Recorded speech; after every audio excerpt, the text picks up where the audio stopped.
is when you get into a sneezing phase so you don't hear what I am saying. It has been since 1901, the broadcasters' market. They tell us what they want, when they want it, for how much, and all that. Let's turn this round. Let us be the producers' market, where we have so much good stuff that we have produced that we tell the broadcasters, come over, our auction is on the 10th of November. Come and bid for the content. Easier said than done. If you don't even have 2 shillings to knock on each other and make noise in your pocket, you need the broadcaster to fund your production. So we need to be very creative in fundraising. Maybe we've been very traditional. We need, for example, they're hard facts. If I had 7 million, I'm sure I can buy 2 second-hand matatus, and as soon as the log is in my name, or even before then, the matatu is on the streets making money. Return on investment. That 7 million might be for my feature film. Imagine how long it would take to make it through post, through marketing, through distribution. I'll be lucky to break even in 2 years, in 3 years. So those are some realities. That means we need to be more creative, very creative and innovative on how we source funding. Producers teaming up and using their equipment together. Cast also partnering with producers. We need to break certain barriers that we don't think so individualistic and come up as a team. I challenge universities and institutions that are training kids in film. Don't just train them, look for funding and fund a long format that is constantly produced by your students year after year. So you beat 4 birds with 1 stone. You're giving them practical work. You're making revenue from the content. You're also selling your university by saying, Mamaduka, produced by Kenyatta University, you know? So let's be more creative. Imagine other places we could go to. Why struggle with a medical drama? Go to a big private hospital and you tell them, you know what, you're so good, you should be on TV. And we have our ER TV series funded by Aga Khan Hospital, Nairobi Hospital. So there are many ways in which we could think very, very creatively. And MC Monica, you'll be letting me know about my timing. What about the market? The labor market. I'm also a human resource consultant, and one of the things I know for sure is the labor law is so clear on the office work, 8 to 5, how many hours a day. It's also clear on manufacturing about the shifts. It is kind of a fish on our kind of industry. Are we that insignificant that the law hasn't actually been very clear on this business when we are working, when the rest of the world is asleep? How we need to get the government to also help us, and we putting the influence on issues on our labor market. Let me talk about crew now.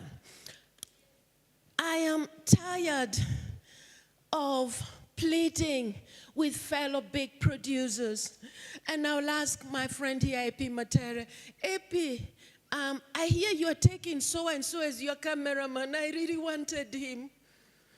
Oh no, he's been taken by Ruben. You know, we are running short of experienced crew. We are starting to share and competing. Doesn't mean we can't take the young ones. Of course we will. But when I have 70% trainees in my production, I've become the school after the school. God help me, I'm getting ulcers. So, can we formalize coaching and mentoring to speed up and fill up the gap? That way we'll be breaking the barrier.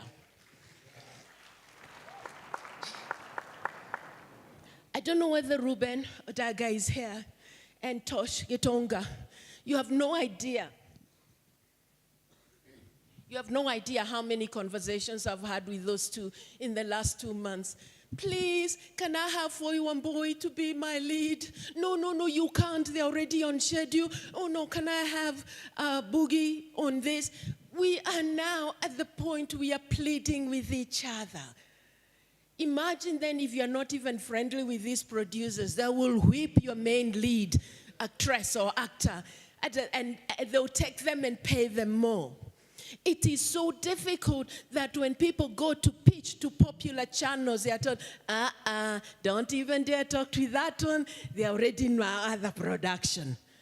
We have run so short of lead actors and actresses.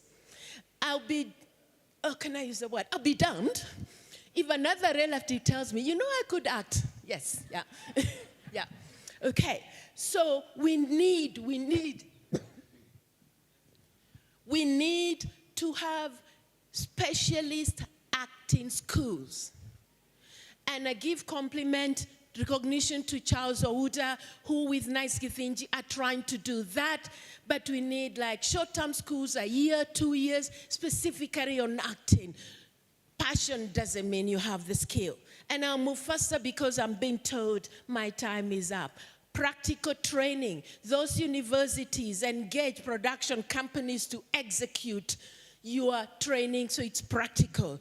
The excuse of we don't have enough equipment can be resolved creatively. To break barriers, we need more of the multi-choice talent factory. We need more of the Kenya film schools because they teach film by immersing students in filmmaking. They come to us ready-made.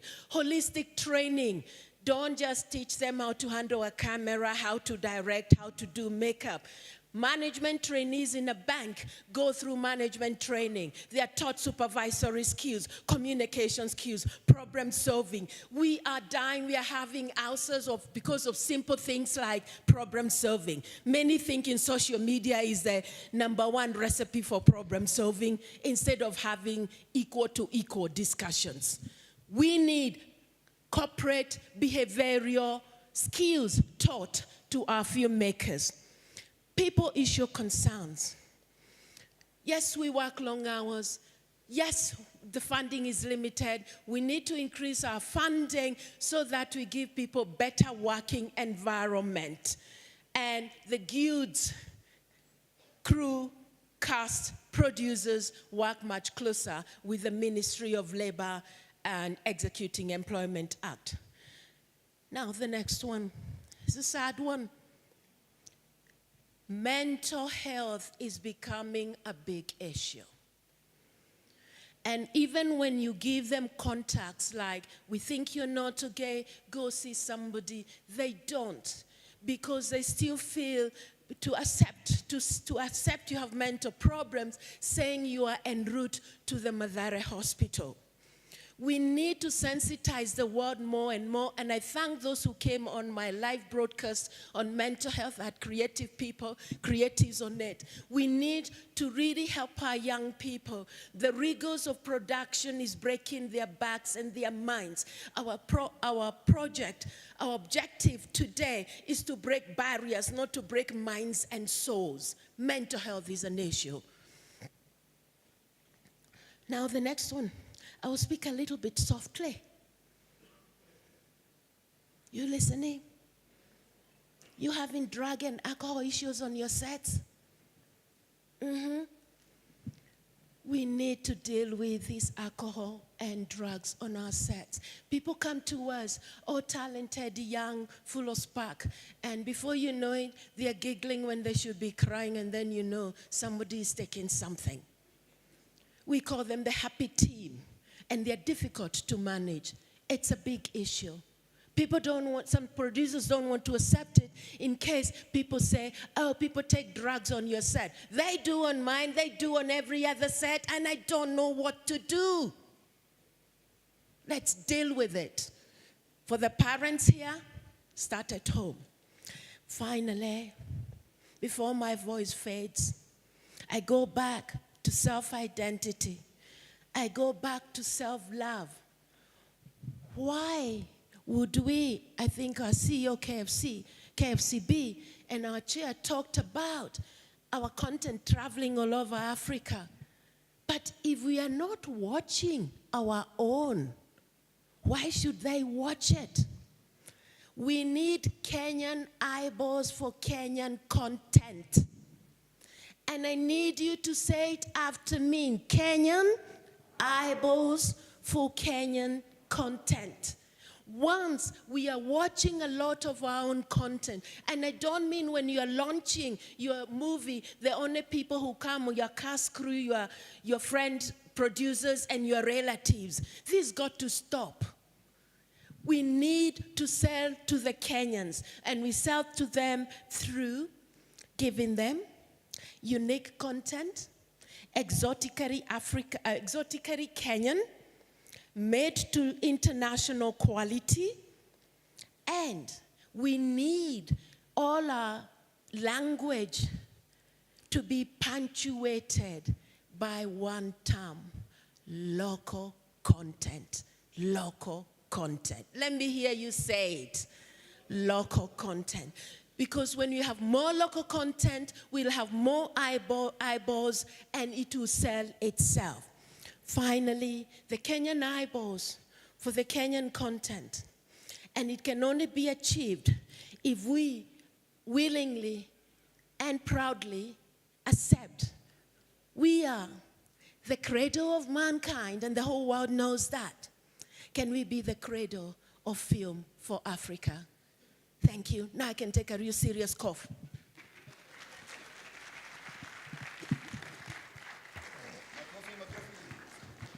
Makofi yake tafadhali, nzuri sana ya kilo. Well done. Really challenged us. So your pen, please. It's not your pen, okay. I know whose it is. Okay, you've taken it. it. I would have used it, you know. So what did you think about that, guys?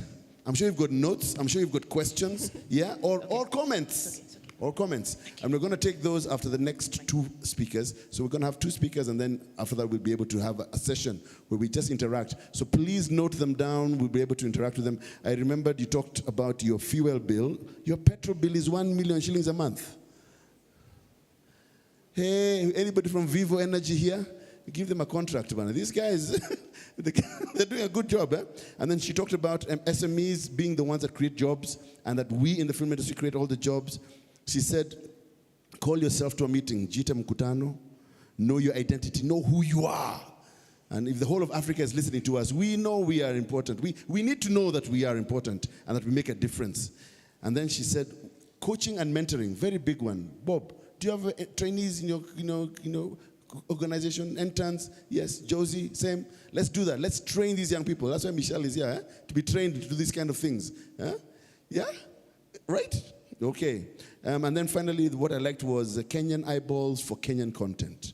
Local content. Good to see you, Tim. Karibu sana, Mr. Tim Wai. I thought I saw George. Yeah, George Orido is in the house as well. Karibu sana. And ulikuja umechelewa. Nimekuona.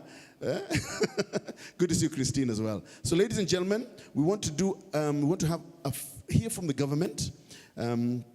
We do have the Media Council CEO here himself, and I'll be introducing him in a second or so. We also do have, I believe, Mr. Dennis Itumbi in the house.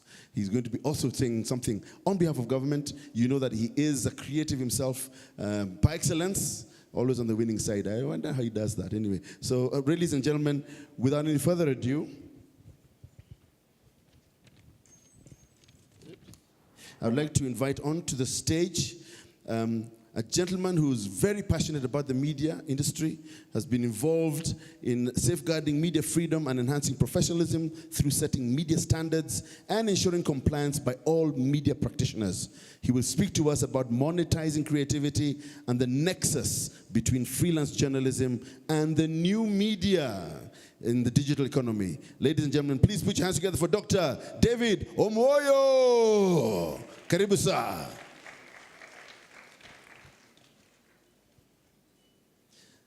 And welcome to Bwana Dennis Itumbi. Karibu sana. Okay, one more round of applause for Bwana Omoyo. Thank you. Omoyo. Thank you very much. I will clarify 3 things. Number 1, I am not funny, so that will be off the cuff. Number 2, I do not have written notes, so I'll just talk from my heart. And number 3, I am not doctor yet, although I've submitted my research. I hope that my professors and supervisors do something so that I do not earn the title of school dropout as it goes. So why am I here today? It's a strange place, and I will speak the truth. One is because this gentleman came to my office last week to ask that we partner. He called me before coming, then I was not very sure. Then we sat down with him. But then later in the evening, he called me for a drink. So nikaona imeanza kuwa mzuri kidogo. Then we agreed on a few things. But then he told me that today on Friday kutakuwa drink. That's how I ended up here. That's the reason. But why the Media Council is here principally is that little nexus between filmmakers and the media. Because whatever you do, whatever you produce, the old adage would say that it is like winking at a girl in the dark. Nobody knows what you did unless someone sees it, isn't it? So whatever you do, unless you have eyeballs on it, hiyo ni shughuli yako tu. And most of the time, Njoki Moho, who has been, she used to advise me for a few years while I was at the council. I have been there, boss, you will be there. I started my 7th year last month. So when I was new, she used to advise me where I was before. I was working for the church. So when I came to government, she gave me a bit of advice. She knows that the media is not an enemy of the producers. But sasa hapo unasema kwamba that the broadcasters are challenged. No, they are not. Actually, there is a crisis in the media sector now. The monetization models have collapsed. So while you think that your models have collapsed in the film industry, the monetization models have also collapsed. Basically, one is because of the digital onslaught. I am not associating it in any way with the digital strategist in the room seated right here. Number 2 is the easy behavior, the Gen Z. No, Generation Z, whose concentration span is 4.5 minutes. So when I heard Njoki speak about long content, I said, okay, endelea tu. Does that happen in your house? Who has time for that? But what has happened is that now we have channels for streaming of the broadcasters, isn't it? The Netflix part, the Showmax. Na nimeona kuna nini za Kenya mnataka kuweka hapa. Ministry na gani hapo. And kuna kingine kako na map ya Kenya. I can't see that. The point is, people want content when they need it, isn't it? And it's just that for those few minutes. And that's why we come here. That also, what has happened over time, I subscribe to Netflix and I watch it a bit. Mostly I put it in the background while I watch something else on the phone. We have this crisis of... Maybe I also need water. The bigger screens you buy in the living room, everybody gets their eyes off that and goes to their phone. Have you seen that? Ama mkai kwa nyumba mnakaa kwa... So we have a flatter, more visible screen.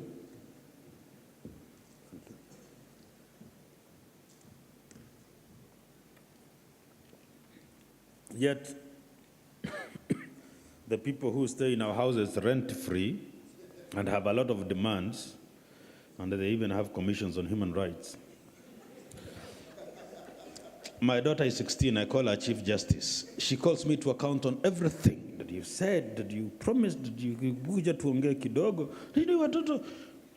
When we were growing up, ulikuwa ukishautiwa ama ukigongwa, ukilia unachapwa, usipolia unachapwa, ukikula chakula gani. And now you can't do that. Anyway, the point is that now the consumption channels have changed. So the long hauls and all that, those who follow news know that the Hollywood strike of the script writers ended 2 days ago.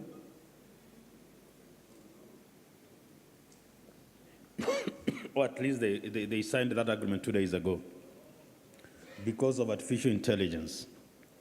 Now technology, Njoki, technology, now because you stood here and we got you on film, we can use your film when you are 17 years old. We can dress you in yellow, like Bwana Itumbi, or in green. We can get you when you are 90. We can have you speaking in Swahili. We can make you dance and all that. And Hollywood guys realized he meant. I was watching a presidential debate between Joe Biden and Trump. It lasted 45 minutes. It was being moderated by some guys, and it was not real. Yet there were questions, answers, and an audience responding. That's what technology has done. So when you look at this, therefore, the traditional media and broadcasters have not become the only channel to stream or consume content. Tumekutana kwa crowd moja, inaitwa online, isn't it? YouTube. You do a little skit, inapatikana huko. Now even news, imepatikana huko. Then the podcast has come and all that. And therefore, we get to a point where we have to generally discuss how to regulate the common space. The Kenya Film Classification Board was the basis of my other masters I did. I shouldn't, I said, it was diplomas, but I said the challenges facing content regulators in the internet era. Because zamani kidogo, not in Kenya, in another country, walikuwa naenda wanazima TV. Sio Kenya, please, Kenya wazimi. Now you can't switch it off, isn't it? Tena walikuwa naenda wanazima internet, inakuwa slow kidogo. Sasa ukizima internet, banking collapses, the medical sector collapses, operations will stall, isn't it? And Uber itakwama, Globo na Manahi, and an entire set of the economy will collapse because of the online media, isn't it? And remember, Kenya is a country that boasts of having one of the best digital superhighways, isn't it? Now, therefore, all of us are meeting in a common space. We need to discuss a little matters of ethics, values, principalities that override anybody. It isn't about press freedom anymore. It's about content creation, because news is content. And in a time when we are even discussing the truth, you know, we dunia now may change. Because we are discussing the truth. We are discussing, we don't know whether God was a he or a she or an it. And a few other matters I wouldn't mention because I don't know them. You know, you're giving an opinion on matters you have no control over. Like, in the council culture can cause a little confusion. So we came here specifically because we realized that we will meet in a common space, whether we like it or not. Tupende, tusipende. Nasijatumo na Sharif Nasir, wale wa Mvita. So I urge that the summit, which is the highest decision-making of this film, brings us the best ideas, the best opportunities, especially for content creation, for young people and all that. I have actually learned a few facts, a few wise sayings and certain lessons of life from watching film and content. A few people do good, and they teach. So we don't just learn news from the news bulletin anymore, but from any content that is well thought out, isn't it? So with that, I will end with a quote I learned from a film. How many of you have watched the Peaky Blinders? So the gentleman there says, everyone is a hoe. What matters, the difference is what we sell. Everyone, the difference is what we sell, isn't it? Think about it as you reflect and have a nice day. Thank you very much. That was so funny. He said he's not funny. Do you believe him? Do you believe him? He's very funny, don't you think? Round of applause once again for Bwana Omoyo. I have seen already, David, that you're going to become a daktari. So that is why I'm saying you're a daktari already. And nimeshaona mbele. So he had actually requested that he be brought forward kidogo because he has to do matters of status. You know how these guys are. Please give him a round of applause as he leaves with his colleagues. Thank you very much. Appreciate you very much. So one of the things that he told us about is you can't wink at a chick in the dark and assume that she has seen, right? So don't wink in the dark. Let people know what you are doing. Get onto social media. Let people know what you're doing. Someone was telling us they're launching a movie. Tell us about it. Let everybody know that you're launching a movie. You know, let it be known. The monetization model, as we know it, has collapsed, especially for broadcasters. It has collapsed. So, what is the new way? How are we going to regulate this new space where all of us have converged together? We are streaming. You know, I think it's Damaris who told us we're streaming now. That is a new way of doing things. We're streaming. Okay. So, guys. How do we regulate that? How do we look at that space? It's a common space that we're now in. And then he told us, everyone is a? Nah, you don't agree. We refuse to say. Umekataa kusema. Okay, me I'm not. One boy, good to see you. Very good to see you over there. And I understand in the house we also have another CEO because we shall be having Netflix and MultiChoice talking to us. We have from Star Times, we'd like to recognize the CEO. His name is Mr. Believe It or Not, Jimmy Carter Luo. Right over there. Round of applause. No, just smile and wave, smile and wave, smile and wave. Jimmy Carter Luo. Correct, eh? When him Luo? We are traveling from a tribe from Kenya. Yeah, Mr. Luo. He's from, what did you say? Nyakach. Good to see you. Mike, thank you very much. Lisa, good to see you. Life is so amazing. Good to see you too. All right, ladies and gentlemen, it is my privilege and pleasure to invite a good friend. He's a man who makes very, very informed choices and makes a difference wherever he goes. He is the chief advisor on creative economy in the executive office of the president. He speaks to us about the role of the digital economy and how government sees its potential for wealth creation for young filmmakers and content creators. Ladies and gentlemen, put your hands together for Mr. Aye. Sasa munibalisha kila kitu. My floor manager, we've changed things around a bit. So we're actually going to team first.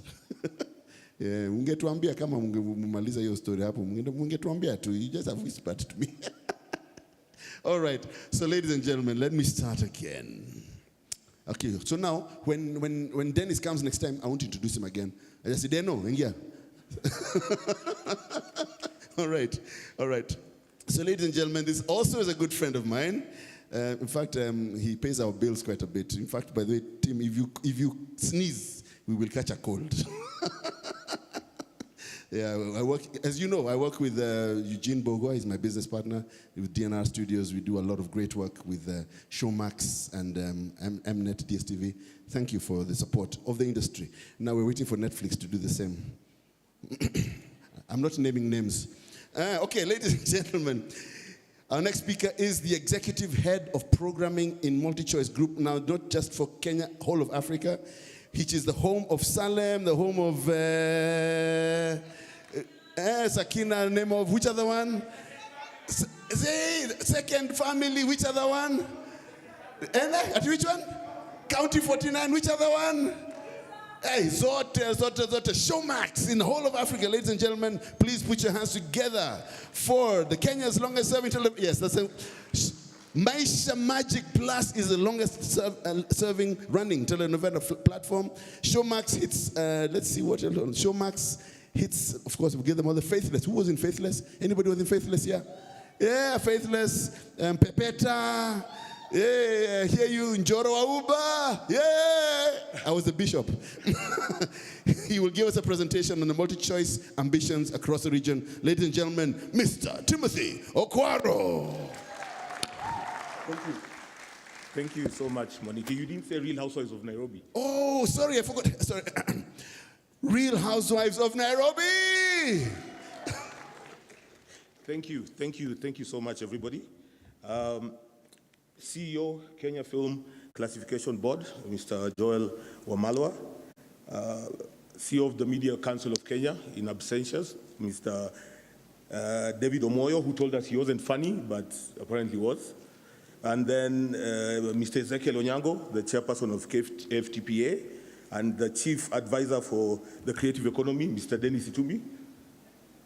My colleagues in the industry, fellow filmmakers, broadcasters, everybody at large, good morning. Thank you everybody for joining us. I think the initial speeches here have taken me through some nostalgia, right? And at the expense of saying how young I actually am, I just went back to the 80s and early 90s when people like Inspector Sikujua were famous people to us, right? When Otorongongo was somebody who meant something to us, you know, Ojuang. And we enjoyed local content then. We all watched local content. And I've seen a lot of people here who are in that era who played a part in all that happened. Then at some point, what happened is variety came in. In the 90s, I think KTN, Standard Group came in and we got a taste of international content. And all of a sudden, Kenyan content wasn't cool anymore. And we were, so I remember my mom and my aunties going to watch shows like Tushauriane and Tausi.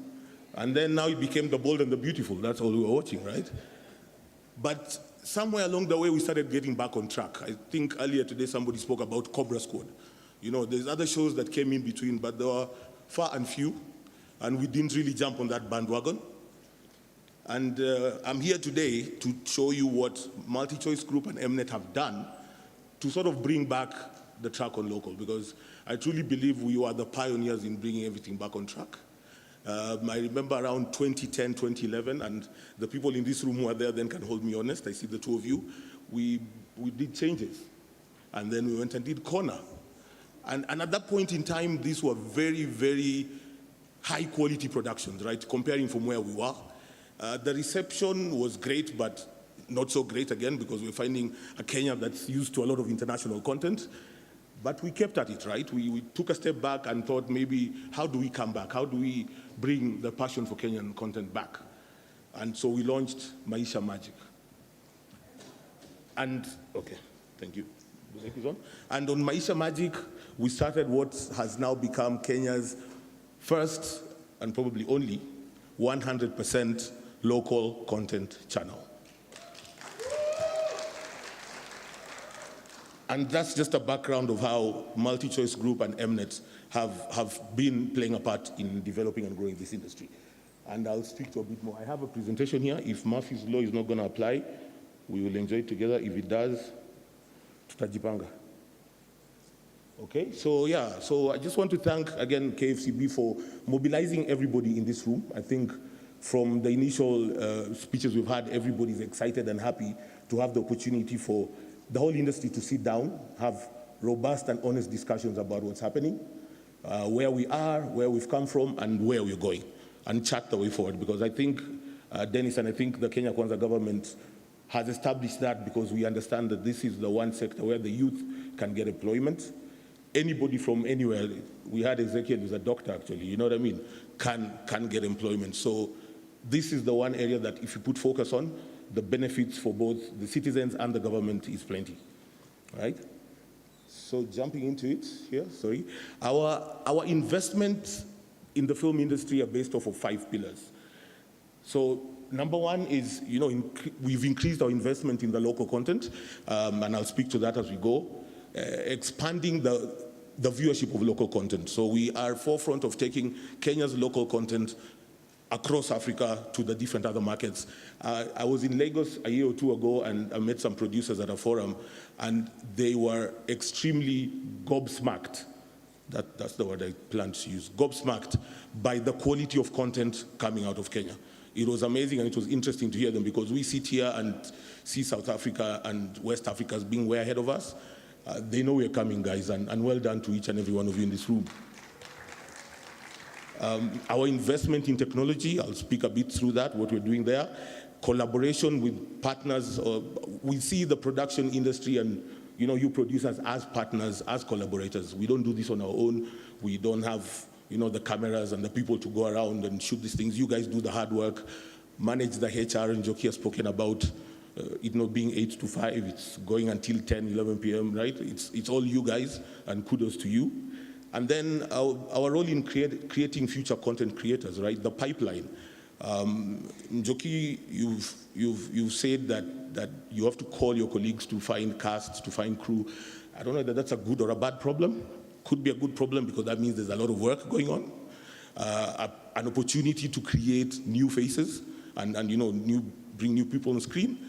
A problem because then I need that show on air and everything else is up to you. So, yeah, but we work through that. We navigate through it very well together. So in terms of our investment in local in the industry, I mean, we're investing about $7 million year on year in local content, both acquiring and commissioning and licensing local content. And we put this content on both our linear and OTT platforms, that's Showmax, DSTV, and GoTV. And this investment has seen us double the number of hours that we've been able to broadcast on our channels, from about, from 300 to 600 hours year on year. And which is great because it means a lot of work for us back in the office, but a lot of work for you in the industry. We've just had about Selena that did 1,000 episodes. Salem is going on to 500. Kina did 600-700 episodes. I mean, this is people literally having a place to go every morning for 5-6 years. And if you think about the impact of that for them personally, for their families, for their learnings, the ancillary industries, we're talking about the catering, oil marketers, like it's huge, right? The domino effect of that is amazing. And this investment has also allowed us to showcase Kenya content across the world, right? And we've consistently been able to improve on quality. Every other show we bring out does not look like the last. And so there's constant growing in the industry that comes with this kind of investment, which I think is amazing. Our OTT platform, Showmax, which is best friends with Netflix, we have the biggest catalog of local Kenyan content on there. And anybody who thinks otherwise, please tell me why you think not. Okay, I just wanted to see. And so we continue to bring this premium content. Think Second Family, Real Housewives of Nairobi, Pepeta, a lot of ground-breaking shows that have come through these platforms and that are beamed to a lot of people across Africa. Maisha Magic channels, 100% local content, consistently looking for shows that we can put on to continue to give to our viewers, right, to the Kenyans, to our audiences. And I understand that we are appreciating local content a lot more, but I echo Njoki's call that please, you have to watch it because the people out there will not like it if you don't. I mean, my brother there from West Africa will agree that the reason why Nigerian music is big across is because Nigerians back it 100%. And so when it travels out, then yeah, people are just gonna love it, right? So we need to do that. We need to back our own, guys. That's the only way we grow this. And then we are pulling down Maisha Magic Plus. It was a compact channel, bringing it down to access. This is from the platform side so that everybody can see this premium content, right? We initially were launching premium content on compact and perhaps not everybody could be able to afford to watch that.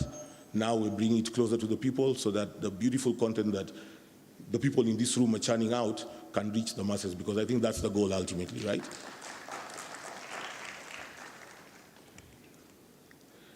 And that just speaks to expanding the access to local content. Our channels are viewed across multiple countries in sub-Saharan Africa. That green part means all these people have sort of interacted with you, maybe have seen your name in the credits. Guys, you're famous, but okay. And then we've partnered with Standard Group, right? We had a partnership recently where we gave them 2 of our premium productions, Hulabalu Estate and Jorwauba, again, in an effort to make sure that the masses are able to interact and see this content that we keep talking about.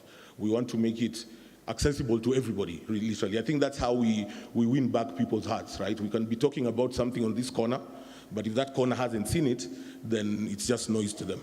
So we want that corner to see it so that we are all speaking as one, as Kenyans who love local. And on the tech side, right? On the tech side, we've done a lot. So submissions. I think when I joined this business previously, right, and producers had to come with drives and come to the office to find a meeting and Timothy, can I speak to you? I have a show and all that. And to make it easier for everybody, right? And I'll tell you a story, a true story, sad story. We were sitting in the office one day, and from my office, you can see the road, the polo grounds, the ASK, and there's a road there. And I turned and I saw somebody lying on the road. Now, in my mind, I thought that guy had been mugged or something. It was a busy day. I don't know what was going on there. So our security guys go over, across the road, lift the guy up. Are you okay? What's happening? What's happening? And this guy said he'd been working for I don't know how long, trying to come to our offices to pitch a show.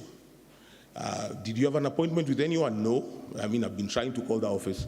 Nobody's picking the phone. I'm hungry. I'm tired. I'm all these things. We've been having a submissions portal for a long time, where any producer sitting anywhere, upload your proposal to us. We have timelines within which we view these proposals, and we call you if we like what you see, and you can come and pitch it to us, and that's how we do business, right? Gone are the days when you had to know somebody in the system to get your show in. So I urge everybody, use the portal, please. It's safe, it's secure, and it can't land in the wrong hands where you see your show elsewhere and you wonder, but that was it was me. We have the trail. So please use the portal and submit your stuff to us. We are ready and willing to view it, right? And then we also have interactive AI ways of delivery of content. So once you're commissioned, once you're in, you send us your content through a very secure link. And even on that secure link, we can talk and give feedback. And it's as quick as, at this frame, I think this needs to change. At this minute, this went wrong. And it's back and forth, real time. So it just makes it easier for productions. It makes it less expensive for you, travel up and down. The fuel costs are high. So we're investing in that for the benefit of the industry. And then DSTV Stream, I think the CEO of the Media Council spoke about, people wanting to see content when they want to see the content. And so we've invested in streamlining what was previously DSTV Now to DSTV Stream, and it's on your phone and it's on your tablet, and you can have the TV sort of experience wherever you are in traffic and everything, right? Which goes a long way in trying to, again, make sure that our content travels. And we have a HD channel. I mean, if you have not watched content in HD, then you're missing out, guys. The color, the picture. I'm hoping this will be beamed on a HD TV because I look much better than you guys are seeing me, I promise you. But that's an investment that we've done to just make sure that our content looks great when it travels, across. Okay. Sorry, I think we're stuck here.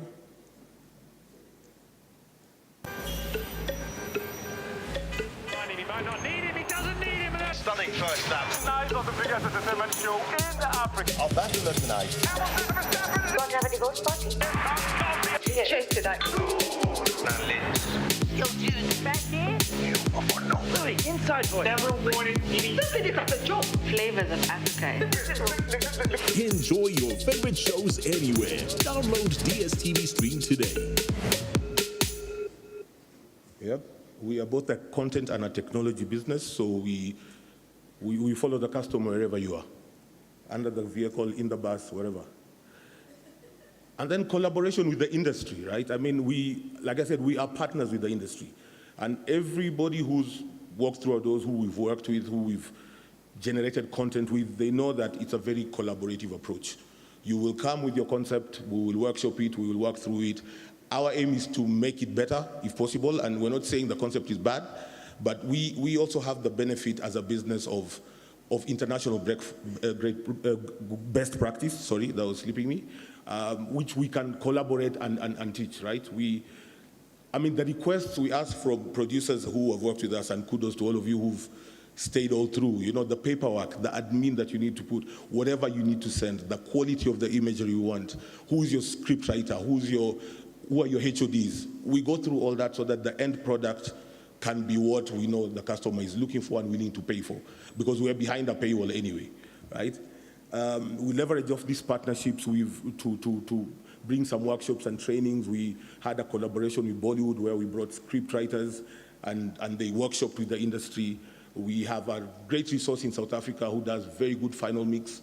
brought him into the country to help with the final mix, because that also lends to the quality of production at the end of the day.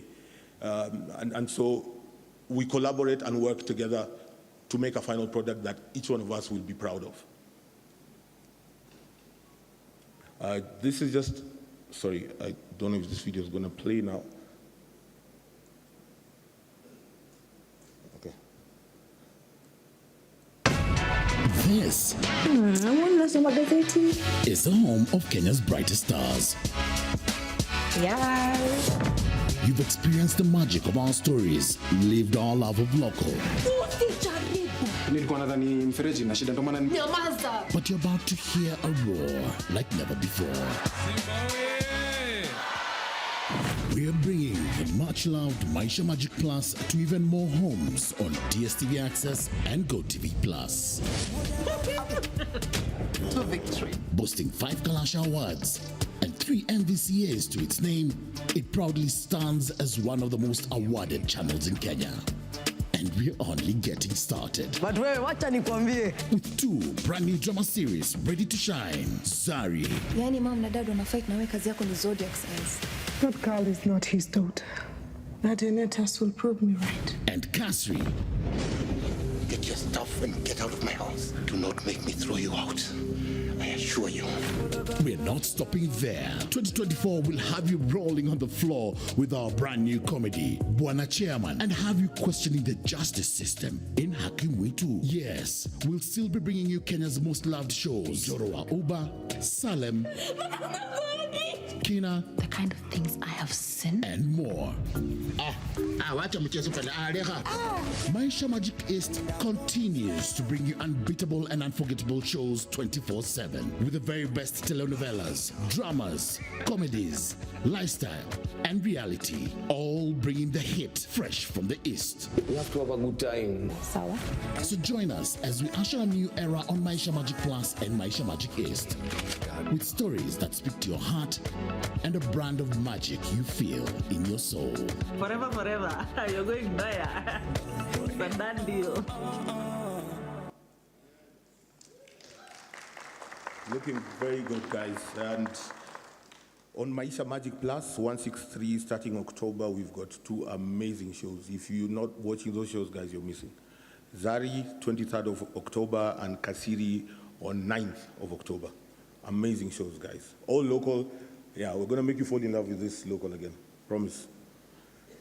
Creating the pipeline for future content creators. And at this juncture, I'd just like to request that our MTF students stand, if you're here, please.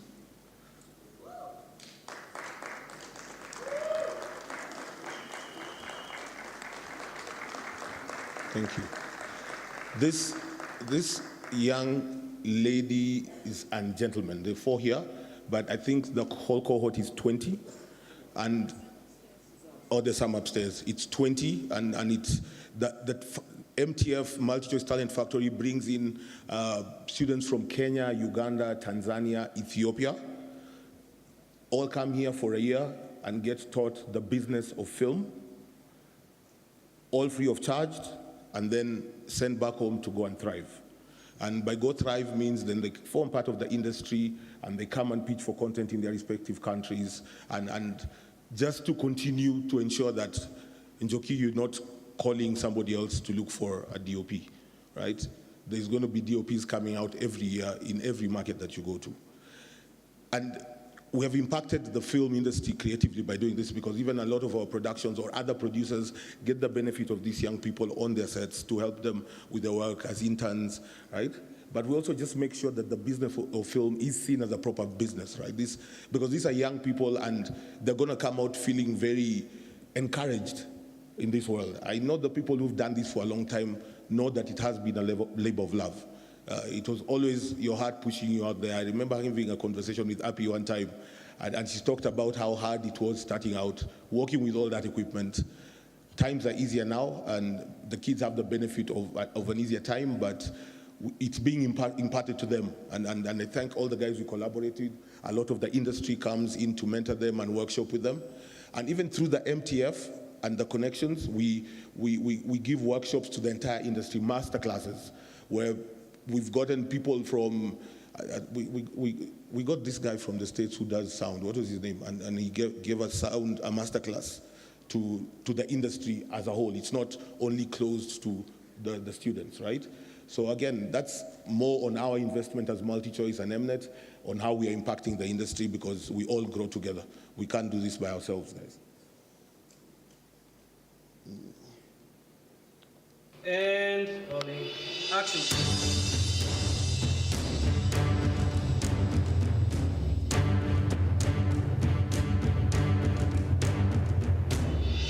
The role that MultiChoice have been able to play, especially in the impact of specifically the Kenyan film and TV industry, I don't think there's any institution, not even the Kenyan government, has been able to do that.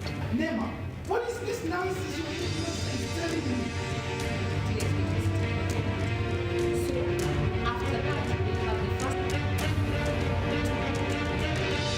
So the story is about our protagonist. Her name is Neema, and she unexpectedly comes home from school because she has been sent away because she is infected by an STI.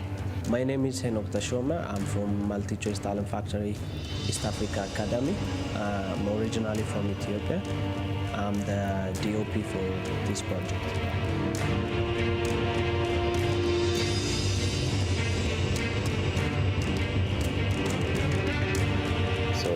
These are practical classes, just to be able to go through several theories, watch several films, and being able to create scenarios where we could actually do practicals. I think this has been very, very helpful and fun. Well, the major highlight of the day was working with Mr. Ruben Odanga. Yeah, he's really wealthy in terms of experience, and he hasn't been selfish in sharing that information with us. White on set, roll sound. Roll camera. Rolling. And action.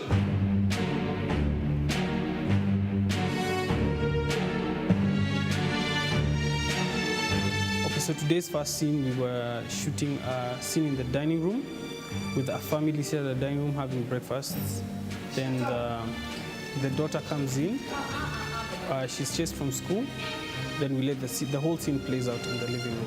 So the world of my main character, her name is Tina. She comes from a place of being oppressed. She got HIV from her husband who was cheating on her, and she has always been the one who lives in the shadow of her family, and even when she got married, the shadow of her husband. So she's coming from a place where she wants to be free and she seeks independence. If we can see the door in terms of a picture telling a story, if we can see the door, why don't we also try and get her? My name is Joshua Faber. I'm from Tanzania, and I am a writer-actor. I have wrote Neema, and also I have played the father in the script titled Neema. So it was a very fascinating experience, trying to write and act. At some moment I felt like Tyler Perry, but it's been good, a very learning experience. With the help of our facilitator, he actually pointed out things that we were doing wrong, and it actually made me see how to do better on our coming projects.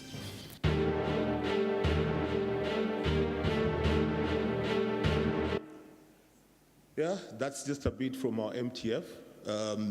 Every year we churn out 74 graduates, and some of them have directed many of our top shows, right? Salem, Kovu, Kina, and Jorwa Uba, they're all finding their way into the production mainstream and running with it. So, I mean, there's always more we can do.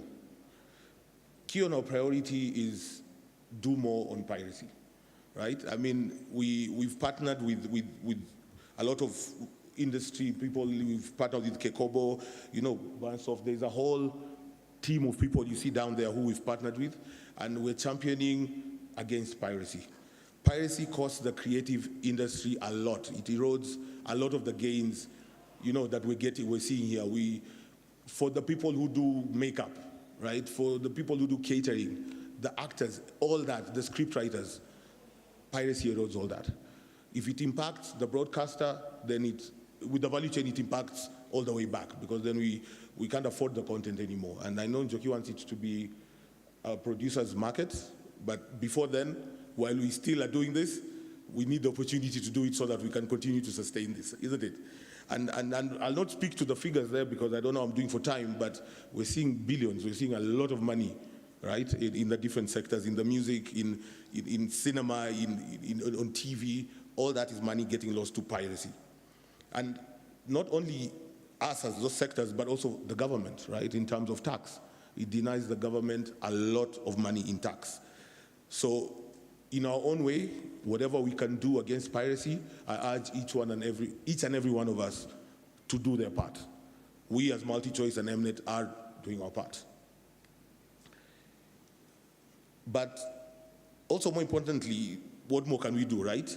So as a business, we see that through MTF, we see an opportunity to onboard more partners to support the upskill, the next cohort of producers. You saw in the video before that Ruben Odanga was taking some time with the young ones. I mean, there is opportunity for other people who have different skill sets to bring in their contribution to the greater good. And I think it all works in favor of both the young generation that we're trying to upskill as well as the industry. And I think, for me, collaboration across industries, and Njoki, you spoke to this, right? I found that when we started doing these productions, when a producer comes to you and pitches a show to you, they want to work with the cast, crew, people they've always worked with. There's some shows which always had the same faces on different shows for years. You'd look at it and know, I know who produced that show. But I feel there is equity and benefits in looking for a writer from elsewhere who's a good scriptwriter and getting a DOP from there who's a good DOP, and together you come up with a great product. So that, and I think that's how it works in mature markets. In Hollywood, I believe that's how it happens, right? You bring a director who's great, and the end product is what matters ultimately.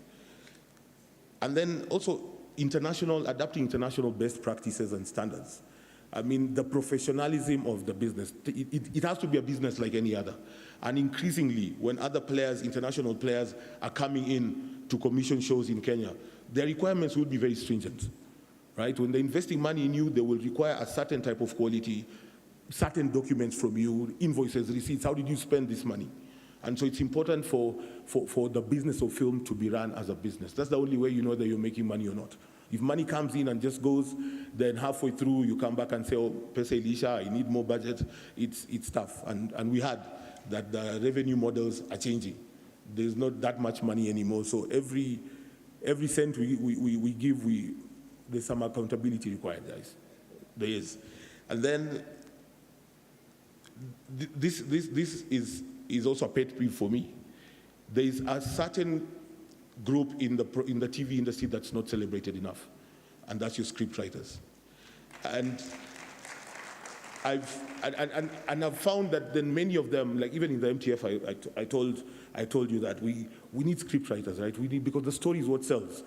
Picture quality is great, but people come in for the story and then they're wowed by everything else. But since the producer is the one that's being glorified and the one who's being celebrated, then the scriptwriter feels that they're back in the back scene, and a lot of them want to start producing now. But we need, and it's okay, but we need specialized skill sets. We need specialists in specialist cameramen, and we need specialist scriptwriters, and we need specialist directors, so that together, then you come out with a product that goes international. We're on the right track, but this is just a few things that we could do better to improve the industry and grow it. So I'm a big fan of elevating scriptwriters. They must be the strongest point of what you bring to the table. And then for us as a business, 2024, what are we doing moving forward? Again, I repeat, revenue streams are not what they used to be. We are committed to supporting the industry. So there might not be increased investment in the industry, but it's not going to reduce either. The idea is to keep it flat. We know what's going on globally, and we have to ride this wave. So for us, it's going to be a very insular sort of strategy where we're diversifying our genres. So we've done a lot of telenovelas. We're looking to do different types of content as well so that we keep the Kenyan TV landscape exciting. And then maintain the strong slate that we have, the great content that we've had, the Pepetas, Single Kiasis, Zari's coming, Kasiri. Just continue to maintain a fresh slate so that even in the tough times, you have somewhere to go and find solace and dream and laugh and cry and feel those emotions. And then strengthen our offering and our products to our customers. You know, Showmax and the Maisha Magic channels revitalize the offering, like I said, strengthening our position as Kenya's top storytellers and continuing to give the industry a platform and a home for your content and our customers and Africa in general, great content that they can enjoy. I think that's it from me, but before I close, I'll just say the old adage that says, until the lion can tell the story, who's always glorified? The hunter. And Africa, we're the lions. So I'm asking, can they please hear us roar? It's our time. Let's roar, guys. Thank you.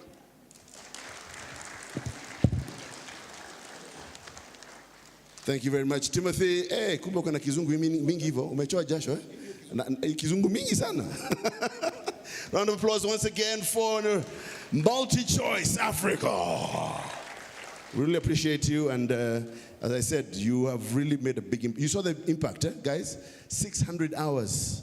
How many of you are in those 600 hours? How many of you have featured in the 600 hours?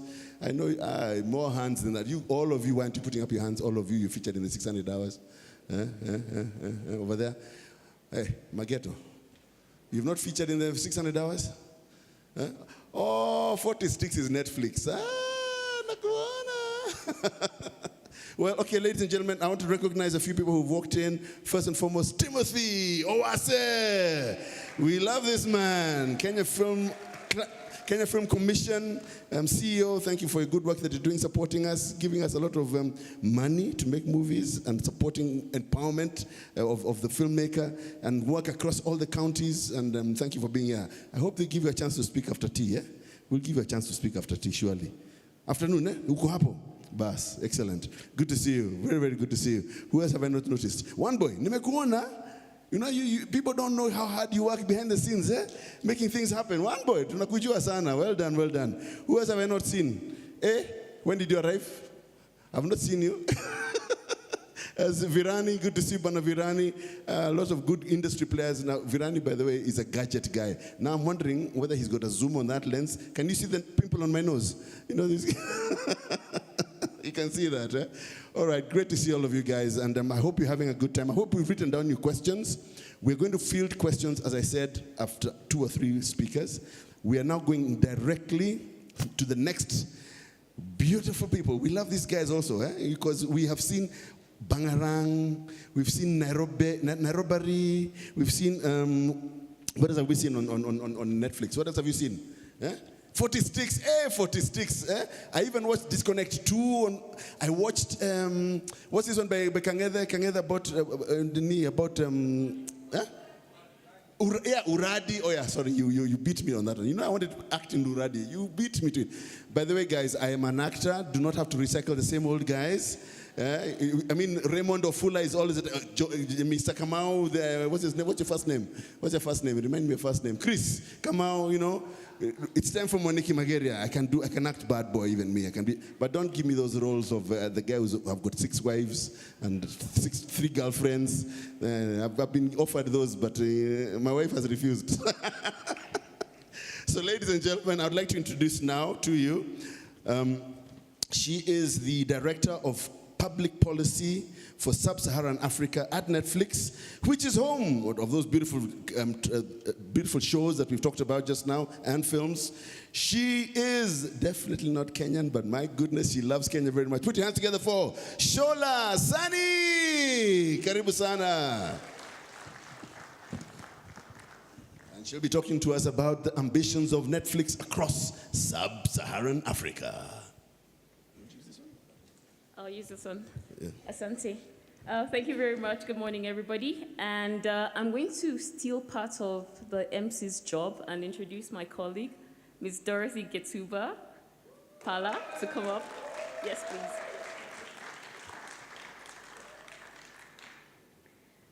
So it's going to be a joint collaboration today. And we are so glad and we're so lucky because we have this lady who has been the engine house behind a lot of the things that you see Netflix doing in Kenya today.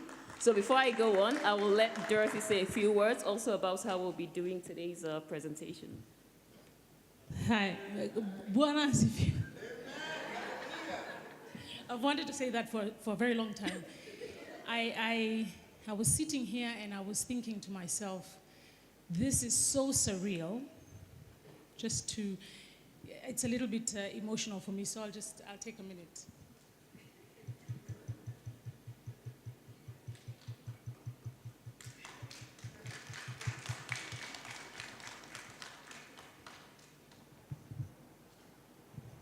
Because I know how hard everyone in this room works.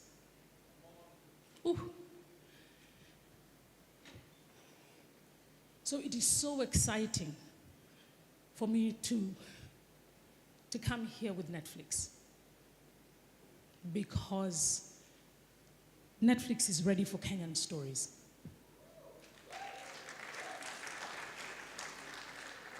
And I always say that a journey of 3,000 steps begins with one step, and we are here taking that step. But there's so much more to come. And I think this industry is so deserving. And you've said so many amazing things, and I won't even front, because you were one of the people who helped make me who I am today. So thank you. And people always ask, why did I get this job? I think that because I am one of you, then I have a bigger responsibility to ensure that when we come here, now that we're here, we'll change the game a bit. So Shola and I are going to be presenting today together.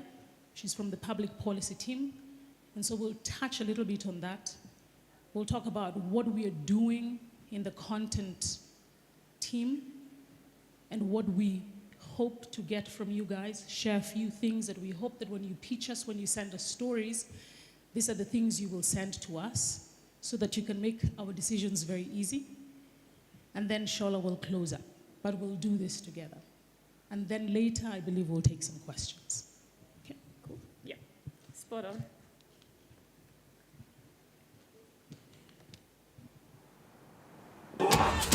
Once you've gotten lost in our beauty, you begin to find your way home. Our stars will light your path. Our skies will call your name. Our oceans will meet your dreams and carry them here, to the place where your heart finds peace, your soul finds stillness, and love finds you. Where you dream with open eyes, unflinching and fearless, and discover yourself in infinite wonder. Home is not always where you're from, it is where you belong. It is that place where you find your light when all grows dark. Home is where you find your star. Settle in, claim yourself, and watch Kenya shine. We believe that Kenya shines. The talent speaks for itself. The fact that there's hundreds of people gathered in this room today speaks for itself. And Netflix is a believer in the opportunity and the potential that Kenya represents for you filmmakers, as well as for us as a business that invests in filmmakers. Dorothy talked a little bit about what we'll be covering. We'll be talking to you about how can you partner with us? How do we want to partner with you? What are the tips and tricks? I'm personally interested in that part, to help filmmakers in Kenya succeed even better than they're doing already. We'll talk about our focus on people, because these great stories you see are not made by ghosts. They don't just happen. It's a lot of hard work in development before we see the stuff on screen, before the filming and production, before post is done. And people are the core of our strategy at Netflix. Show of hands, is there anybody in this room who doesn't know what Netflix is, or who Netflix is, or the kind of business that Netflix is? Okay, so I'm skipping that slide. Thank you. I think the very important thing we can add to that knowledge about what we do is the fact that we're in 190 different countries. And that's potentially the size of the opportunity. Today, we're hitting something in the region of about 240 million sets of eyeballs across the world. That could potentially be the size of your market. We're investing in languages as well. I think that slide is a bit out of date because I'm sure we're up to 38 different languages now. And the message in that investment we make in languages is our commitment to authenticity of storytelling. Tell your story. It does not matter what language the story is told in. It will connect with people across the world in those 190 different countries as long as it's authentic. The language is not a problem. We will take care of that aspect. Subtitling, dubbing, technology has made it possible for people in any corner of the world to tell their story and be heard on the other side of the world. Our investment strategy is built on people, like I mentioned before, and that means partnering with the storytellers, the filmmakers, the script writers, producers, directors, all the people who make a story possible. And we also have different models by which we execute on those partnerships. Dorothy will go into the details of that later. But it's not just the commissioning piece, it's not just the license piece that signifies success or that is important for success, both for yourselves as filmmakers as well as for us. It has to be an end-to-end endeavor. And that is why the value chains within the film ecosystem are every bit as critical to us at Netflix as the end bits, which is the titles you see on screen. The talent is there, the stories are there. As Africans, we know that the surface has only just started being scratched as far as our creativity and the rich abundance of stories that we have on the continent is concerned. But these things won't work together or won't amount to anything if the ecosystem infrastructure, to put that term, does not work. And this is why a core focus of our work is also policy engagement. And that is probably why I'm here. I'm not a filmmaker. I'm a damn lawyer, so you need us still to get those contracts right. But the work that comes from arguably a factor that we have no control over, the policies, the regulations, the enabling factors that need to work together to enable storytellers tell their story the way they want to tell it, with the removal of obstacles, with the funding, and so many other issues are down to policy. It's an important focus for us at Netflix as well, and it should be equally an important focus for Kenya. We talked about value chains and the fact that there is a tangible and positive socioeconomic effects that Netflix's activities in markets have. We have seen it, we have done it, it's not our first or second or third rodeo, but we see that there is beyond film and TV, there is a positive effect that our presence in our country can have. Of course, there's the content side of things. There is also the building up of industry in different ways. There's creating access and opportunity, and pay attention to that aspect, please. If you look at the, I think, number 4, on that, it looks to me like a beautiful flower in Netflix colors. Promoting local storytellers and giving them access to a global stage. This is, if you take one thing away from here today, take that away. The market and the opportunity is no longer just Kenya. It can potentially be the world. As seasoned filmmakers, as people who are emerging within the local ecosystem, how do we tell our stories and how do we make ourselves the obvious choice for harnessing that global opportunity that the likes of Netflix can deliver because of the model of our service? Some of these tips and tricks we'll be talking about today. Authenticity is key, but also being able to break into, enter and conquer a global market, it's also very important, especially in this era of monetization. The best returns on investment, obviously, if you're succeeding in a local market, and I think one of the things we believe in as Netflix is you have to succeed locally to stand any chance at all of being able to succeed on the global stage.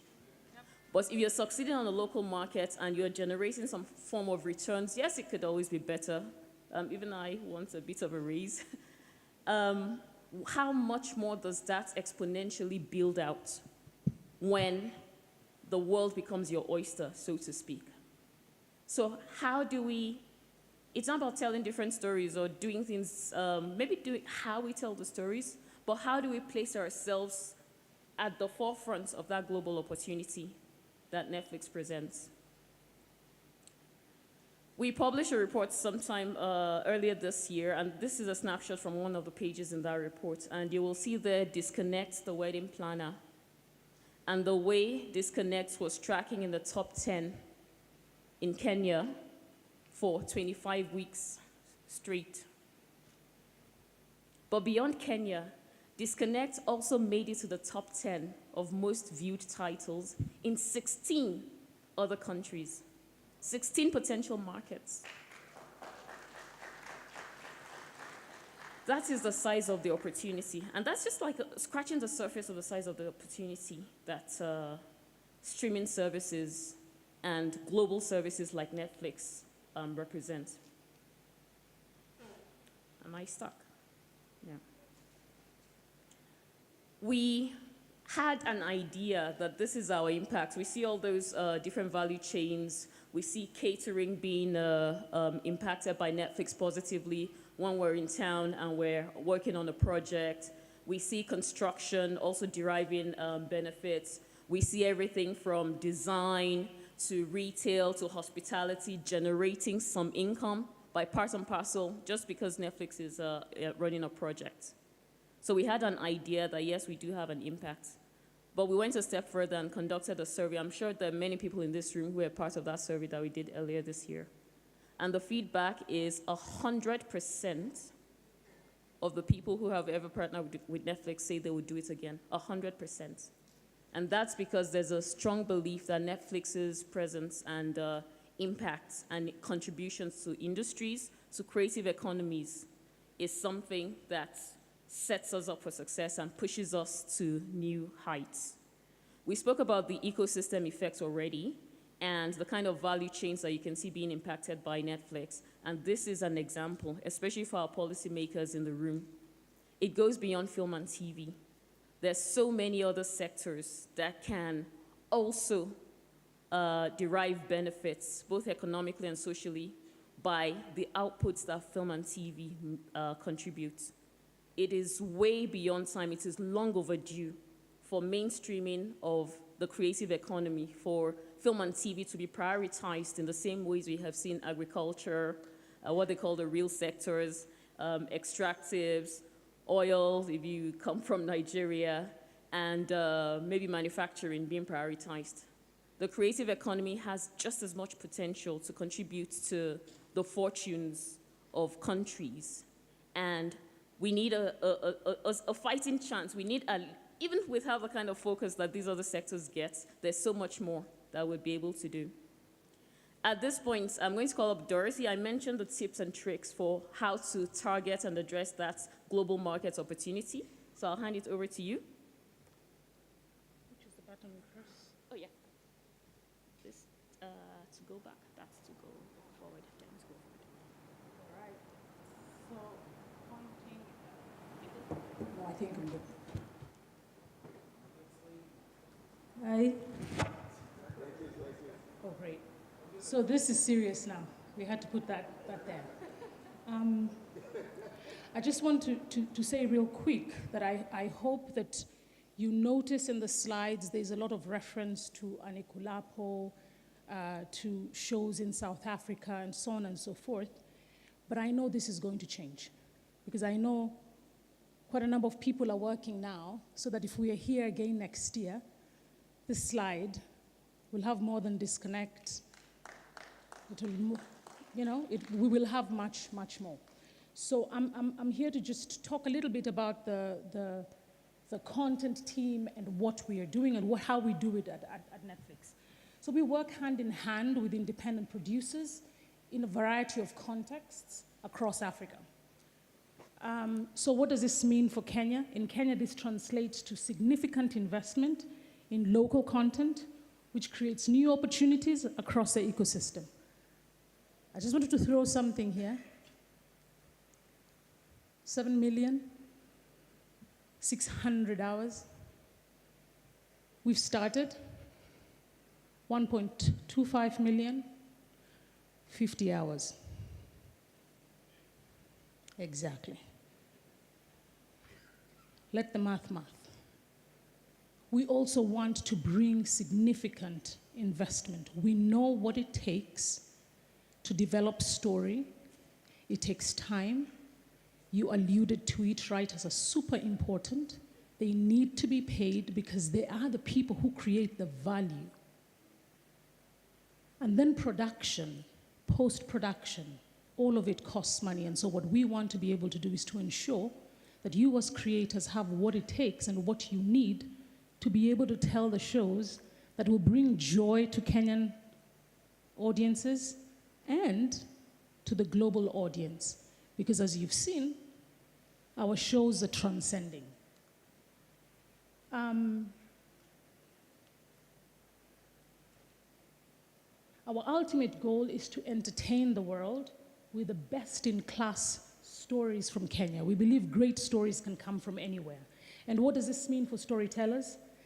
That you aim to produce entertaining, diverse, and authentic stories that resonate with the members. What we have found is that if you tell stories that entertain the local audience, guaranteed they will entertain the rest of the world. So we always say, we're not trying to find a local version of Grey's Anatomy.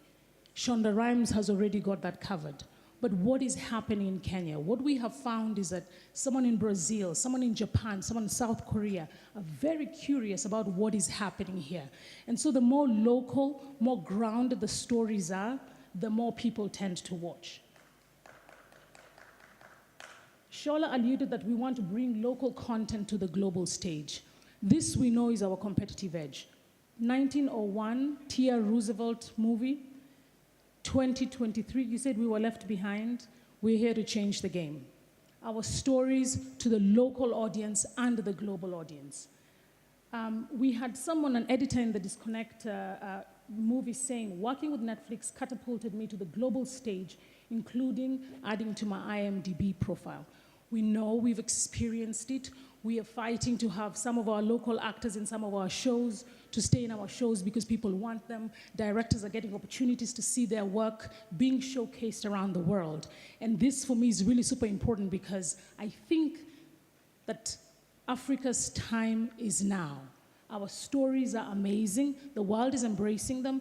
I know Disconnect was #1 in 16 countries, but there was a series, Fatal Seduction, Unseen, in over 70 countries. They're in the top 10.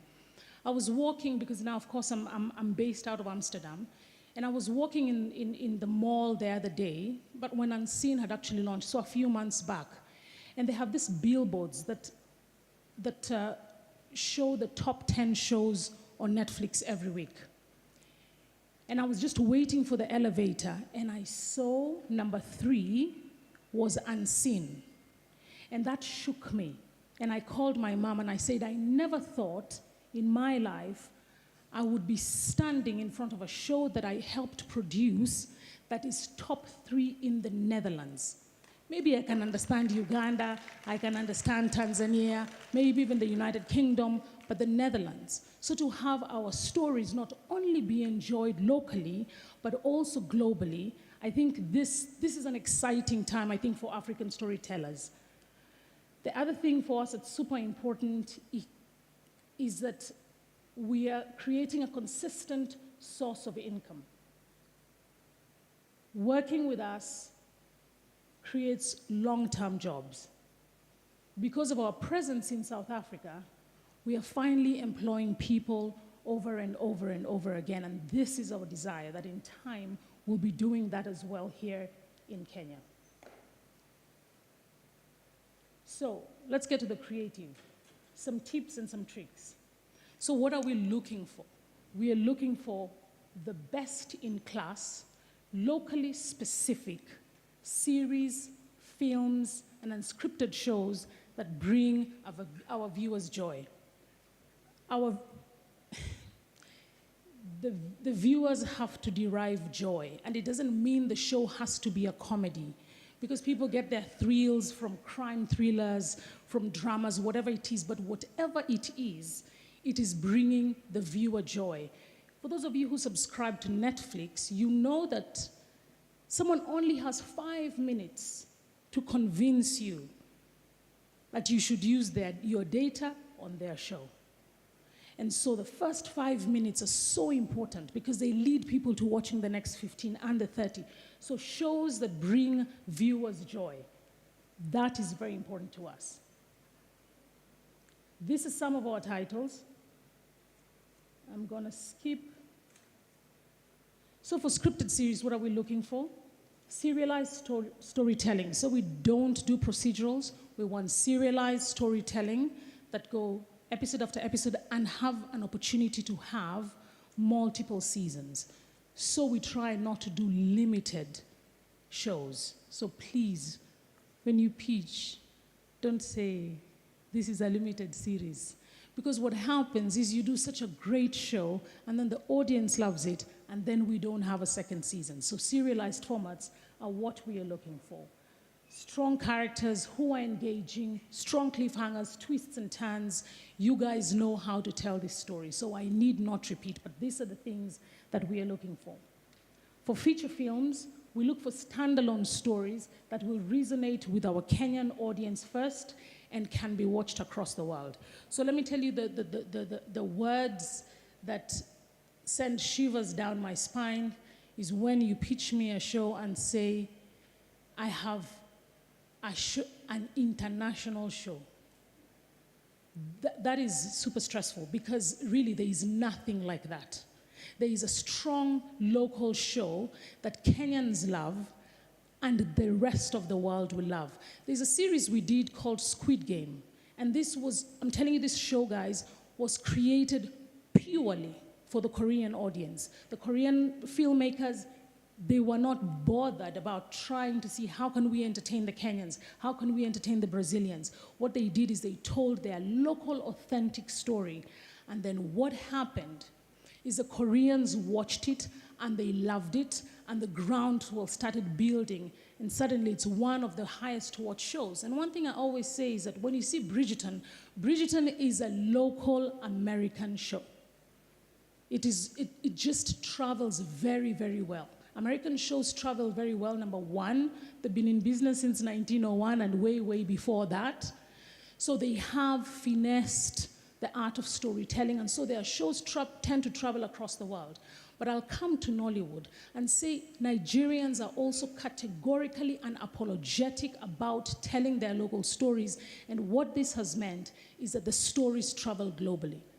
And so this is our desire for Kenyan shows, and the shows that we've seen on the service, like Disconnect, like 40 Sticks, they're traveling also across the world because they're very, very locally specific.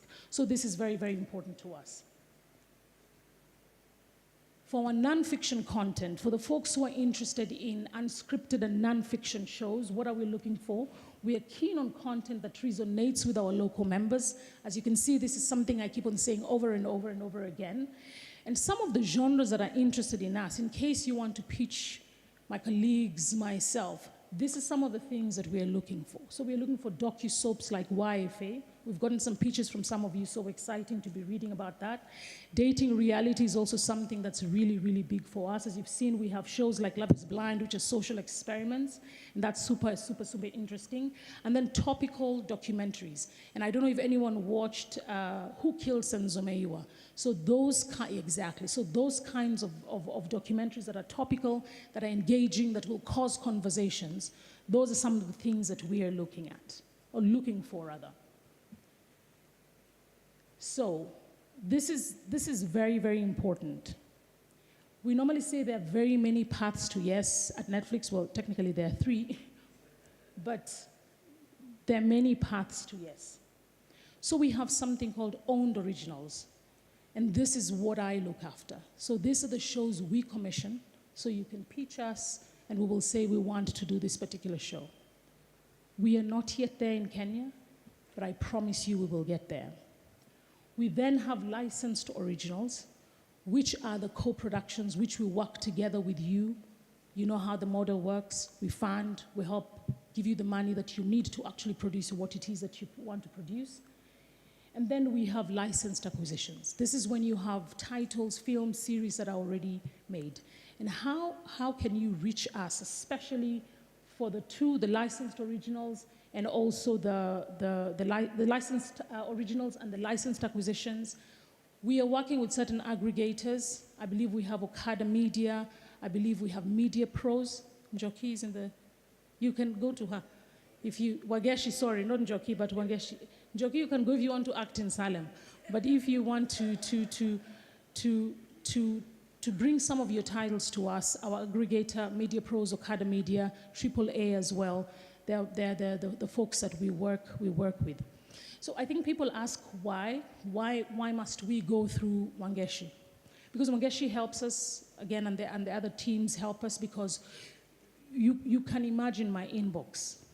I tell you, not a day goes that I don't get, at a minimum, 400 pitches. So what they do is they help us. They know what we are looking for, and they will help you also shape your stories, tell you this is what Netflix are looking for. If you do this, if you do that, this is something that will be appealing, help you package and help you present yourselves to us. When we are doing commissions, then that is when we'll interface directly. But like I said, our aggregators are super important partners to us as well. Main success criteria: viewers in Kenya, not in the United States, not in Germany, not in France. No. Don't focus on entertaining those viewers, because we don't even know what it is that they like. We know what the Kenyans like, and that curiosity is what leads them to then watch what it is that we are doing. I want to actually be able to finish before I call Shola to speak about the people, is to say there's something that's interesting that's been happening. As you can see, as we put more and more shows from Africa on Netflix, we are finding increasingly more and more people across the world, Brazil, Japan, Korea, France, Germany, everywhere, are starting to really watch African shows. There's a sensitization to African content, and I use African holistically, but I know we are not a homogeneous people, because we are East Africans, or we are Kenyans, we are South Africans, we are Botswanas, Mozambicans, but I'm speaking collectively, that our stories are really starting to go out to the world, and people are seeing the amazing stories coming from Africa. And this is the effect that we saw from Latin America, where then we were watching telenovelas, Wild Rose and The Rich Also Cry, as we were growing up. And we're seeing that our stories are starting to travel across the world. And what excites me then is that by the time our stories are finally landing on Netflix in a really meaningful, tangible way, many, many titles, then I know that Kenyan stories will really, really be impactful, and they'll be enjoyed by the rest of the world. So I'll call Shola so she can talk about the people and how we're accelerating skill and cultivating opportunities.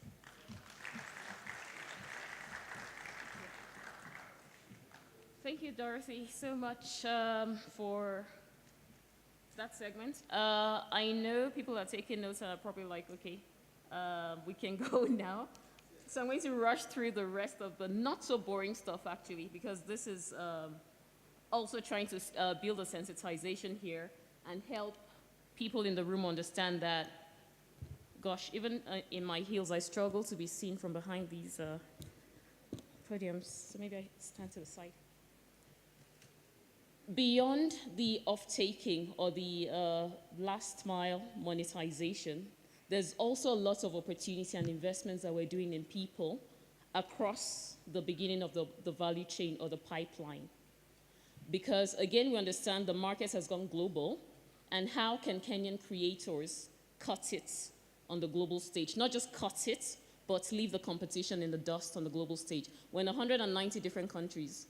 Just the way filmmakers in Kenya are trying to get their titles and their shows on Netflix, there's 189 other countries trying to do the same.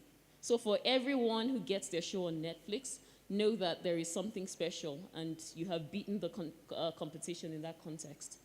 To make it possible for our storytellers to position themselves at the front of this global competition, We're investing in the skills.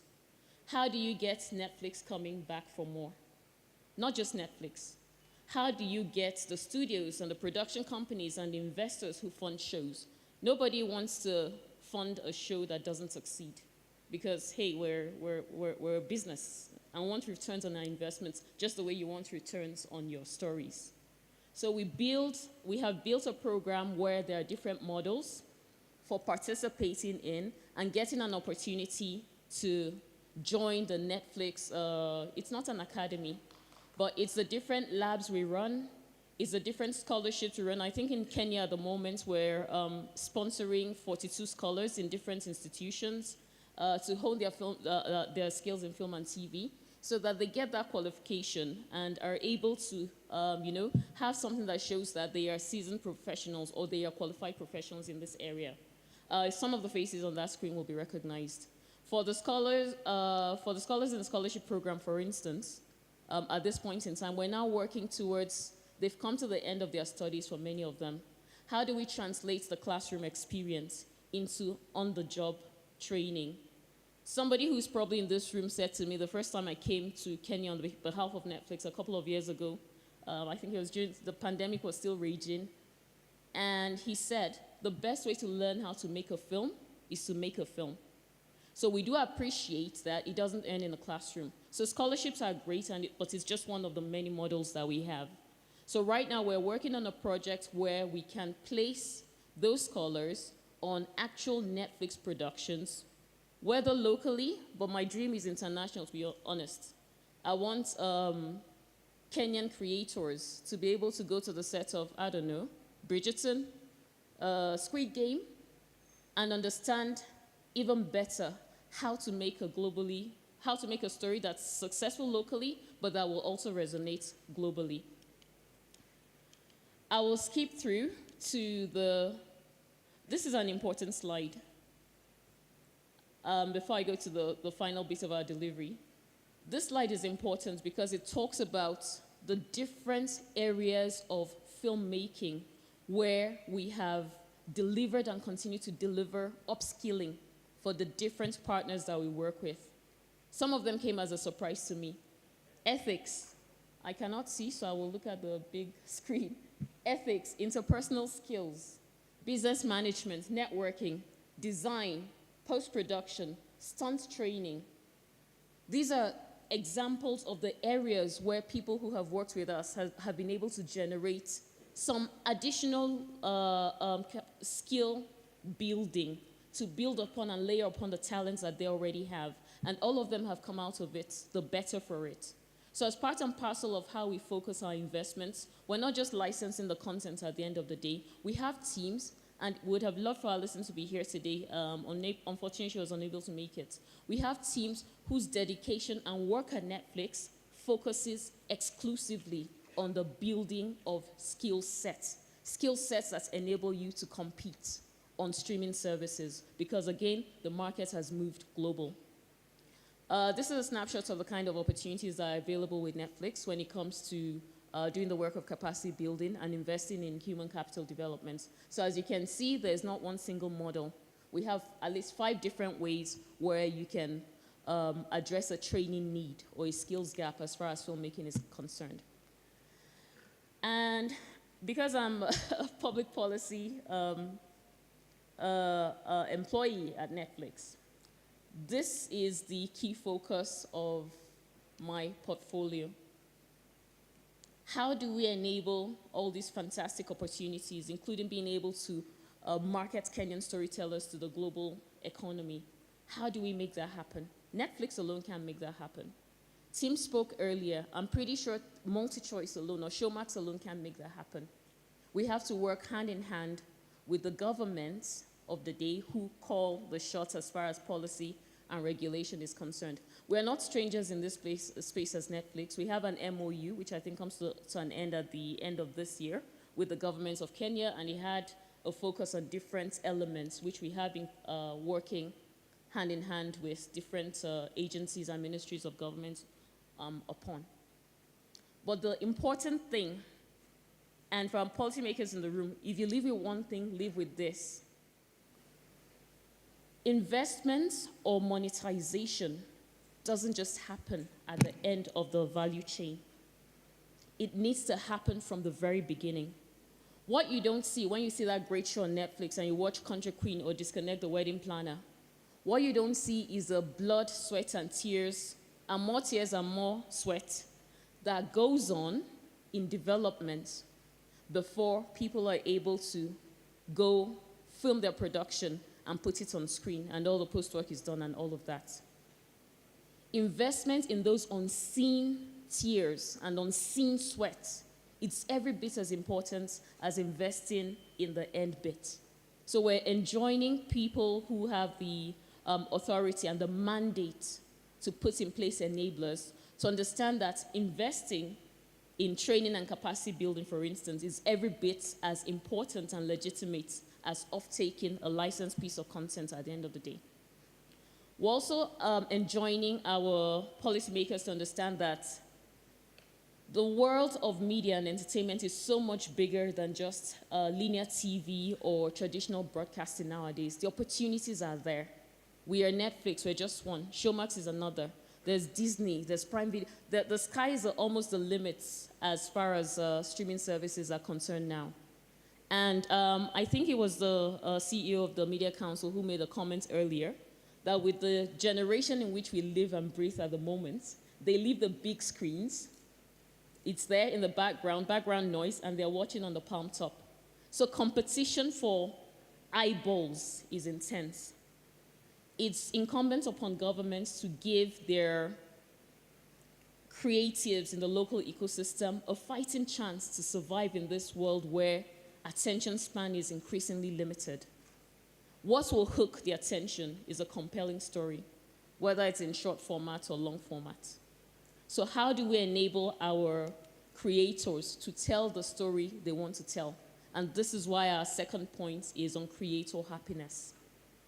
Freedom of expression, freedom in storytelling, allowing people to tell the stories they want to tell without restricting them with artificial and oftentimes unnecessary impediments. It's very important to enable Kenyan storytellers compete on the global stage.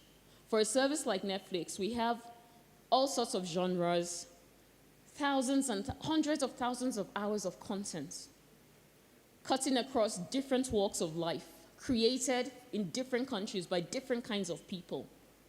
The commonality that draws people into the most successful titles is the excellence of the storytelling. That excellence is hindered where there's a fear or a concern that maybe what I'm expressing or trying to tell a story about is not necessarily politically correct, to use that term. And where a creator starts out from a place of fear and a place of hindrance and a place of not being able to express, that story is, I don't have the data or the scientific formula, but I think that story is dead in the water before it's even got started. So creative freedom and creative excellence is critical to succeeding on the global Hunger Games that the world of storytelling has now become. Again, it's not something that can be delivered by one single entity or one part of the ecosystem. Netflix is just one company. There is a handshake that needs to happen, and this is where partnerships and collaborations come through. We know, of course, that most of the jobs in an economy, most economies come from the private sector side.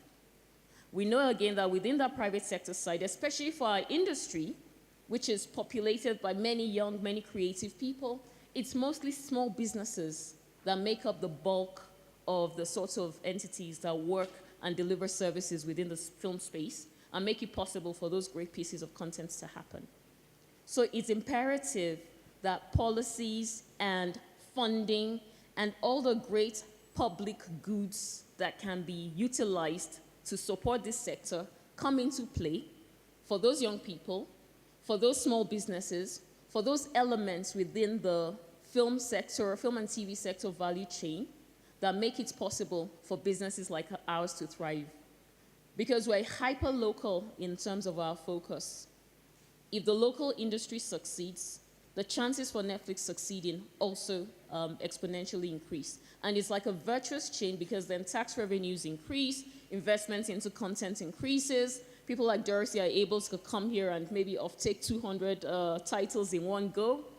It's a continuous cycle that needs to be resourced and nourished, especially starting from the policy angle. And I'm gratified by the fact that just on this trip alone, I think I've been here for about 8 days now, I have heard very encouraging things that give me the assurance that Kenya is putting itself in position to leapfrog even the successes of some other countries that we have seen within the sub-Saharan Africa region. By the way it's thinking around things like film incentives, how can we use what we already have to get where we want to go? How can we remove roadblocks? How can we remove the kind of impediments that have traditionally been obstacles for filmmakers to do what they want to do, which is tell their story? So I think from us, from Netflix, this is gratifying to see.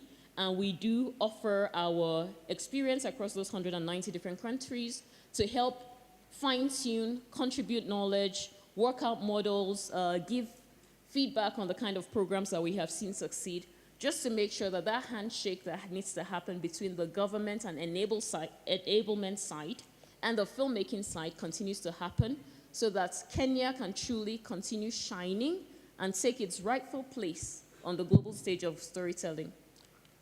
Thank you. I think that's our bit.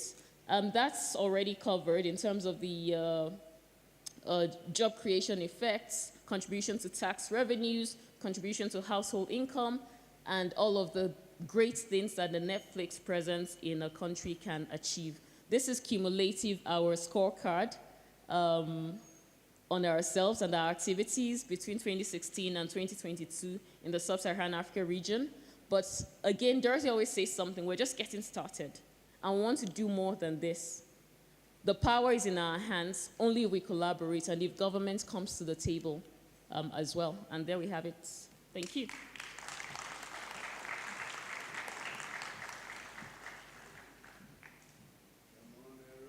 Give a better clap for Shola. Shola, you're from Nigeria? You're Nigerian, eh? So in Kenya, we've got something called kilo. Thank you, Jesse. Makofi ya kilo. Okay, let me tell you. Are you guys ready? We show makofi ya kilo. 1, 2, 3. Asante sana. Shola. Na kazi mzuri. Pamoja na team. Na Dorothy. Kwa sababu umefanya vizuri. Funga. Fungua. Oh, that's what kilo is. Give yourselves a round of applause. You remember? Those are the days of Moi. For you young people, where are the young people? That's how we used to introduce anybody of importance or say thank you to people who have done well. So they've done well. Timothy, Dorothy, Shola, thank you so much. That is where the money is, guys. So I know you've got money dollar questions. I'm only taking 4 questions. Please, can we put the QR code online? There's a QR code we would like to put up there because you can actually ask your questions online as well. They will be asked. They will be handled in the course of the day, but we're only taking 4 questions. Good to see you, my brother, from another mother. Okay, so your hand is already up. Okay, so you'll be the first one, Mr. George. And the second one over there, is that Kajetan? You look like Kajetan. That is Kajetan. Okay, good. My eyes are not doing too badly. Lady, oh, you're a man, sorry. What lady? You're a man, sorry. Okay, there are 2 other men, all right. Climate change and, what's your name? Yeah? Yvonne. Oh, Vaughn. Ron. Okay, sorry. So one of the things I think I want to say quickly is that you talked about film incentives, and I know Timothy is going to deal with that. I know that one you love, that topic of film incentives. She talked about it. So I'm not throwing you under the bus. I know you have information about it. And then one thing that you said, Shola, that really stood out for me was that you must succeed locally to have impact globally. Yes, sir. Hallelujah. Who said Bwana Sifiwe? It was you. Bwana Sifiwe. Okay? And then the other thing that I really thought was very important is that the film industry can contribute to the fortune of a country. If our vision is local housing, low-cost housing, the film industry can make everybody think about how we're going to do with this low-cost housing. We talk about it. We have films about it. We have documentaries about it. Basically, we can make a difference. If you want to go into manufacturing, we start doing research and do films about manufacturing. It gives people ideas, and they start feeling that, yes, I can do this. A guy in manufacturing will actually do that because he watched your film. He saw Chris doing something, and hey, I can do like Chris. Yeah, okay? By the way, many of us, the way we are is because we've seen things on TV. How many of us have been to New York? Okay. How many of us know what New York looks like? You guys are not, you're cheating, you're lying. You know what New York looks like. You know what New York looks like. Because you've seen it on TV. So, great. We have got great speakers here. I can see Nini is in the house. Good to see you. Yeah, we'll be doing some stuff later on, so good to see you over here. So, ladies and gentlemen, those 4 questions. Can I have the microphones going around? We will note them down, and then we'll take all 4, and then they will be handled. The others shall be taken online, as I said earlier. Thank you very much, Moniki. My name is George Orido. I am a critic with the Standard Group. I love focusing on smaller issues in this kind of events, and that's why I'm asking these 2 questions. One is to multi-choice. When will you stop deodorizing foreign stories with Kenyan names and actors and call them Kenyan stories? For example, Kina and the rest.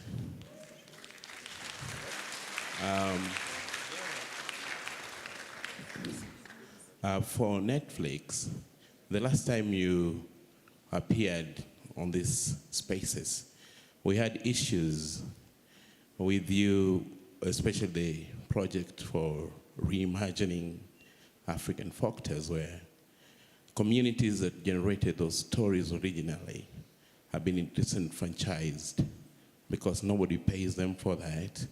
I don't know whether you've addressed that issue or is still business as usual. Thank you.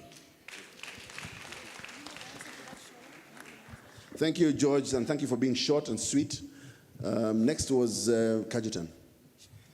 It's good to see you, man. Good to see you too. For those of you who don't know, Kajitan is, I think, the most high, what shall I call it? The foremost writer in Kenya in terms of writing scripts and making sure that he passes it on to the next generation. Thank you, Kajitan. Thank you very much, Mwaniki, and for that hype. That hype is also good. My first question is to Timothy, and it's a version of what Torido has just asked.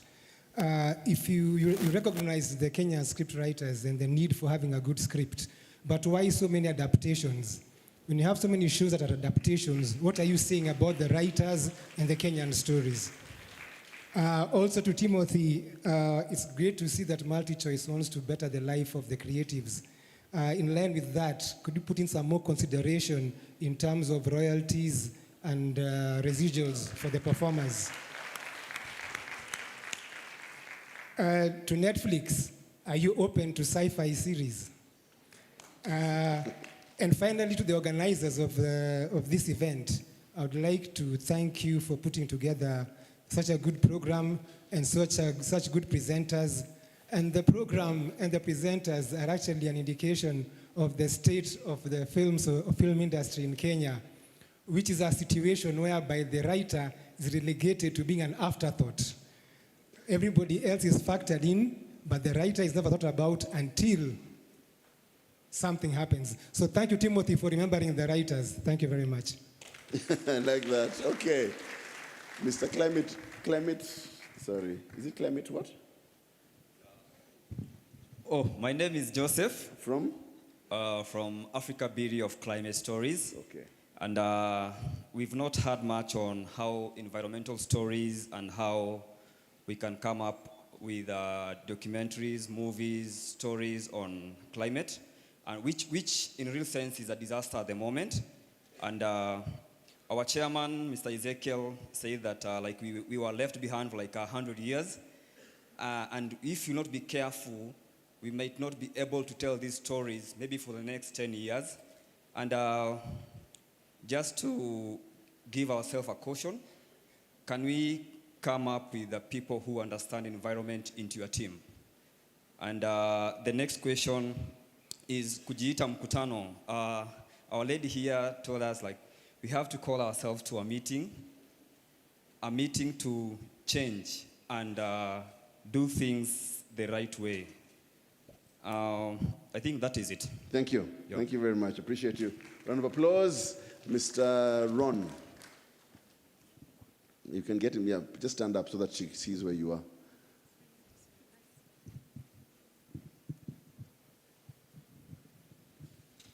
Hi there. Hi. Yes, I'm Ronnie Karaoke. I am a co-founder of Spade Films with my partner Hiromoke. I'm also the director of Synatic Limited, vocal dubbing and translation service that we do here in Nairobi. My first question is, I wanted to bring up what Mr. Omoyo was saying before he left earlier about the strikes going on in the US. One of the core reasons for that strike was something I want to ask about today, just a general question for all of the speakers who are sharing their knowledge with us today. What protections do we have for those of us in the industry whose jobs will definitely be impacted by AI? Personally, I know as an actor, I'm also an actor as well, it's not something that is going to ravage actors personally, but script writers, dubbers like myself as well, people who work on the sets and hustle every day. How do we protect those of us who are losing jobs to AI? Thank you. And my second question is for Netflix specifically. As we were discussing about what you are all looking for within the content market, how do those of us who are bursting with ideas apply? How do we get to you? I think you had mentioned, Dorothy specifically, your emails are full right now, so I would like to know how we can access you through those avenues. Thank you. Okay, good. That's a good question. I think she alluded to it, but we'll continue asking. Oh, Banaitumbi, you have a question? Oh, okay, fine. You know we can't say no to you, but you also have an opportunity to talk immediately after this, so, all right. Thank you. First, tell us your name and who you are. Okay, sorry. I wanted to ask multi-choice. There was an interesting slide around piracy. So, yes, so what is in their mind about dealing with piracy so that we can take a few notes? Okay, good. We'll take those. I think, Tim, you have got many? Yes, yes. Utawezana yote? Nitangangana. Bas, sawa, sawa. You want to stand up or you want to sit like that? It's up to you. Or you can even come here if you want. No, here is good. Okay, it's hot over there. It's too hot, eh? Yeah, you're right. You can recap the first question for me. I think Mr. Rido and Kajetan also asked in terms of adaptations, right? And I think adaptations are complementary to the offering that we give, right? So what happens is we require a lot. So if you look at our channels, there's a lot of long format scripted shows, telenovelas, 260, 500 episodes. What we get on our portals cannot satisfy that need. And that's why we have to temper it with adaptations, but which we also see as a learning opportunity for the producers. We're not saying, for the writers, we're not saying they're not great, but we're saying you can learn from the story arcs that other people are doing successfully out there. And I think the challenge we've had, and I don't know if the MTF faces this, right? Script writing is very integral, but not the easiest job, I would assume. And so you find that a lot, sorry? Yeah, it's true. So you find that we're not getting the scripts that can carry 500, 600 episodes yet. But when we do, we have those on board.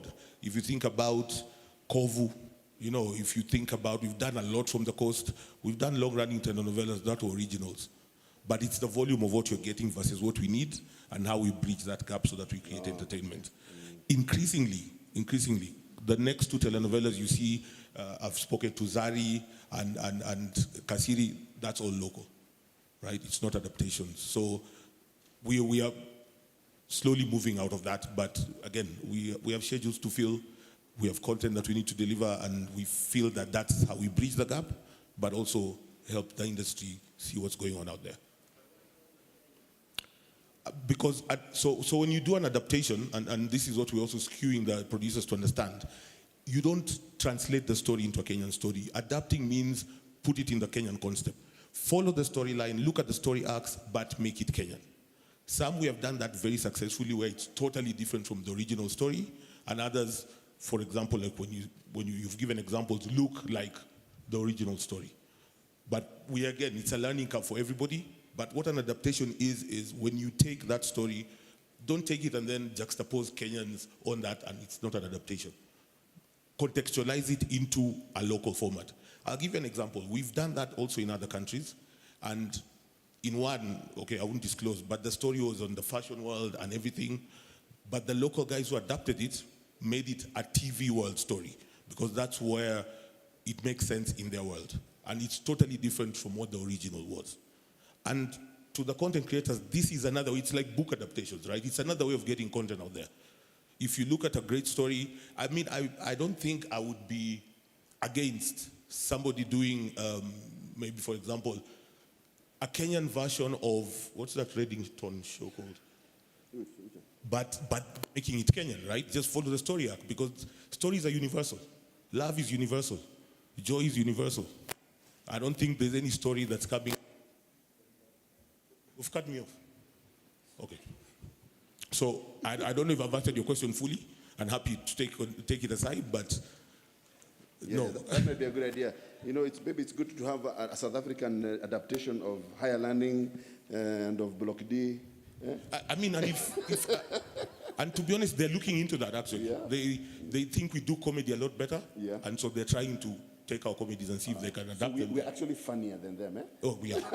I like that. Okay, thank you. Yeah. The next question you had was about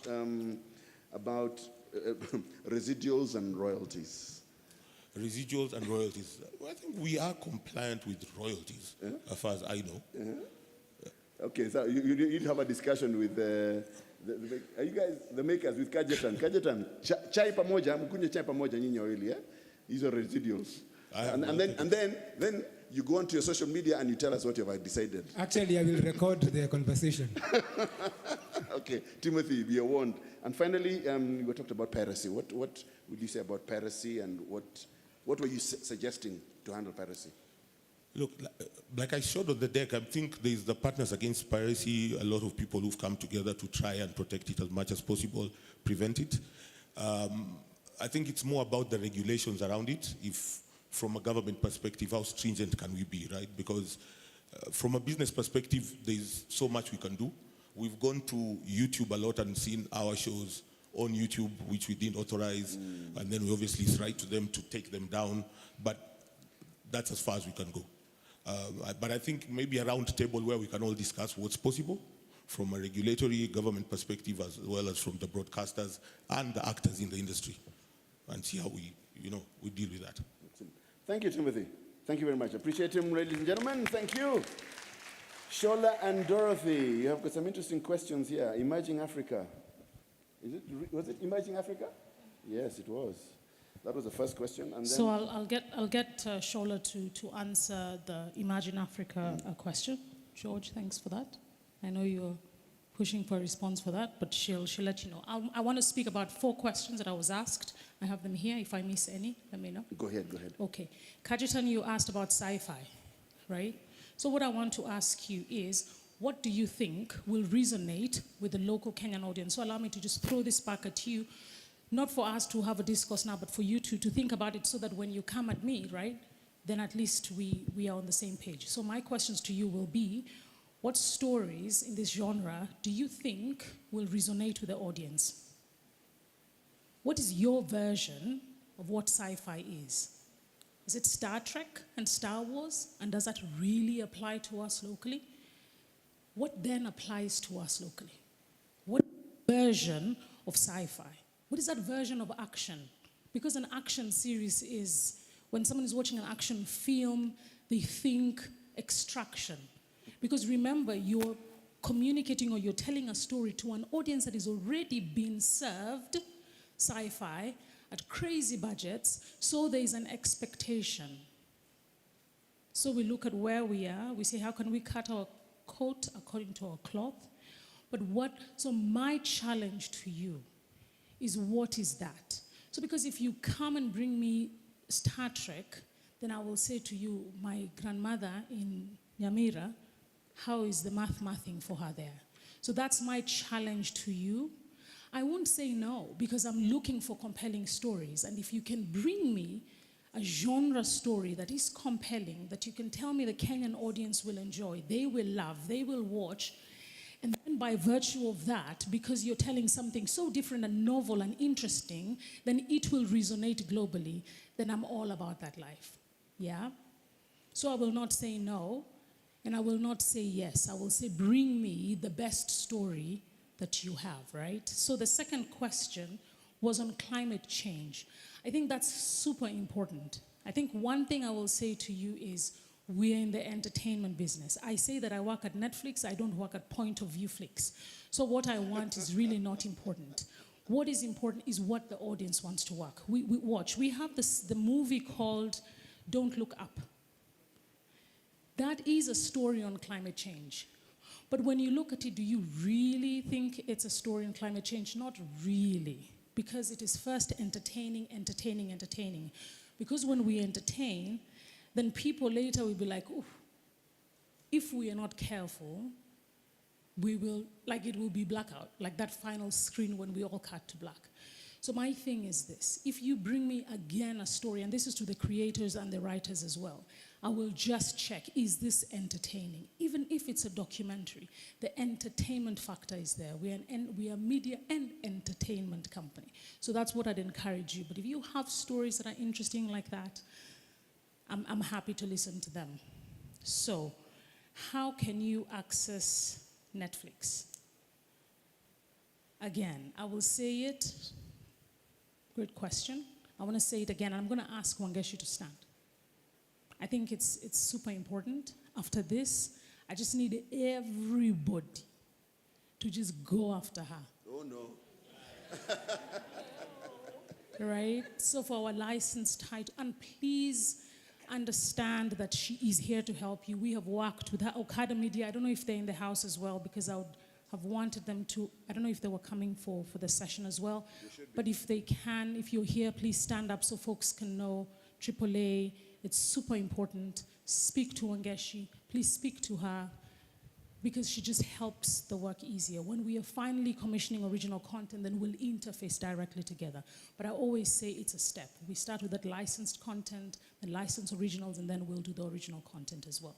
So hopefully one day we will be able to interface together, but now Wangeshi is helping us, and Okada and AAA as well. I think there was a question on AI, and I wanted to clarify before I actually spoke, but I think that it's inevitable, it's here. The strike is over, so that's really great. But also, I think it's about working together. I think it's my short answer, it's a collaborative thing. So it's not going to be one or the other. I think both are needed to make it work. So how can you use AI to augment what it is that you're doing? What can you learn to help do your work better? That's what I can say to you. But it's not something we should be afraid of, I suppose. Just before Shola says something, I wanted to say there was a ruling, I think you also about it in the States, where they said that a body of work that does not have an input of a human being cannot be protected as IP. You understand? So there has to be a human who made the AI do whatever it was. There's a human input to bring out whatever it is. So I think there's a bit of protection there. And I think we shall, of course, adapt that in Kenya. It will probably become international law. So that we can protect ourselves from the machines. Yeah, thank you very much. I'm just going to jump on what Dorothy said about AI and corroborate, is that the word lawyers use? We have not jumped upon the bandwagon of the mass panic that seems to be going on around AI. And that's because we believe that AI has its place, just as human creative endeavor has its place. And I'm probably speaking my personal opinion. We do not foresee a time when one will completely replace the other and there'll be no place for the other to play. And the reason why we probably haven't jumped on the bandwagon is because as Netflix, we're already using AI. And the benefits cannot be overemphasized. I'll give you an example. Before I joined Netflix, I was a Netflix subscriber. The day I heard, I used to live in Kenya, by the way. The day I heard that Netflix was available in Nairobi, I subscribed. So I'm a long-time subscriber. And my problem with Netflix back in those days was I would scroll, and fall asleep, still scrolling. I would never watch anything because I was forever scrolling. Couldn't make up my mind, was torn for choice. We have this thing we call recommendations, which is when you see a show, you like it, thumbs up, you really love it, double thumbs up, those functionalities are there. Based on AI, we utilize what we know brings our members joy to give them even more of what will bring them joy. So there are so many positive benefits that our service and our subscribers all over the world are able to benefit from because we rely on AI for those. On the converse side, I will give an example that would make sense to the likes of KFCB and others. For us to be able to recommend a show and say, hey, this is a rom-com, is a soapy, feel-good drama, there are people, sometimes a team made up of up to 300 people who go through a certain piece of content as soon as it enters the Netflix ecosystem. So those people's job is to go through that piece of content and tag it with the different characteristics and identifiers that give us a basis upon which to provide context to the viewer and make that recommendation and say, hey, by the way, it's a steamy show, it's 18 plus. Those are human beings. The job they do can't necessarily be replaced at this point in time by AI. So there's a positive use case for human intervention. There's also a positive use case for AI. The one that's even more relevant to this market, and I spoke earlier about the fact that you can make a show and tell your story in Kiswahili, and people in Korea watch it because Netflix involves in subtitling and dubbing. We have also seen the practice amongst our viewers and members all over the world. Some people prefer to hear the original language, and I'll speak again as a consumer, that's like me. So if I'm watching a Korean show, I'm watching it in Korean and following the subtitles in English. If I'm watching a Kiswahili show, I'm listening to the Kiswahili to try and pick up a few words here and there and build my language skills, and then I'm reading the subtitles. We also have those who don't want to bother with the reading. We also have the visually impaired who depend on other functionalities that we have built into the system.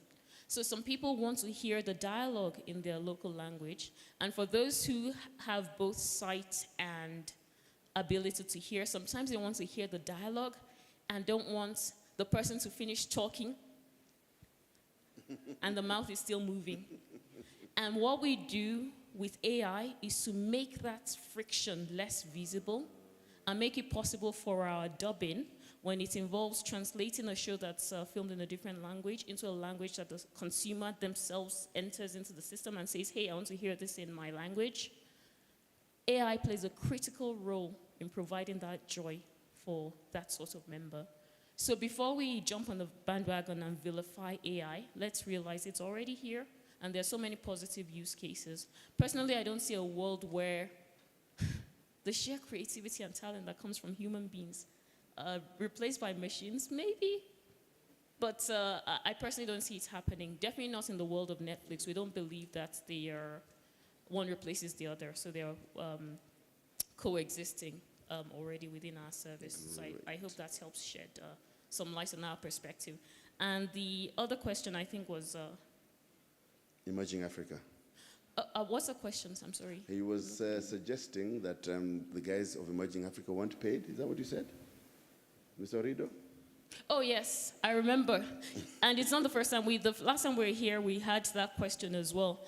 And I worked for a long time, both behind the scenes and in front of the scenes on that project.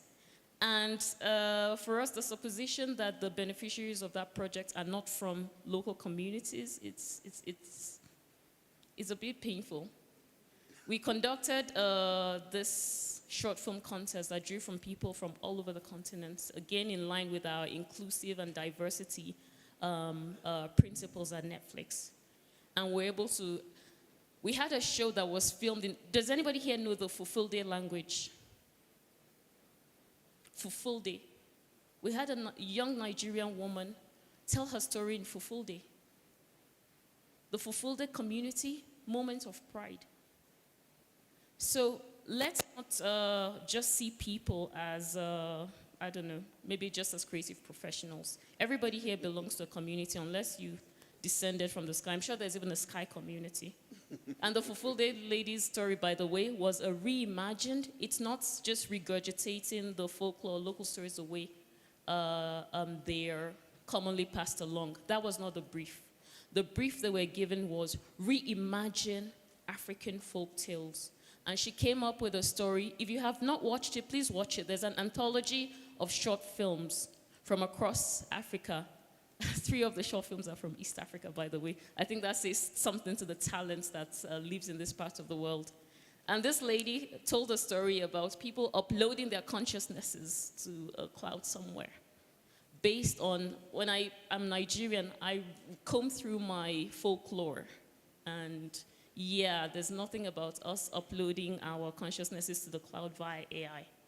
So I think the benefits to communities for every person, every talent, in front of the camera, behind the camera, in those script writing rooms, they all belong to a community. And it's even better that we belong to an international community of storytellers. So we'll continue to do our best as Netflix to give people who otherwise might not have a voice, who might not ever get a chance at the global stage, that opportunity for them and their communities to shine. Those people walked away with the IP in their projects.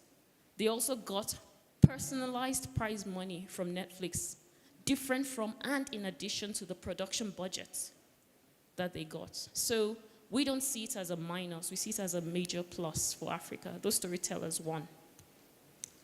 Thank you, that's Shola. all I have. Thank you very much. Round of applause for Shola, for Timothy, for Dorothy. Who else spoke? Who else spoke? Njoki, and who else? The other guys have gone. Oh, Banawamalwa, and who was the last one? David. Yes. Thank you very much. Oh, and of course, Bana Chairman. So the only thing standing between you and T right now is a 5-minute statement from a very, he speaks very briefly, but says very powerful things. So Deno. Ladies and gentlemen, the Honorable Dennis Itumbi. I've seen some Zues in the house, Nini Washara is in the house, Bob Nyanja in the house, Josie in the house. So we're coming to you immediately after tea. So please don't take long after tea, yeah? I confirm I will be very brief. I think I'd actually indicated I would be here for a short while, but when I came in, I thought what was being presented was absolutely engaging. And now my phone can't stop ringing to be in another engagement, but that's not a problem. I think I consider this to be home. Ladies and gentlemen, my name is Dennis Itumbi. For those who are foreigners, Itumbi means an egg in the local language. I am an advisor for the creative economy and digital economy for the President of Kenya. I'm also a nominee for Deputy Minister ICT, if that goes through. This is how I intend to, I consider myself in movie language. I've heard people have introduced themselves as producers, consumers. I think I am an untold movie. So for the script writers, I have a story to tell. I intend to have a very brief conversation, and I'll deal with it on action. So what I will do, we had a manifesto ahead of the elections, and we won, and it is now an implementation plan. I'll therefore go to the points which we raised in our manifestos and briefly say what we are doing on it or what we have done on it, and then I will donate the rest of my time to 3 questions. Then kindly, guys, you allow me to rush to that other meeting.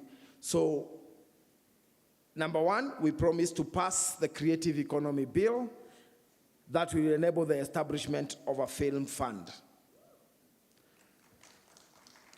That was a promise. Where are we? Already there is a draft of the Creative Economy Bill, and I'm sure my friends from KFCB and the Kenya Film Commission will have the opportunities to speak, and they will speak at length on that issue. But there is a draft. And within, I'm sure, the next 2 weeks, next 1 month, there will be stakeholder engagement so that you guys can give your input on that draft. So that is already there. That draft creates the film fund. I don't want to get into the details, so I give you opportunity to be able to contribute before we can say that's how it looks like. But that film fund has been discussed for as long as I have known these conversations around theater and film. I also even know that at one time the Spanish government even offered to build some place where I would be able to go and lease equipment and all that stuff. So I think it's now designed. Where are we going to get that money, both from private sector and public sector? Importantly, to operate just like the way we have the sports fund, but focusing specifically ring-fenced for theater and film. In fact, I am told and informed that the Germans have already completed a report on the film fund, and the report should be here next week for a discussion. So I think on that space, we are doing well. Number 2, what did we promise? We promised to mandate the film fund to facilitate access to modern equipment and the entire film production infrastructure available for local filmmakers on hire and lease basis. I think I've addressed that a little bit, and you guys have an opportunity next week to address us on it. Number 3, review the inter-county licensing regime with a view of developing a single permit. Now, on this, what we've done, if you have been observing over the last 2 weeks, we are launching the county aggregation and industrial parks in every county. The purpose of those county aggregation, whereas there is a trade aspect of rice, coffee, and tea, there is a specific mention of film on the SEZ Act, and that specifically mentions film. And by the way, for those who are not aware, if you shoot your film in those centers, you get a film certificate for no pay. And that is not a new law, it's a law that exists. It is just for us to implement. Then, so on that, the movement in between the county aggregation centers are not part of what you pay as a license when you move from one location to another. You can actually move in all our 47 counties as long as you operate on our SEZs, where we are putting up film centers, complete, and I know we are talking with some of the partners to help us set that up. So on that basis, the inter-county license collapses without an action. Number 4, establish a green channel immigration scheme and protocol service for international filmmakers. This was to address an issue that had come out during our engagements in the campaign, where people told us one of the reasons why international filmmakers don't come here is because even the protocol at the airport itself is a problem. I think this has gone further with engagement with the Ministry of Foreign Affairs, and what I know is that last week there was further contribution, which is, I'm sure will be policy very soon. It is not only going to benefit international filmmakers on the Green Channel, it is also going to benefit local creatives. I want to use creatives on that bit, not filmmakers. Local creatives, because I think the idea there is to develop the same way you have a diplomatic passport, you have a green ordinary passport, but to have a creative sticker on the ordinary passport to fast track our creatives and encourage them for production. So that is being developed into an issue, and I'm sure that will be discussed as a policy by KFCB and Kenya Film Commission when they take the podium. Finally, on our promises was establish a film ecosystem that convince all stakeholders tasked with revitalizing the growth of the sector. So on that, today is an achievement on itself. We are having the inaugural government-funded State of the Film Conference. So on that already, we've already started achieving it. In fact, I was just telling my 2 brothers that from next year, one of the guys we are going to ensure they address the film community on this podium is the president. The same way we have a State of the Nation address, we must have a State of the Film address from himself, so that we don't make this a talk shop, it becomes a report on the actions that government is doing. Allow me to say a few other things. Government is approaching film as a value chain. You realize that on leather, it's a value chain. We are looking at hide, how it becomes, how we make it, preserve it to become good leather, and then produce shoes. You notice on textile, we've started planting cotton to produce textiles. Now, on film, from idea or from concept to the product that is finally done and to the market. We are developing that value chain led by the two gentlemen I've spoken about. And why I'm avoiding getting into the detail is because I know their presentation is on that detail. Finally, on that aspect, is a challenge to you guys. I've heard here, I think it's Magaria who has spoken about it, that broadcasting monetization has collapsed as we knew it.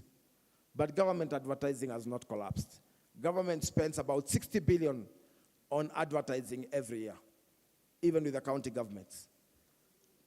The president has since given a directive to say 10% of that money goes to creatives. He didn't use the word film, goes to creatives.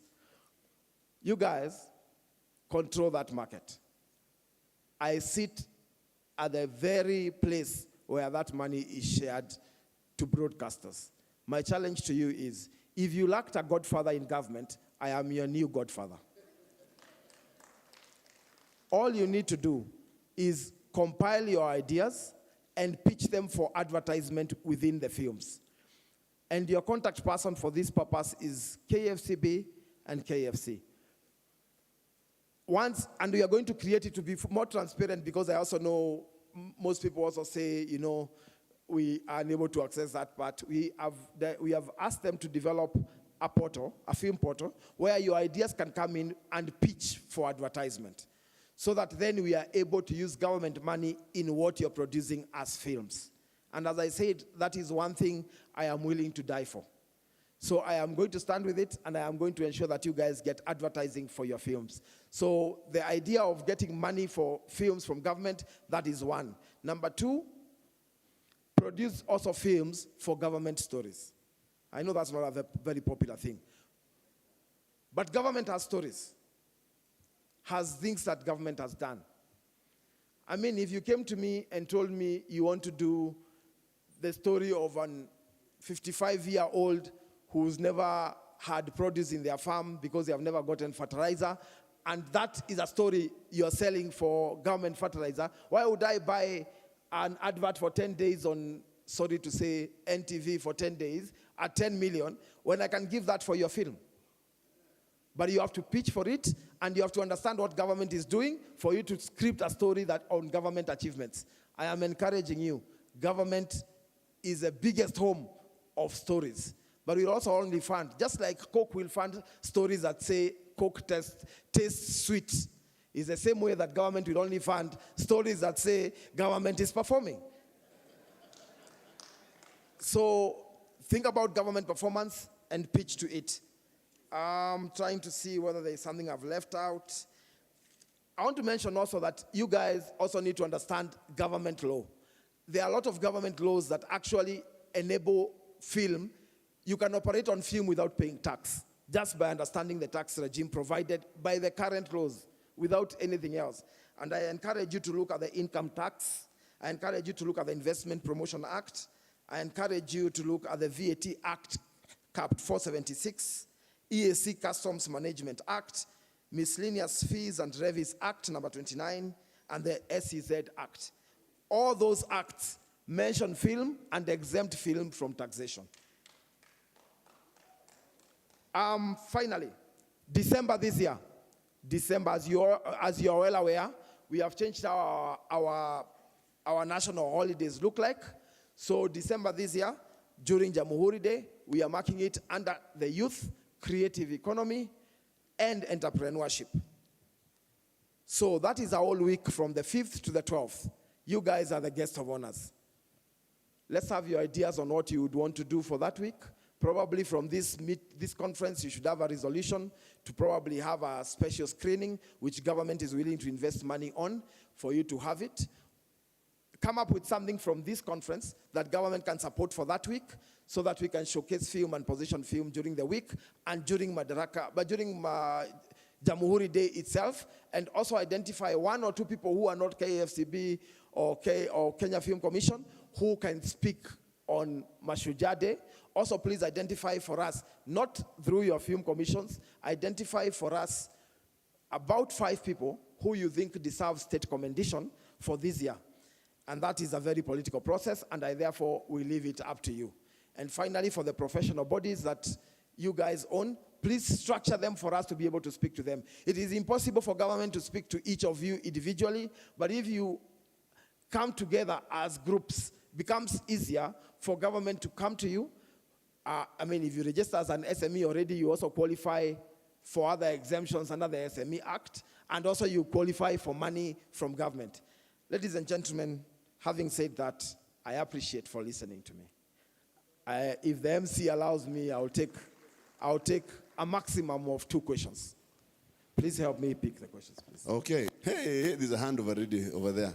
And now I'm told ladies are not putting up their hands. Ladies, niaje bana. This is 2020s. Okay, just give us your name and ask the question. Hello, my name is Kevin Karaoke. I'm a film critic at Cinema Focus. One of your first goals as when you entered the government, the first thing you did was you told the world, and Kenyans in particular, that the only way they can see the president getting inaugurated was through KBC. But then after that, we have seen nothing. KBC was a station that was competing with other, we made Makutano Junction, we made so many local produced shows, but now everyone is complaining about broadcast, but what is the government doing with your one station to actually bridge that gap with our local content? Thank you. Thank you. What was the other hand? Oh, there's a lady. Sorry guys, there's a lady. The lawyer. Put your hand up nicely so the microphone comes to you. And introduce yourself again. Hello, my name is Amata. I'm a media and entertainment lawyer. And now that you are the government advisor on creative economy, I know this is a film event, but you know film captures everything, which includes music, right? So my question is, we heard when Talanta Hela, I think, was being launched, that the president is thinking of changing PPMC, which is a presidential, the Permanent Presidential Music Commission, to be the Creative Economy Commission, so that it houses all the 7 creative economy industries, right? My question is there a way, because you're a government advisor or you're the president's advisor, like you can speak to the president and request him against that decision for reasons that PPMC is what KFC plays. You see the role that KFC plays in the film industry, that's the role that PPMC plays in the music industry. So by conversion of PPMC to the Creative Economy Commission, so that it houses all the creative economies, we will have, me as one of the lawyers, will have no other mandate other than to push for things like KFC to also be disbanded, so that it can also fit into the Creative Economy Commission, which is to house the rest. So kindly. Okay. KBC and bridging the gap. There is a whole reform agenda on KBC, which I am very aware of and part of. In fact, on KBC, we believe that's the home, should be the home of local productions. But just because you've asked that question, I need then to add a little bit and say, and George, this is not for standard. It is Chatham rules apply on this. Most of our TV stations show soap operas, and those ones are not subject to tax because they come in a flash disc and they start airing. Part of the sources of the money for the film fund will be some heavy taxation on anyone showing Telenova, so as to encourage them to take local productions. So on that will be a source of film fund and also to encourage them to get. So you show Telenova, you have been escaping from tax for a long time, we are coming for you. And it will not be easy, it will be 50-50 for that cost, or even higher than 50%. Because we have those local programs here, why not pick them? And on KBC, I'm willing to have a conversation on another day, but there is a whole reform agenda on KBC to take it up. And anyway, let me not go into the politics of it, but yes, it's time for KBC to stop being a government mouthpiece and be a public broadcaster as envisioned by the Constitution. If the president has a story, let him compete with the story of this film conference on TV, and the editors make a decision. So the president has to have a good story to compete with the story of everyone else. Otherwise, we are not running a station there. PPMC. I hear you, Akili. I also note that you have put a slight threat at the end, going to court. I will, however, disappoint you because that's why we are doing the creative economy bill. So we'll make it impossible for you to win in court. And we also have lawyers, so we'll also meet in court on a light note. However, PPMC is part of the creative economy bill. So please, when the stakeholder engagement comes, please give your views. However, the idea there is, for a long time since independence, whereas under the president, you know, KFC has, if they have to write a letter to me, even forget the president, they have to write to their PS, for their PS to write to their CS, for their CS to write to State House, then State House forwards the letter to me. So assuming that decision is about a filmmaker who is supposed to come to Kenya tomorrow, that deal is gone. We actually lost a movie that way because some guys wanted us to close Mombasa Road for 10 minutes, and we couldn't make a decision. That's around 2015. We couldn't make a decision because of that formality of letters. Yet, we closed that road for the president for over 2 hours on a normal day. So it is that kind of thing we are trying to cure in terms of getting access to the top level who speaks across government. If I write a letter today to any government department, it doesn't go through the bureaucracy. As it is established today, KFC, KFCB have a bureaucracy they have to meet to achieve a decision. PPMC too, because now it's under a ministry.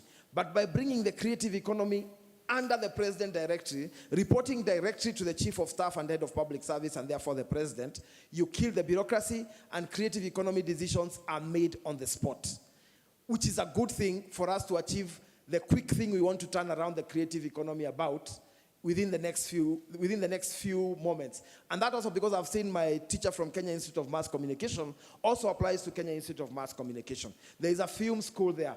Thank you, Mr. Buhere. There's an old film school there, and all that, unless we reimagine it, unless we stop thinking about how it has operated in the past, unless we disrupt, we will remain in this room talking about these issues. Our generation will pass, and the next one will still come and discuss that. But we are willing to listen to you. If you think there is a way, we are not doing away with the music aspect. If you still think there is a way, that will be good. By the way, the highest in government now, the highest you can rise as a filmmaker, the highest is to be a director. And after director, you know, there are many things. There's senior director, there is secretary, which is a very senior position, and then PS, and then CS.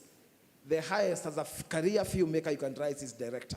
The only way we can be able to change that narrative is through the shortcut of redoing something like PPMC and create a secretary there, so that you have a powerful person at the presidency who can be able to command staff, bring that advertisement to you guys instead of relying on me, and someone who can also engage with you at a more higher level that does not require approval by CS or someone else, but by the president. But that said, stakeholder engagement is coming. If you still believe or think that needs to be redone in a better way, please do. Thank you very much, good people. God bless you and keep you. Dennis, there's one question. Sorry. We have Judy Kibinge in the house. And of course, we all know Judy Kibinge is a member of the Academy of Film. What? Academy of Film? That one. That one. Oh, the Oscars, just the Oscars. So she's one of the 5 Kenyans that are, so she's very special. She's our, what shall I call her? Royalty in film. Thank you so much. I do know you said 2 maximum, but we had to just squeeze one last one in. My name is Judy Kibinge. First and foremost, I'm a filmmaker. I'm also the founder of an organization that has raised over 10 years $2 million and put it back into independent filmmaking. So as a stakeholder, as a filmmaker, it's wonderful to hear these amazing government plans, the centers across the country, the fund that has been created, and all these things that we've been longing for. But my question is this. Having spent the morning listening to practitioners like Jockey, knowing EPI, people who have produced series with 500 shows, by the time the government formulates a plan such as the film centers around the country, which we're being invited to shoot in, where is the collaboration? Because KFTPA exists, that's why we're here, they've gathered us, we've become powerful, we're making many films. How can we input on these amazing government plans before they get to the stage that they've gotten to? Because there is true expertise, true passion, and true initiative in this room. And we need to be not just at the table listening, but inputting. Yeah, they used to tell us during the campaign, if you're not on the table, you're on the menu. I agree with you. We need to urgently see how sector collaborates at the point of inception of the idea, not at the end of the value chain. So I think my challenge to KFCB and maybe as a takeaway on the state of the film industry on this, what the digital, because I'm also in the digital economy, has done, they have taken sector and put them as a science and digital advisory to the president, which is sector sitting in State House once a month to see what's being done, to contribute, and also give new ideas on what can be done. So I think we can have a film cabinet, which we can select among ourselves. We can start with, because I have the office, I can make the decision. So KFCB, we can start with a team, also a lean team makes a decision. So we can start with a team of 5. And I'm offering to have that meeting before we do Mashujaa Day on 20th. It can triple so that we release pressure from tea, coffee, and any other thing that has been earning us foreign exchange. So if you consider that, you could call a stakeholders conference where we can look at the legislative, the administrative challenges this industry faces, and then I'm sure our able CS can present that as a cabinet memo where we can deliberately invest in this industry, enhance production of films, and not just do it for Kenya, Africa, but start getting global, because this is where real money lies.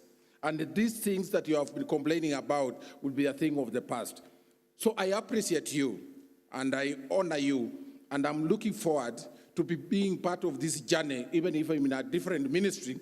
And straight away, if you have any challenges in marketing what you do, our ministry will be, our State Department of Broadcasting and Telecommunication will be ready to support you in any way you want, so that we also relieve you of the pain that you might have been experiencing in the past. So with those few remarks, because I have to rush somewhere, I want to thank our CES for interrupting the proceedings so that I can say 1 or 2 things, because I was even given one of the documents that one presenter made. So Bwana CS, I will give it to you later in a more organized way.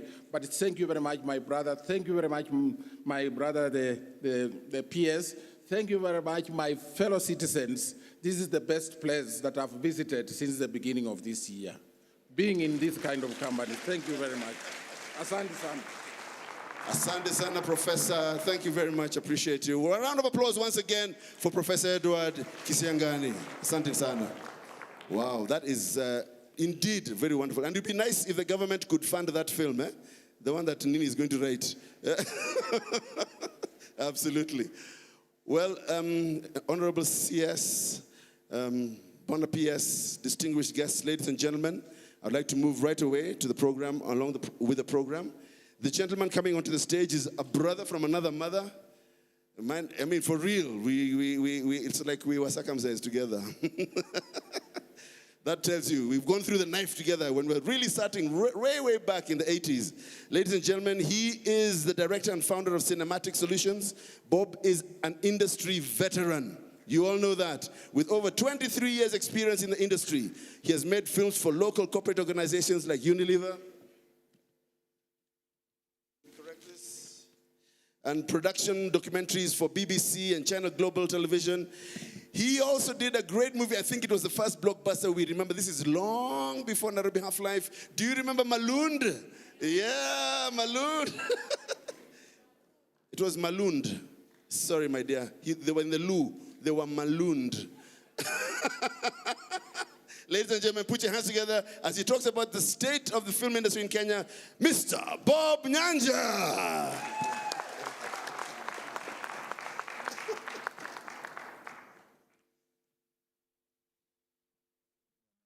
CS,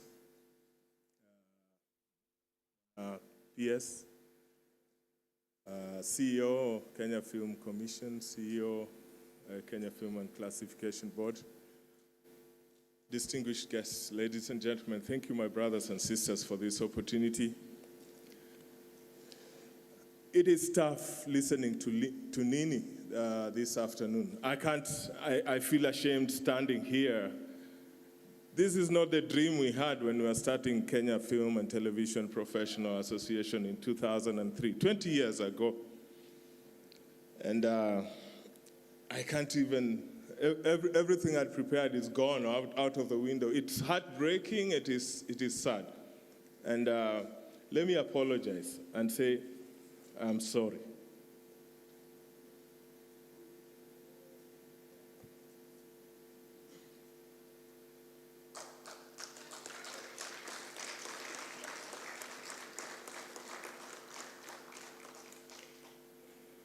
Bwana CS, we have not been kind to each other. Things have gone horribly wrong since some of us have not been around enough.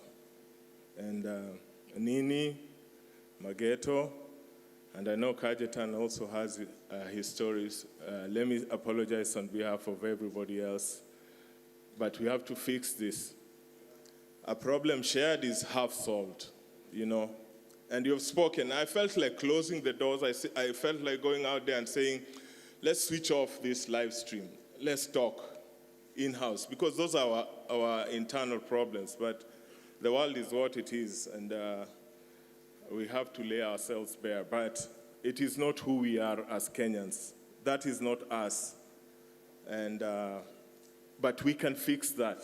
We can fix it. And we must fix it. For us to grow, we must fix those problems.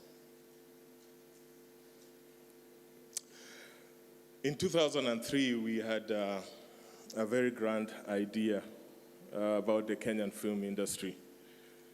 Njeri Karago, God rest her soul in peace.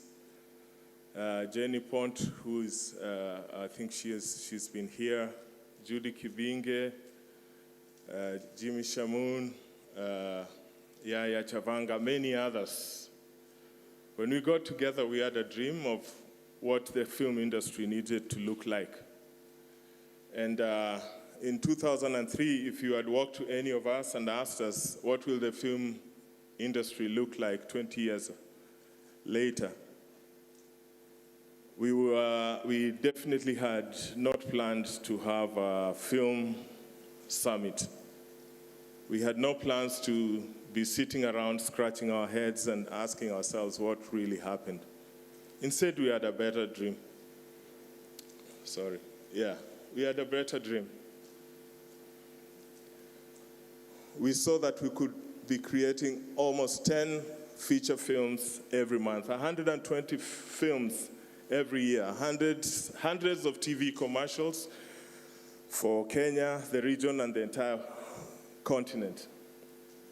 We were committed to doing a lot of TV series. We saw that we would create 100,000 jobs by this time. That is the dream we had. And we were a bit organized. We had toilets, we had a reasonable schedule for our guys, we had food on set, and that's what we wanted to be. We wanted to be professional, we wanted to play in the world stage. We were not going to be let down, and we were not going to let each other down. But the reality of the matter is we are here today, and what has happened is water under the bridge. We must look forward. We must move on.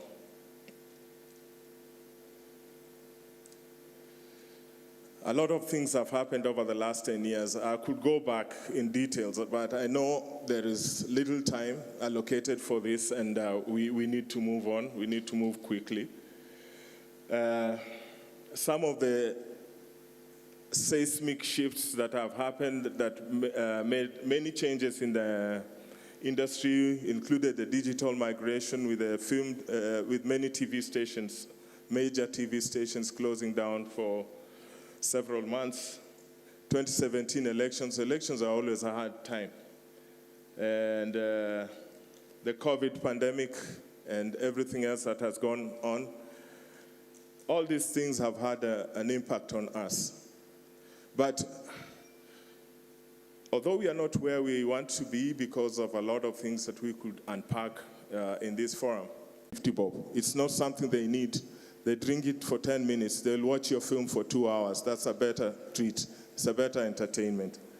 So I think if we invest in exhibition centers where people can now access our films, it is possible to turn around. And we have the numbers. 55 million people, just in Kenya alone. Once we extend that to the East African population, we have the numbers. It is possible to do this. Collection systems. You cannot have an exhibition space and you do not have an exhibition, a collection system in place. We have already invented the most successful money transfer system in the world called M-Pesa, mobile money, cash to phone, cash to bank, and subscription. These are all possible.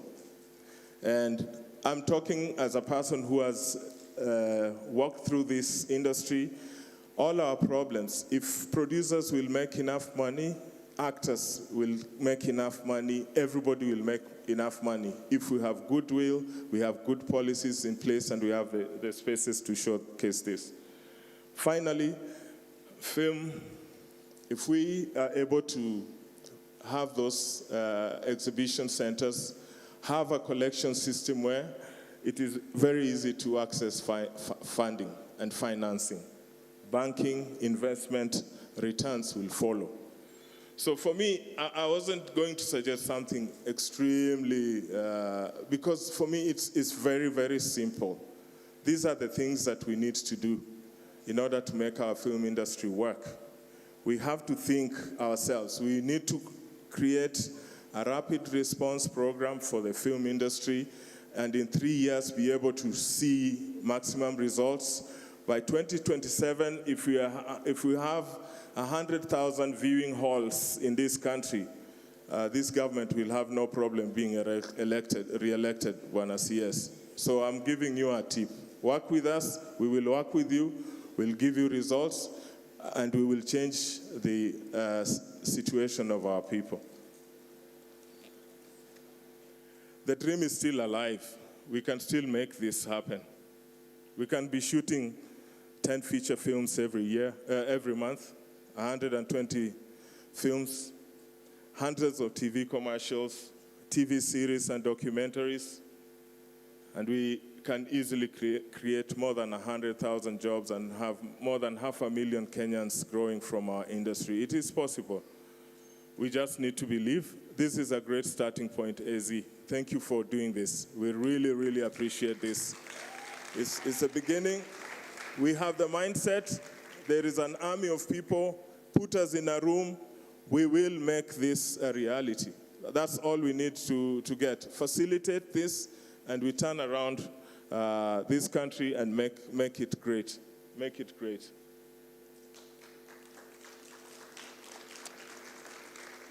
I love Kenya. God bless Kenya. God bless you all. Thank you so much for listening to me.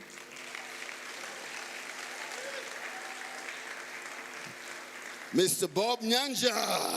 Mwenyewe. Please give another round of applause for Mr. Bob Nyanja, who's doing an incredible job. That dreams are what? Valid. That dream is valid. And I think, as you said, the mindset is there. Bona Chairman, thank you. We move. There's energy. You can feel the energy. We want to make a difference in this industry and make a difference in this part of the world. Thank you so much. My job right now is very simple, Bona CS. Very simple, actually. It's just to introduce the new members of KFTPA committee who were just recently elected. I, by myself, Bona CS, was the returning officer. So I can verify that the results of that election were free, fair, and viable. Verifiable. Absolutely. I was there and everything. We could see the numbers as they came in, and these are the people. And I hope that they're ready. As I call your name, please come on stage. I will stop using this one and I'll use those. It's off now, yes, so it's off. So with your permission, sir, I would like to introduce to all of you, ladies and gentlemen, the new committee members. And as they come, the dancers are going to dance. Don't worry, dancers, you will dance. We shall dance. When they have been commissioned, received that whatever, you will dance immediately after that. Okay? All right. So ladies and gentlemen, I'll start with committee member for institutional memory, because he was indeed the former chair of the KFTPA. He is elected committee member for institutional memory. He's a founder and CEO, was the founder and CEO of Machakos County highly impactful Machawood. He knows a thing or two about films, including being part of a producer in Cobra Squad. Did you know that? That's right. He brings 30 years of experience in the industry to our team. Ladies and gentlemen, put your hands together to none other than the very skillful communicator, Victor Muniafu. Karibu sir. Also for institutional memory, she has been elected because as a producer and founder of the only company that Mzungus could say easily, because they could not say one boy, they used to say one boy. So she's One Boy Productions. She is a fixer, a leading service production company that she runs and has international clients. She served in very many, including First Grader, yes, doing some very good stuff, Sugar and others. Ladies and gentlemen, oh yes, she also served on the Oscar committee, selection committee in Kenya. Put your hands together for One Boy, Cairo. Ladies and gentlemen, she's not a machine. And a News Amy and Peabody nominated producer.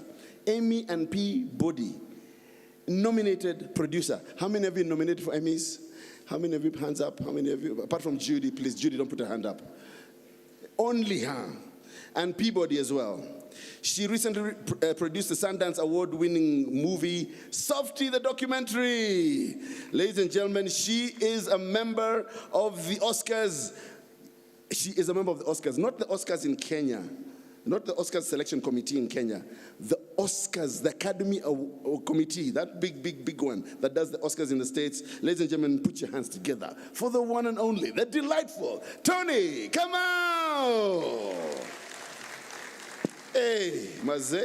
There are only 5 members in Kenya who are Kenyans. Judy Kibinge, Tony, Lupita Nyong'o, Wanuri Kahio, and the last one is an animation lady. What's her name? Do you remember? Okay, there are only 5. All right. Next on stage, ladies and gentlemen, and when I see yes, is a skillful, technical, talented mind. He has worked in several international and Kenyan film and TV productions in the lights, grips, and gaffer department. He is trustworthy, dedicated, a team player. He has 18 years experience. Ladies and gentlemen, put your hands together for Mr. Kamonde Victor Ochieng. Karibu. Also on the committee now, he is the treasurer, the money man. He's the treasurer of the committee. Very trusted by the way, everybody in KFTP said, no. If he's not the treasurer, we're not going to trust nobody else. All right. And he is actually deputized by a very trustworthy gentleman as well. He's a co-founder and director of Film Crew in Africa Limited, also managing partner at Blink Productions Limited. He has worked in several award-winning cruise shows as a crew and consulting positions as well. He has in-depth knowledge in directing and videography, 15 years of experience, and is very strong film professionals from the whole of East Africa. Put your hands together for Ledama Sempele, right there, Vice Treasurer. Now, we have to get you over here somehow. Oh, you're ready? Muko tayari. Nani kama wewe? Ladies and gentlemen, she is a committee member. She was the previous secretary, I believe, to the committee.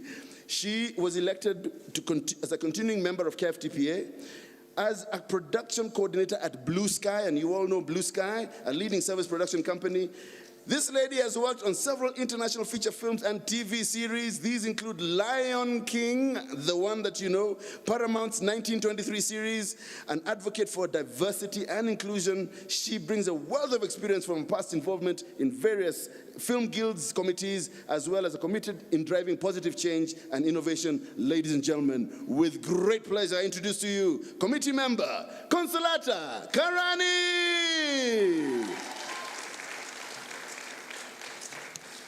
Also on the committee, ladies and gentlemen, as Vice Secretary, this lady is a graduate of the Kenyan Institute of Mass Communication. Do you remember that? You remember KMC, you guys? Some of us, that was the only school when we were growing up in film. You remember? There was the only one. And she's a producer and director at Oracle Productions. She has produced over 20 TV commercials and has experience working on highly entertaining long-format telenovelas as well. She's a meticulous collaborator who always gets the job done, and she brings 23 years of experience. Ladies and gentlemen, please welcome Eda Kiruhi. It is also my privilege and pleasure at this moment to introduce to you my namesake. He has worked across multiple roles as assistant director on notable international films such as The Constant Gardener, you remember that one? Worked on Kenyan and East African TV productions as a director, producer, and writer, and an adaptable and dependable collaborator. He brings 2 decades of experience in the film industry and also the acting stage as well. Yes, also acting stage. Ladies and gentlemen, please welcome Mr. Mwaneki Njache. Makofi yake, my namesake. She was here on stage a little earlier on. What you did not know, what I did not tell you, is that she's a member of the International Emmys, and she brings 20 years of experience, both here and in the States. She has done over 500 episodes, as we talked about. Ladies and gentlemen, she was the inaugural director for Multi-Choice Talent Factory. Put your hands together for the vice chairperson of the KFTPA, Njoki Mohoho.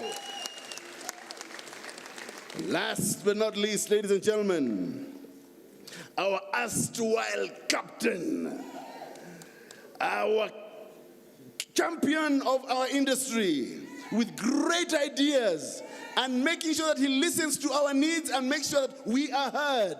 Ladies and gentlemen, our chairman, none other than Dr. Ezekiel Onyango. Yeah.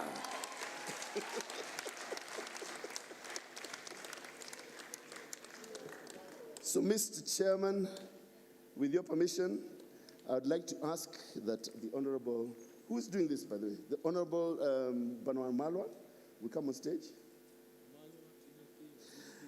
It would really be wonderful if our dignitaries would come and just shake the hands for a photo moment with these people who have committed to, from the memoirs and that we've gotten from everybody, have committed to make a difference for this industry. And as Bob has said,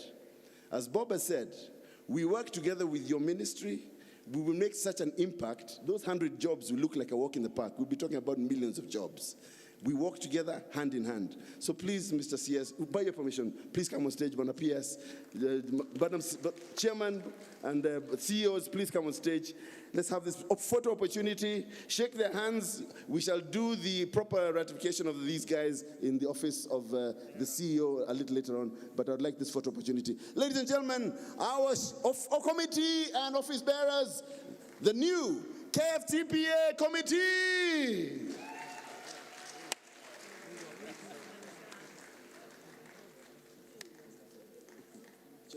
stand there with. Go stand with him. Go stand in front there with him. With the chairman in the middle. Absolutely wonderful, ladies and gentlemen. This is a new beginning. Members of the Fourth Estate, help us arrange ourselves. Unajua saa zingine sisi tunajua tu. Yeah. Oh, okay. Make a curve, yes. At the backstage. Oh, Conso. Oh my goodness, get Conso on stage. Watu wa Kenya grip. Watu wa Kenya grip. Let's grip up on the air, right? Get on stage. Well done. 1, 2, 3. Ready? 1, 2, 3. Up we go. Well done, guys. Well done. Well done. Yeah, right there in front. Kwanza in front of everybody. Yes. Right in front of the CS. Okay. Bona Chairman, I need you next to Mr. Latema. If you don't mind. Right there. Thank you. Excellent. Thank you. Hiyo picha umechukua?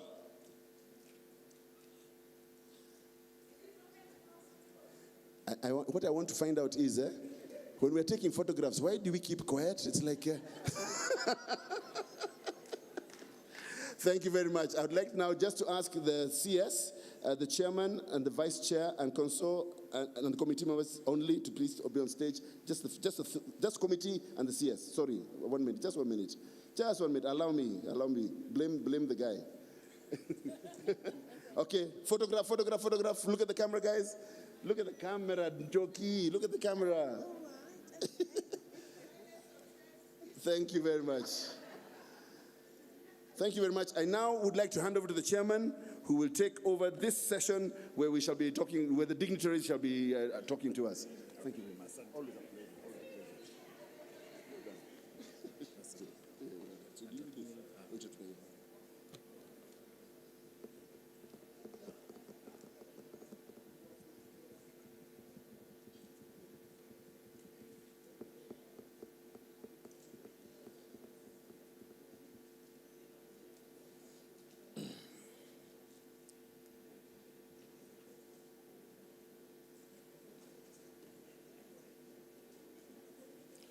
Thank you, Moniki.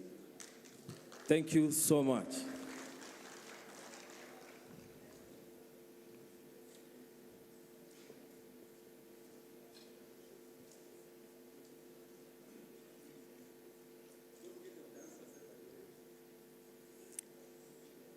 I did my opening remarks this morning, and now I'll try and speak in better English. To our Cabinet Secretary, a man that I respect and honor, Honorable Ababu Namwamba, Principal Secretary, a man that I've known for a short time, but in that short time I've seen reason and purpose for me to even put this thing together. P.S. Ismail Made, our long-time serving technical person in KFC who has grown through the ranks and got to the position of CEO, Bwana Timothy Owase. Joel Omalwa, acting CEO. We hope we'll drop the acting soon so that together we can move forward. I want to salute you, I want to honor you, and I want to thank you, most importantly, for living the dream that the President believes in, that we build from the bottom going up. It is very rare. I stand corrected. I was born in the 80s, but I don't think there has ever been a meeting convened where all stakeholders from the public sector were present and spent a whole day with the industry community. And for that, we thank you and we honor you. To our newly elected chairperson of KFCB, he has made a transition. And I know deep down in his heart, he knows too well the story that Andrew told, and the story that Nini said, and the articulation that Bob has put forward. You have put a very big burden on my shoulder. I stand here as someone who's been on stage at the theater while having my university breaks, those who know me for years understand that when I was in campus, I used to take time from Chiromo and go to the National Theatre to act and be part of that community so that I can make my way in university. After that, I was given opportunity by Pioneer Surgery. But I steered forward, and I felt my heart was in the right place.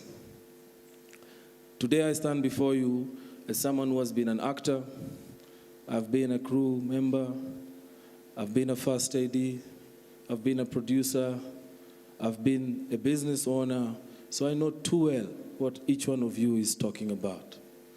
And I want to commit to you that I don't think in our lifetime you will come across someone who has been committed to making things right. Some of you might wonder why, whenever there's a distress call over the years in our industry, someone is sick, someone has passed away, why is Easy always involved in these things? It's because we are only strong if you're a community. And that is what I'm hoping we will build. I'm only chairperson for 1 year. When we get to 2024, I'm gone, and it's a time for another person. But if we become a community, not just as industry stakeholders, but a community who exists together with everybody, with the public sector, with the development partners, with private sector, and a community that's patriotic, that we can be our brother's keeper. That indeed, if this is unfair, let it be proclaimed as unfair, and we say it's unfair, and we don't do that. Then we will move to Bob's vision. I believe it can be achieved. I cannot do this alone. We cannot do this alone as a committee, so we will call upon you to labor with us, to try and set a direction for change. So with those few remarks, I would now like to say thank you so much for showing up, and I will make these 12 hours you have given us today worth your while. Asanteni sana.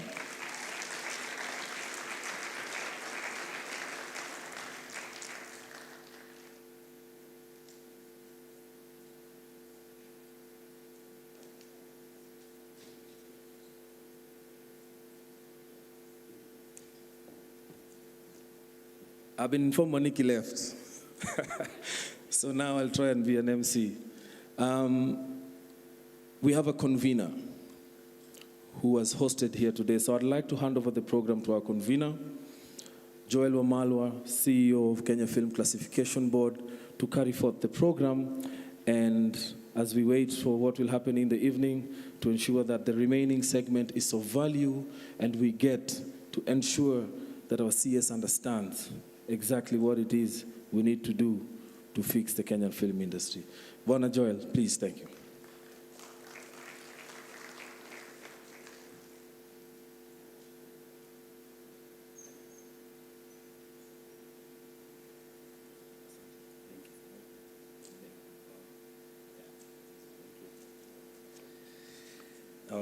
Thank you, Ezi.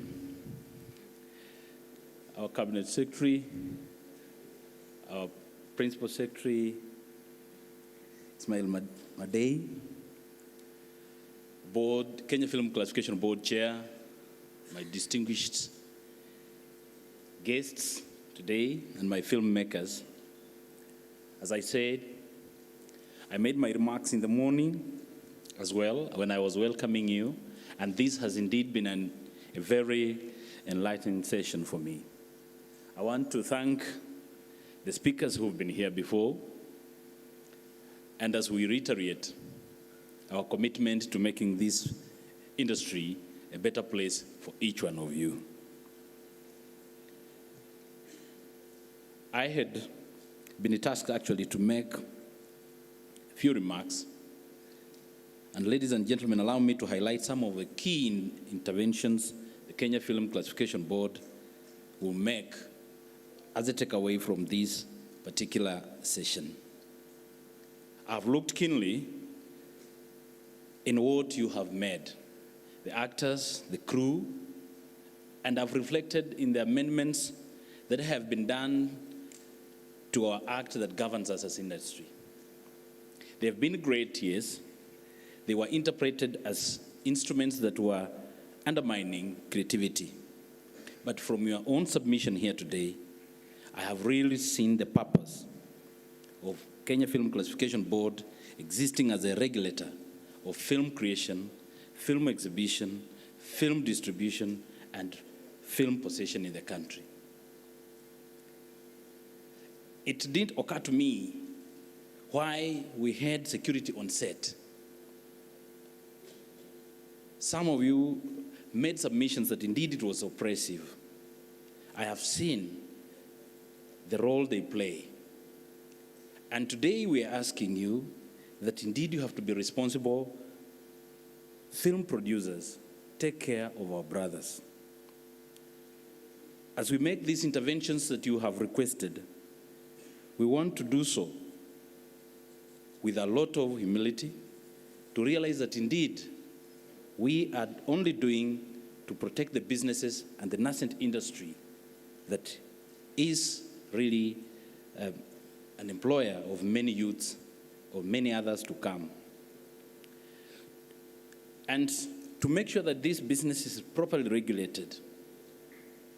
As your regulator, we've seen a number of you do good business. To those of you who are in good standing and plans, the Kenya Film Classification Board has purposed to offer you a free annual compliance certificate, for which will cost us nothing, but will accredit you that indeed you are an institution, you are an entity that is undertaking its business in good, following good conduct of every other filmmaker in the country. This will extend to your film production company, film agents, film fixers, film producers, film photographers, actors and actresses. As we speak today, we have minimized the cases where film fixers were stealing from foreign filmmakers. For the last 2 years, we've not had any single case. Thank you for keeping that spirit. As we move forward, we really commit that as we're going to unbundle the distribution of content in this country, we will be remembering you in every other proposals that will be submitted to us. We will deliver this infrastructure, and I'm glad that our CS is here today, will speak about the refurbishment of the Nairobi Film Center to meet the demand that Bob Nyanja has talked about.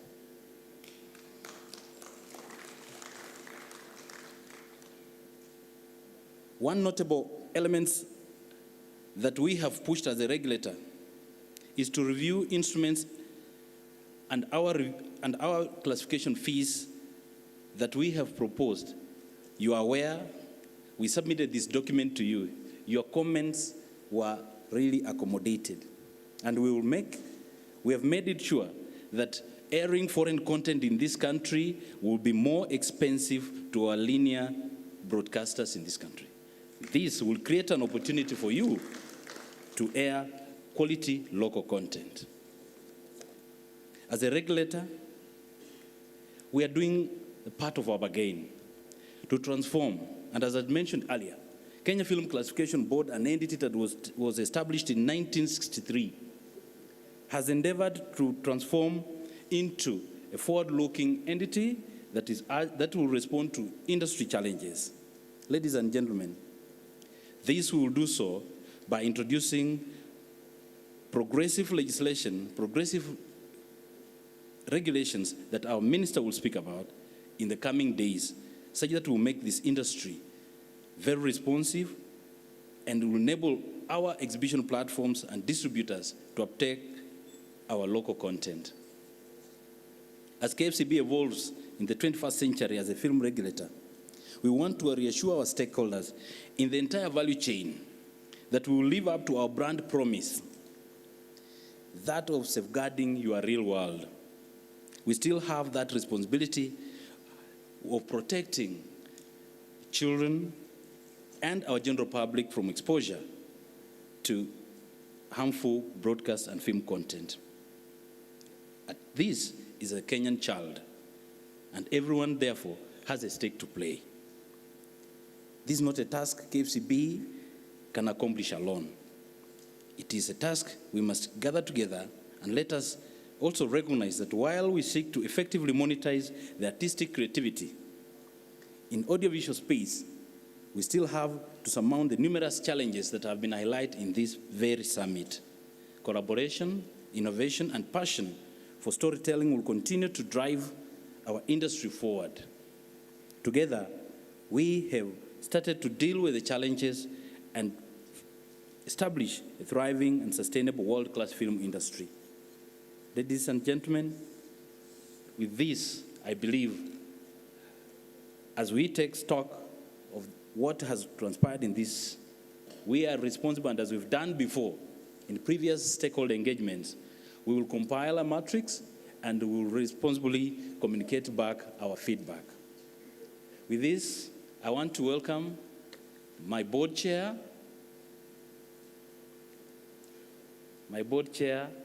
please,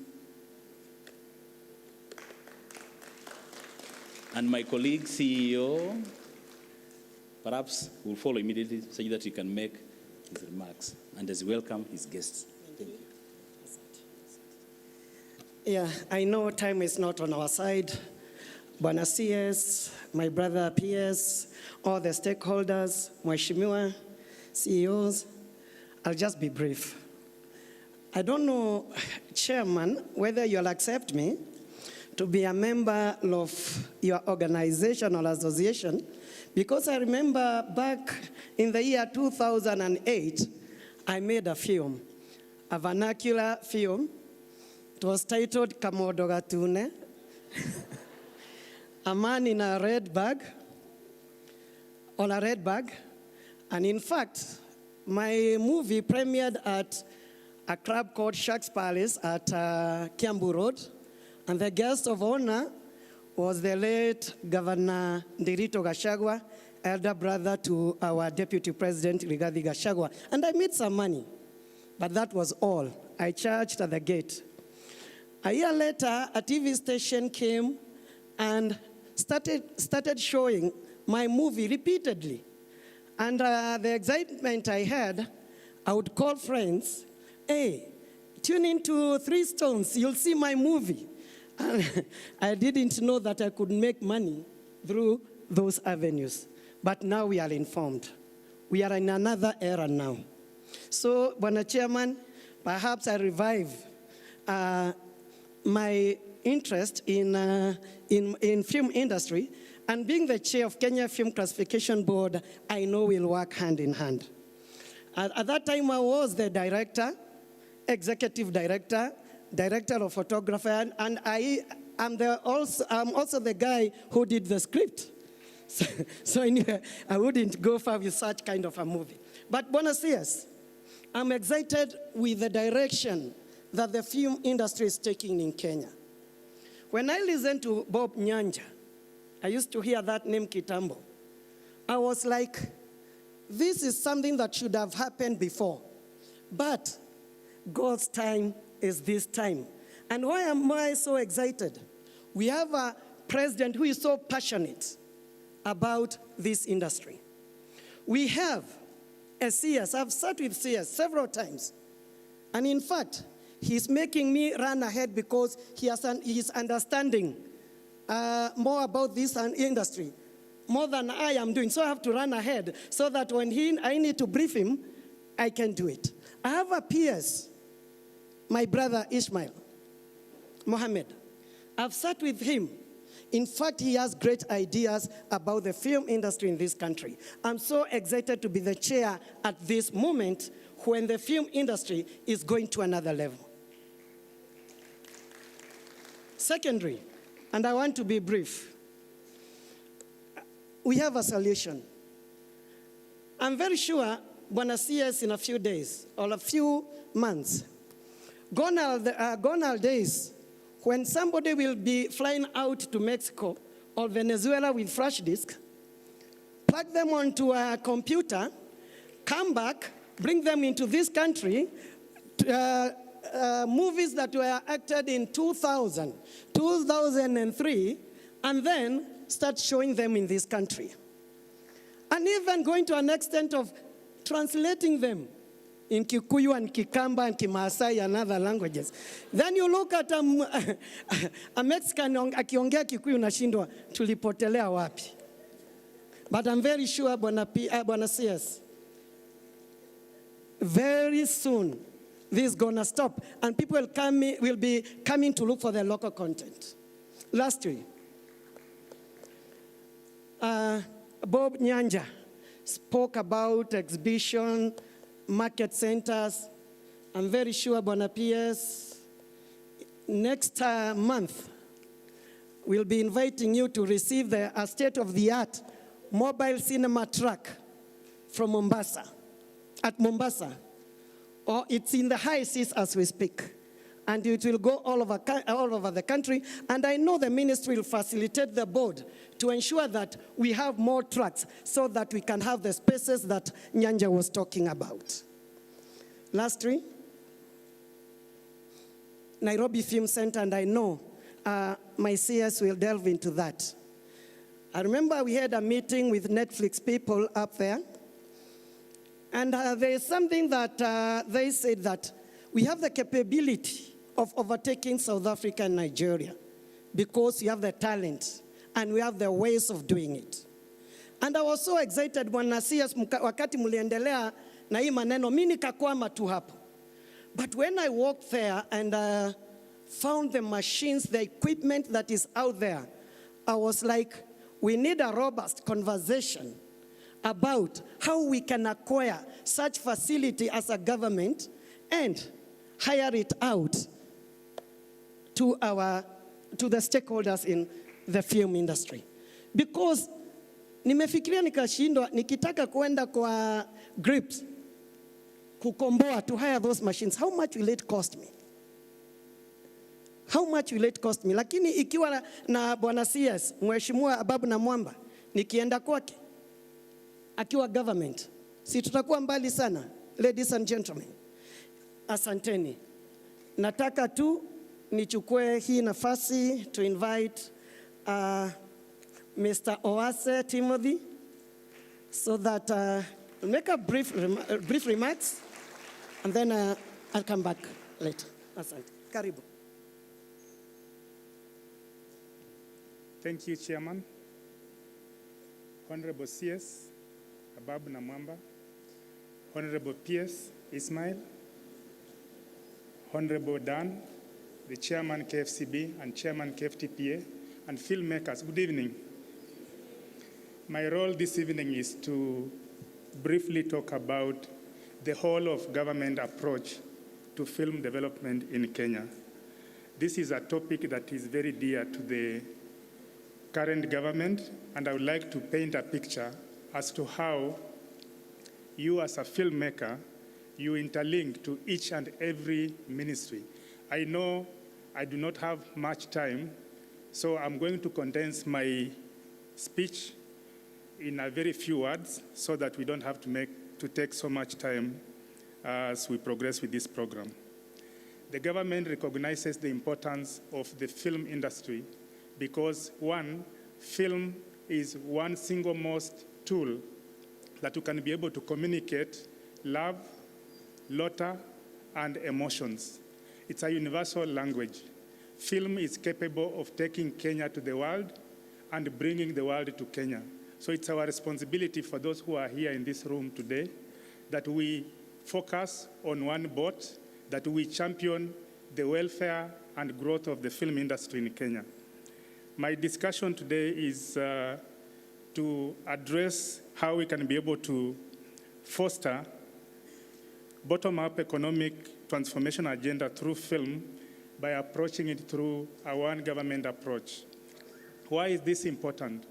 Film is the only universal product that cuts across all government. When you look at a script at any given time, a script will be addressing issues of health, agriculture, security, among others. So policy alignment for the current government is purely directed at being able to see film as one single most tool that we can be able to utilize to grow our economy. Why is the government focusing on this particular product as a critical mass for development? Sorry. There are many benefits that have been identified as critical to the growth of the film industry in this country, and why government is focusing on this particular single most important tool. Government recognizes the importance of this industry by virtue of seeing the possibility of this industry being able to create jobs that you cannot be able to displace. When you look at film industries world over, the industry creates jobs that you can be able to leverage on in many ways. The industry also drives other sectors of the economy through manufacturing. It brings into the country a network investment. There is an element of capital investment into the supply chain and infrastructure. Positive national branding. This is a soft power that you can only find through storytelling. You can be able to influence nations by storytelling. And I want to paint a picture. In this country, you are all familiar with certain spaces. Allianz, for example. Allianz has been here for the past many years. The Goethe Institute, the Italian Cultural Center, and now we have the Chinese cultural element that is championing the elements of film in this country and also connecting China and Kenya. We can be able to utilize the tool of storytelling to connect Kenya and the rest of the world. And that's why I want to bring a movement, Kenya to the world and the world to Kenya through storytelling. The actors, the script writers have talked about all the practitioners under KFTPA.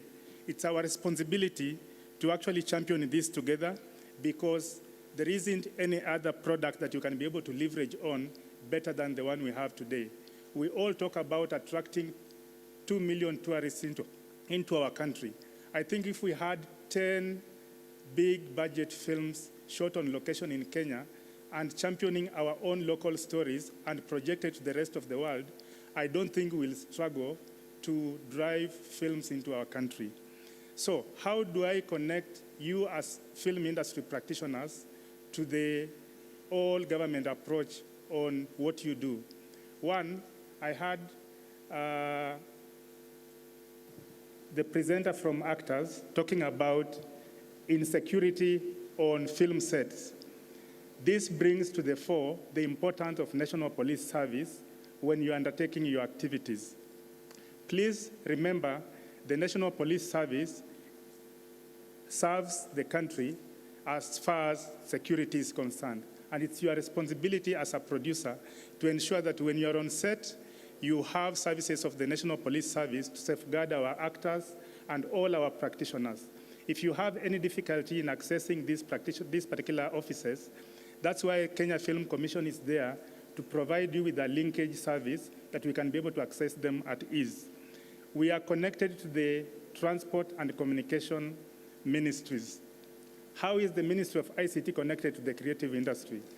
One, the ICT ministry provides us with a digital superhighway, which is a critical highway for content distribution. So as we produce stories, remember that we need Safaricom, we need Airtel, we need all these platforms as far as infrastructure is concerned to distribute our content. We also need broadcasters as avenues where we can be able to have our channels or our products consumed. We also have the Ministry of Health. During the pandemic, you are all locked up in your jurisdictions simply because movement was limited. Filmmakers could not be able to go out to produce films, and you couldn't access cinema. But one day in 2020, together with one of you, Eugene Mbugua, we were able to come up with the concert Nyumbani, and we were able to produce a show that was aired on all TV stations in the country as well as radio stations, to just see to it that we provide you with psychosocial support as well as entertainment. That's how critical entertainment is important to each one of us.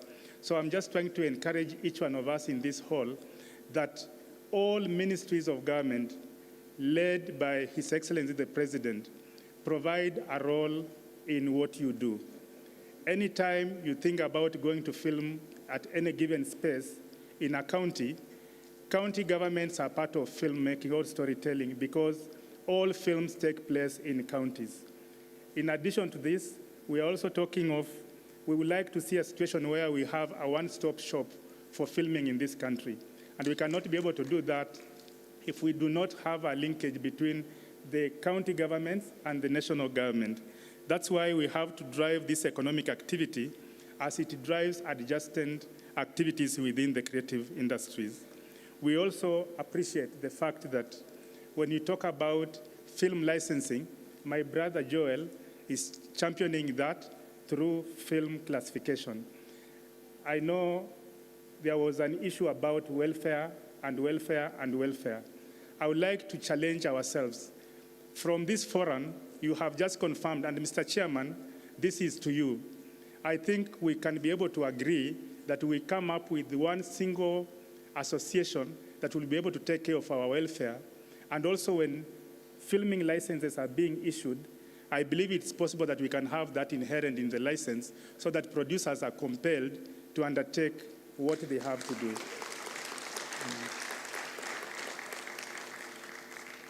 Having said all this, currently our ministry, championed by the CS Ababu, is working on the film policy as well as the creative economy bill.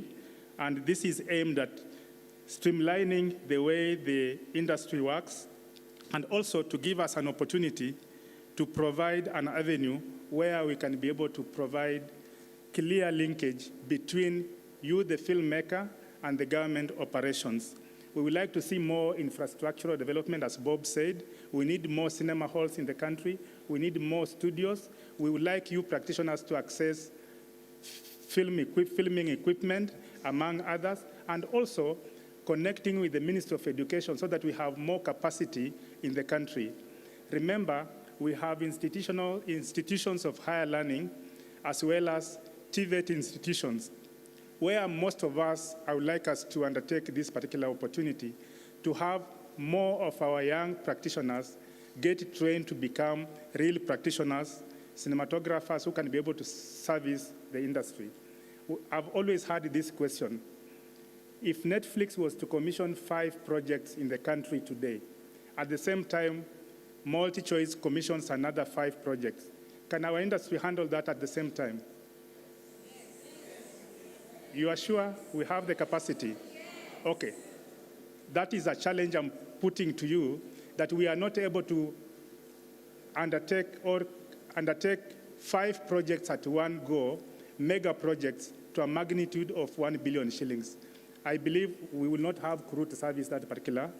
That's why I'm saying, let us work together, build more capacity, and also remember to look at what is the opportunity for you as a producer and an actor in the industry. So, Chairman, as I said, in conclusion, I would like us to focus on how we can come up with one big umbrella body that can take care of the welfare of the film industry in Kenya. Today, from the presentations, you can clearly see we are lacking the umbrella body that can be able to take care of the industry issues. And I can also confirm, I know I've been discussing with my brother from KFCB that we need to champion more self-regulation.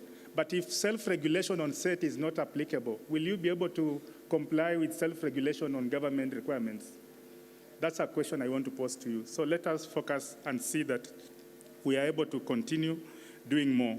On issues of investment, Ken Invest as one of the institutions in this country that is promoting investment in the country, we are working together to see to it that we are able to attract more film investors into the country. And this will be able to give us leverage to have more facilities that will be able to champion your craft. On infrastructure, we are working with the Ministry of ICT to have the digital media city established at Konza City, and I believe this will be championed more by our CS going forward in the spirit of our one government approach.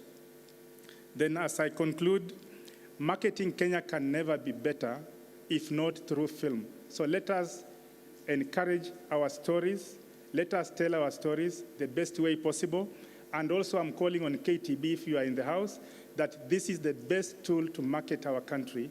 You need not to spend money on advertising on big channels in international markets when you can be able to produce a 500 million film to sell on the international stage. With those very many remarks, this is a topic that I can be able to discuss for a very long time, but I have to cut it short. But let us remember to be very inclusive and diverse in our endeavors when we are championing matters of film. Thank you.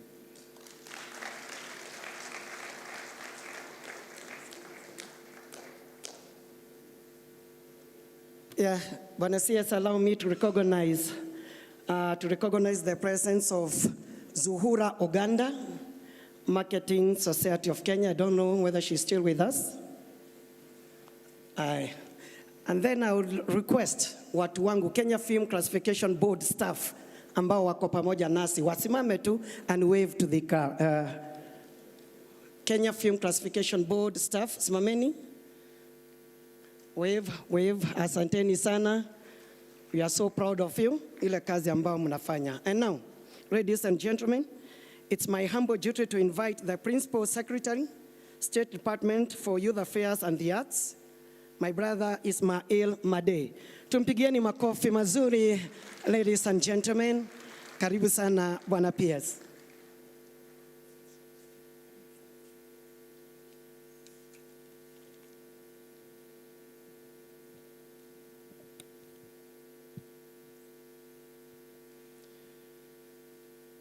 The Cabinet Secretary for Ministry of Youth Affairs, the Arts and Sports, Honorable Ababu Namwamba,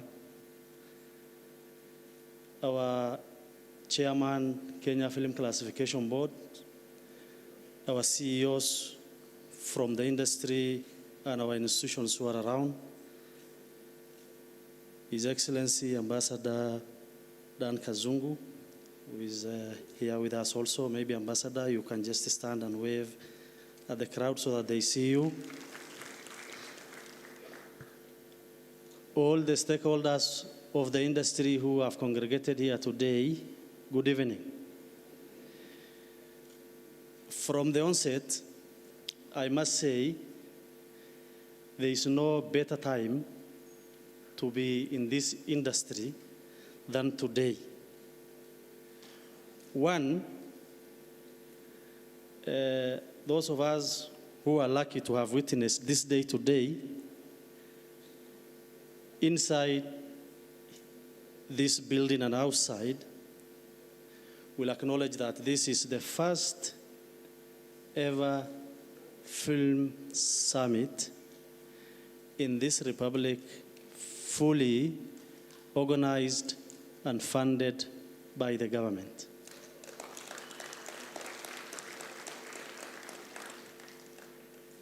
Then, this should tell you that this is a caring government. This is a responsible government that cares and wants to improve this industry. That is why today we congregated here to discuss the way forward for this industry. Waziri, in your first few days when you assumed office, you convened the Creative Industry Summit to discuss way forward for the greater creative industry, whose report has given shape to what Waziri will speak to later as a leader in our ministry and our policy maker, that the benefit of that creative summit is given birth to something great for the greater creative industry. Borrowing from that, then, therefore, today's summit must give us solutions to the challenges that the film industry faces in this country. Because we have agreed and accepted and told ourselves that this industry is bigger than any other industry in terms of generating revenue and its contribution to the greater GDP of the nation. If we have accepted and we know that is the position, then the solution is with us. The people here who are here today, the people who are in the morning session this morning, and all of us, there is no more talking. It's now time for actions. Different stakeholders and industry players have come here since morning and have spoken a lot, and they have said many things. I'm glad, through the leadership of our CS, the ministry has provided in this summit an opportunity for us to vent out some of our pressures and share the challenges that we have, where everybody who is involved in this industry is here listening to those challenges. As I said, the time is now for us to act. One, because we have the government that cares, the government that listens, and the government that wants this industry to succeed. Our success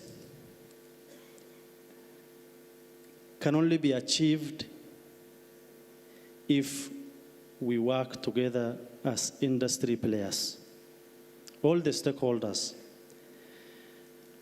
One major challenge that I have seen in this industry and our larger creative economy sector is that we are not very well organized.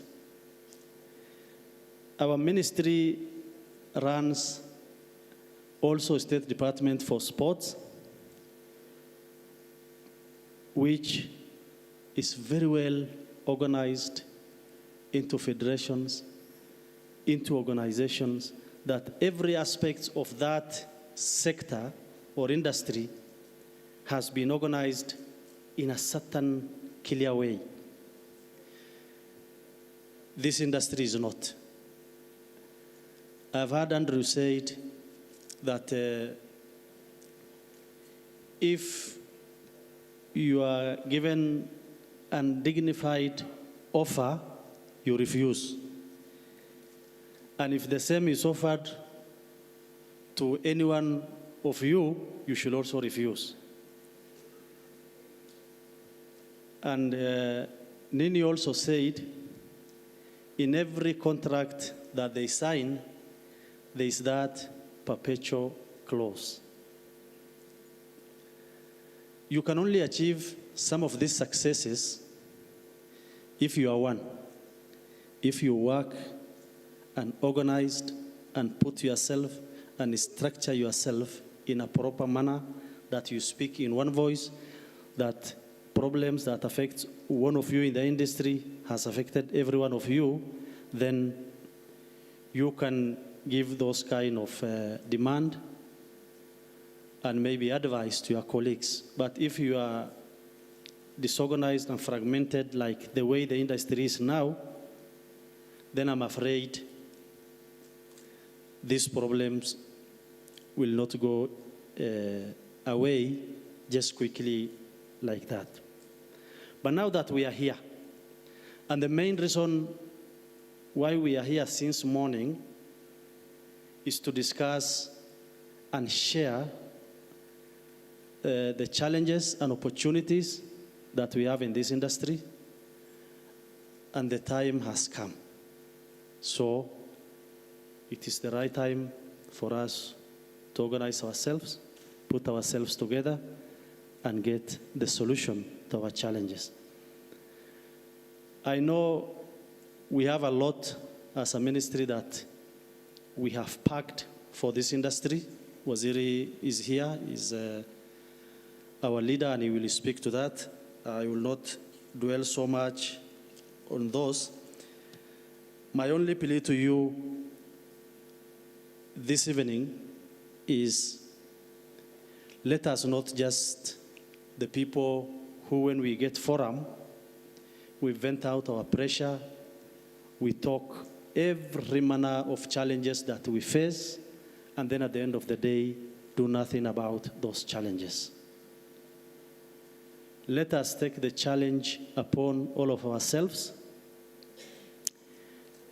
Ministry leading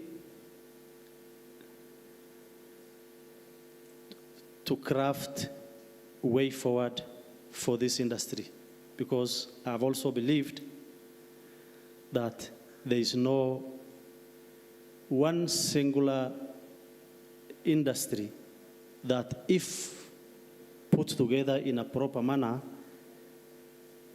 can impact an heavy impact on our economy. One, because it is an industry that can absorb and employ, directly or indirectly, a large group of people. For example, if one person wants to shoot a movie, how many people, crews in different disciplines, accompany that one person? So the multiplier effect is huge. So let us all help ourselves to get the right thing done for all of us in this ministry. We will support the stakeholders in giving the directions, and we will be with you. We will work with you every step. That is the commitment that we shall take to make sure in the shortest time possible we fix these challenges and give and get a proper directions. And with those many remarks, please let me take this pleasure to welcome our Honorable Cabinet Secretary, and you will all be upstanding. Please to join me in welcoming the CS to give us direction and way forward from this summit. Karibu sana Waziri. Let's be seated. I was telling PS, you don't do this to these great people. Make them standing up. And, you know, when I was coming here, I was wondering how I should behave in the middle of, in the midst of such an impressive constellation of celebrities. Let me say that I am absolutely delighted to be part of this history making, because this is a historic moment. Kenya's first ever State of the Film Industry Summit. I mean, in itself, besides anything else that we will take home from this summit, the fact that we have been able to put together this forum is absolutely historic. And that is why I want to acknowledge in a very special way the team that has worked round the clock to put this together, led by the chairman himself of the Kenya Film and Television Producers Association, KFTPA, my very good friend and brother, Ezekiel Onyango. Asante Sana, Ezekiel, together with the team that has worked with you, I have seen a very impressive team of your fellow officials that are working with you in the association.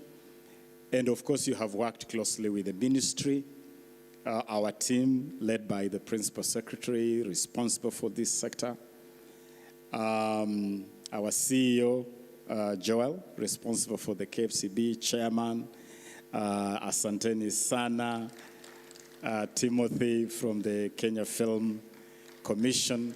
Thank you so much. You've done an incredible job. I also acknowledge those who are passionate about this industry. And you've taken your time to come so that we can reason together to make this industry better. I want to acknowledge in a very special way my very good friend and brother, Mheshimiwa, huwa ninamuita bawaziri, amekuwa waziri, amekuwa balozi, amekuwa mheshimiwa, my brother Dan Kazungu. Thank you. He has a very keen interest in this sector. And many of us who are here because we are so passionate about this industry. Let me also acknowledge the contribution of this great Kenyan, Wilfred Kiumi, who has been streaming for us this incredible summit on the Vumi stream.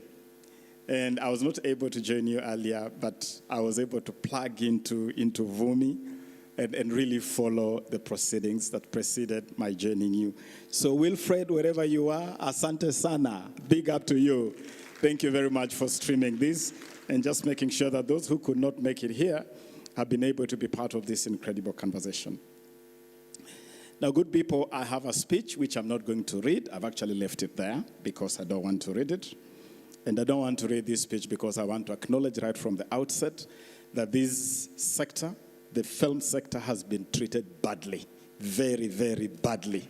Very badly. It has been treated badly. It has been relegated to the back burner. It has not been given the attention it deserves. It has not been given the investment it deserves. And even to come here and read long speeches would actually be an insult to you good people. So I just wanted to tell you a few things. The first thing I want to tell you is that to correct that history of mistreatment and neglect for this sector, we have ensured that this sector, the film sector, is firmly anchored in the manifesto of this administration, what we call the plan.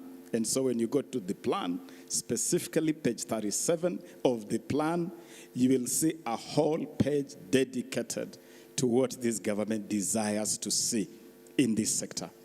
We have elevated the plan to a policy frame, the bottom-up economic transformation agenda, and among the 5 pillars of better is anchored on 5 pillars. Pillar 5, the digital superhighway and the creative economy, is all about fixing the problems that have afflicted this industry for far too long. The long and short, the dream in the plan and in better is to transform this sector into an industry. It must become an industry, a mega industry, a money spinner, and a key cog in the GDP wheel of this country. It must be that. The same way we talk about the film industry in the US, and I've just come from Hollywood. I was in Hollywood just 3 days ago. The same way you talk about the film industry in India, in Nigeria, in South Africa, we must be able to talk about the Kenyan film industry in the same breath. Absolutely no doubt about that. But I want to ask you, good people, you want an industry? What constitutes an industry? Because it's all too good to sit here and say, we want an industry. We want the film sector to be an industry. And so the only thing I'm going to speak about you today is what I believe we must tick off for this to become an industry. Because if you want an industry, then you must treat it as an industry. Number one, and so my few remarks are titled, What Makes an Industry?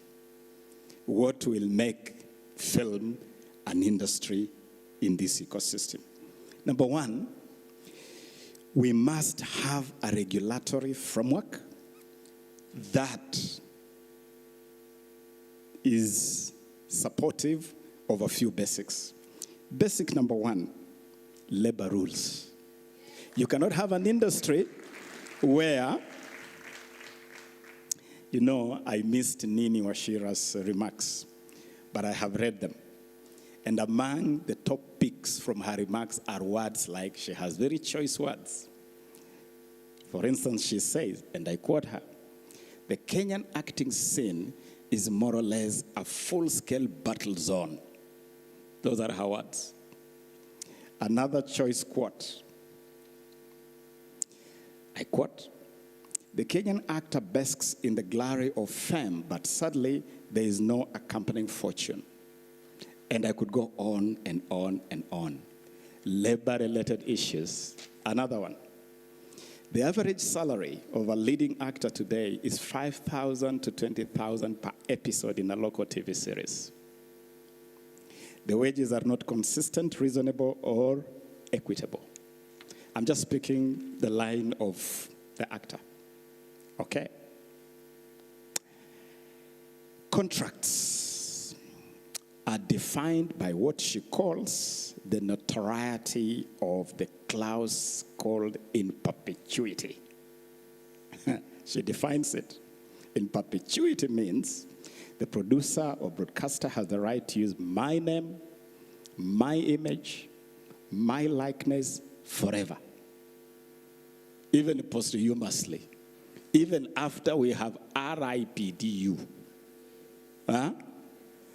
These fellows maintain total iron grip control over you, even after you have placed you 6 feet under. It means the actor will receive no royalties or payment if the work is used, shown, or resold forever, she emphasizes. I could go on and on and on. You want an industry? You must deal with labor rules. You must deal with contracts. You must deal with working hours. You must deal with intellectual property.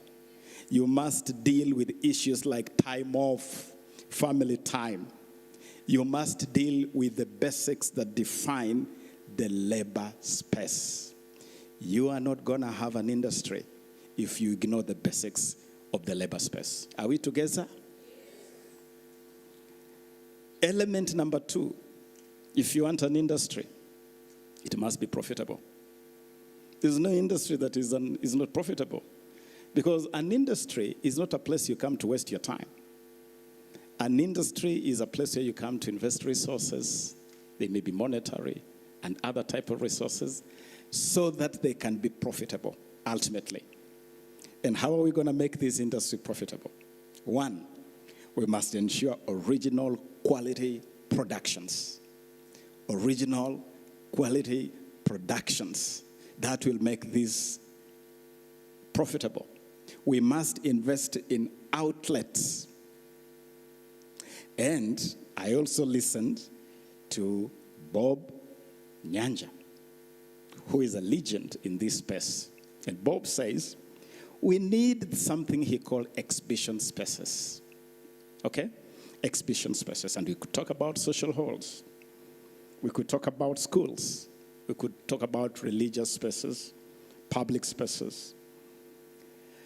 We could talk about this space, the Kenya Film Center. We must be able to put together a package that makes the industry profitable. Number 3. Of course, let me just add that in terms of profitability, we must also talk about royalties. Royalties and revenue streams and intellectual property. We have to talk about that. Now, if you want to be part of this industry and you don't want to talk royalties, and you don't want to talk about intellectual property.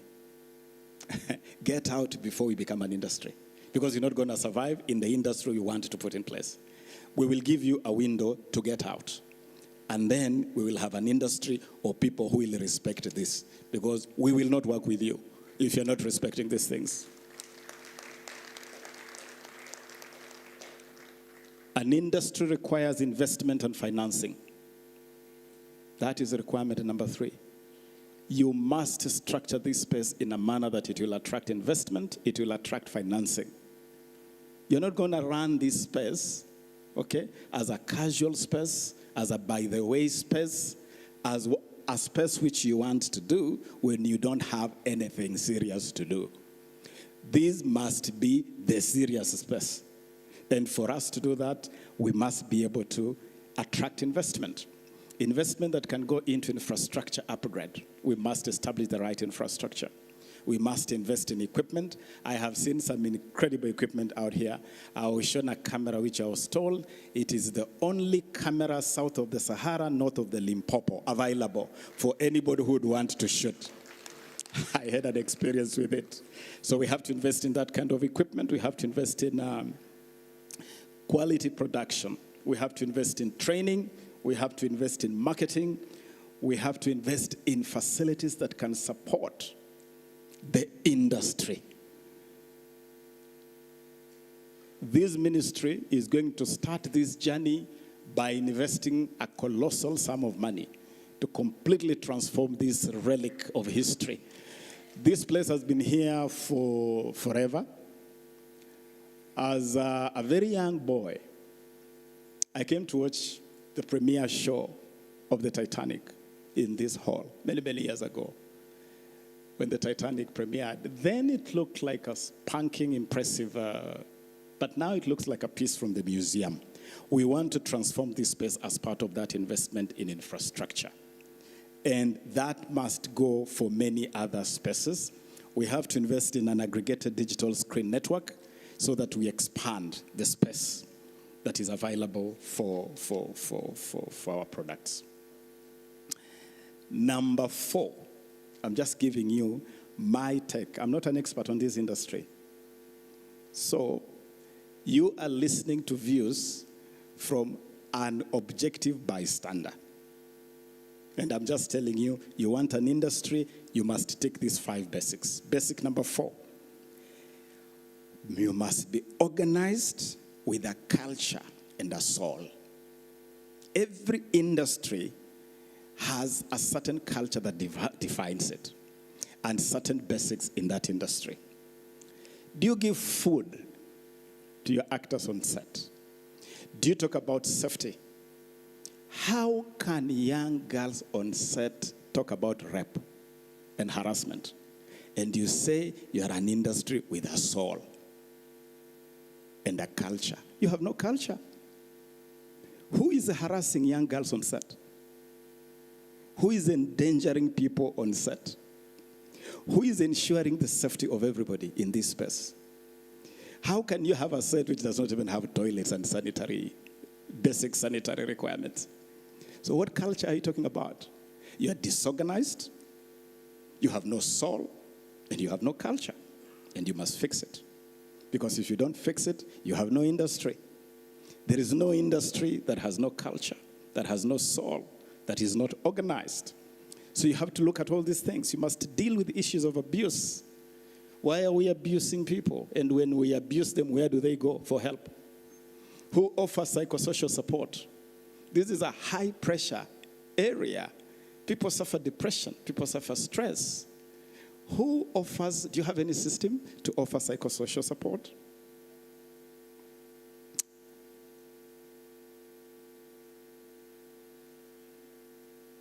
We were told here we need good people. We need goodwill to deal with the issues of policy, legislation. But I'm telling you, you need good people, goodwill even more, to just make sure that your industry has a soul. It has a culture. To ensure that you're dealing with issues of health and hygiene, you have some standards in your productions, and you have a good dose of TLC tender, loving care for each other in this industry. At least I can tell you I'm a good man, so you can draft me into the industry. Finally, the final element to turn this an industry is that you need an identity. You know, today when you talk about the motor industry, you talk about the aviation industry, there is an identity. What is the identity of this industry you want to formulate? What is your identity? What is your identity? How do we recognize this industry? What is the brand of this industry? We need things that can define this industry. One of the things in this industry is that you have too many awards. Oh, sijui this award, oh, this award. And the awards are so small and insignificant. We want a mega award that gives this industry character. An award which, you know, I've told you I've just come back from LA and I visited the Grammys. Now, at the Grammys, I met the president of the Grammys, Mr. Panos. So at the Grammys, he took me to a room where they place the gongs. You see that gramophone gong that you win when you win a Grammy? So they took me to a room where they keep them. And he brought one of them out to show me the real thing. And so he told me, first of all, I'm breaking rules to even allow you to touch it. But I cannot allow you to be photographed with it because you cannot be seen with it. It can only be seen with a winner. Okay? Then I went to Hollywood. And I visited the Oscars. I'm telling you, one of the things we must do, Tim, Joel, you must be able to invest in an award. I don't care what anyone else does out there with other little things, but you must invest in an award which is worth the effort of these good people in this industry.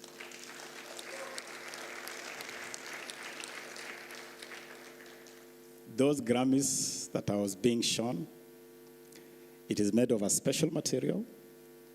It has been made by one family that pieces together those gongs throughout history.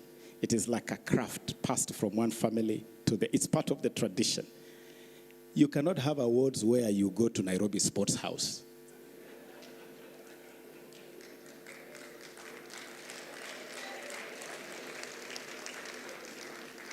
And so you are at Nairobi Sports House, you are vying for space with some world tournaments who have also come to buy trophies. And you are telling us you are going to reward the best producers, the best actors in the film industry. No way, not under my watch. We will put together an award scheme that is unique, that is prestigious, and is accompanied by a serious financial reward. Serious.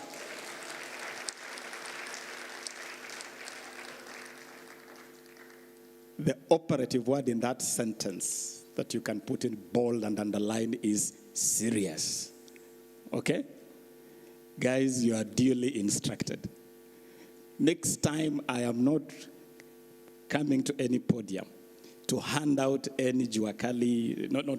Juakali is a good thing. And by the way, they should be juakali made because I would want us to identify some hustler who is a good craftsman.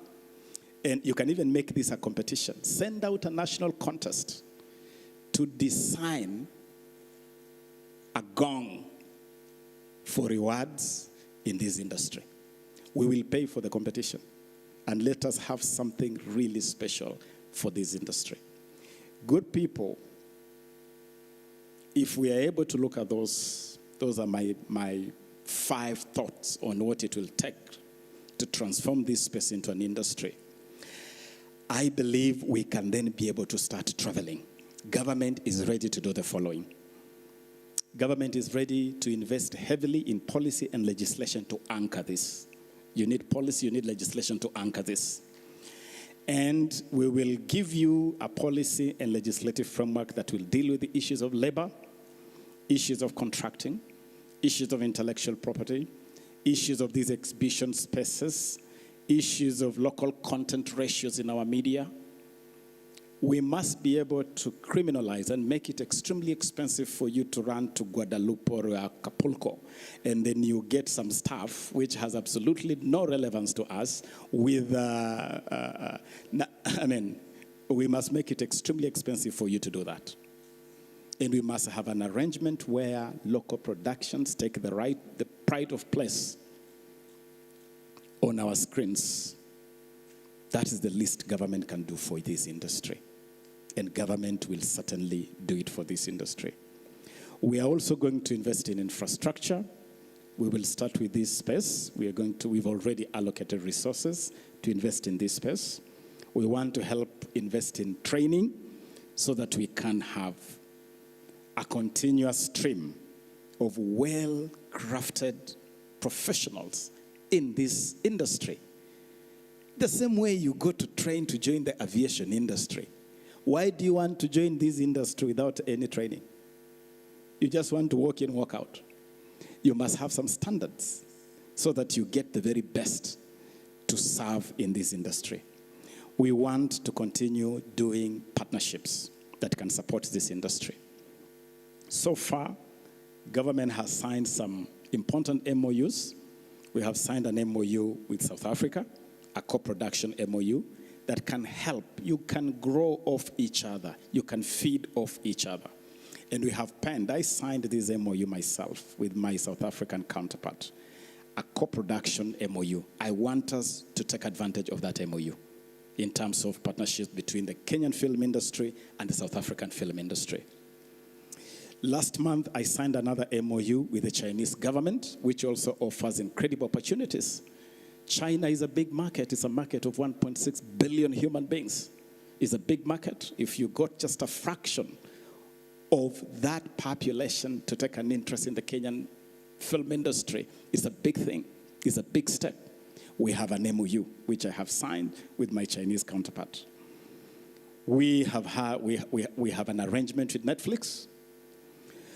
We are talking with other partners. I signed an agreement with Invention Studios in LA last week. But all these partnerships we are signing, all those foreign interests we are attracting, they must find us ready and they must play here on our terms. Do you copy? They must find us ready and they must play on our terms. But how can they play on your terms when you don't have terms? So we must have terms. And terms is setting this industry. Because let me tell you, good people, in my first month in office, I hosted a creative summit. And I listened to like 500 creatives. From music to film to theater to fashion to pageantry, fine art, the literal arts, the whole space of the arts.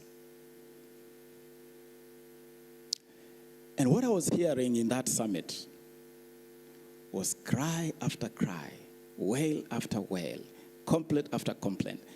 Please, let's stop it. I want us to stop complaining. I want us to stop whining. I want us to start acting. And the day to act is today. If we come together again to whine, please count me out, because I'm not coming to another whining forum. I'm not coming. I'm coming to a forum to assess progress. Yes. Hapana. Hatutaenda forum ingine. Atukuambiana masaibu. Huh? Masaibu hapa, masaibu pale. No way, we are wasting time. Let us gather next time to tell each other on the steps we've taken. Where government is telling you in terms of legislation, the Creative Economy Bill has reached here. A revision of the Film Act has reached here. Establishment of the Film Fund has reached here. So that we give each other progress. And you come back, your association, Ndugu. Your association must come here and start telling us, we have made these steps in terms of formulating this space into an industry. And we have taken this step, this step, this step. And you're not starting from square Z. That good man there is telling you he has a blueprint from 2003. 20 years ago. Start there. Start with his 2003 blueprint. So that next time we meet, we are assessing progress. How can we be sitting here to be reminded about a plan from 2003? Come on, guys. Come on. What is this space doing? You should be coming here to tell us. Since 2003, we have moved this far.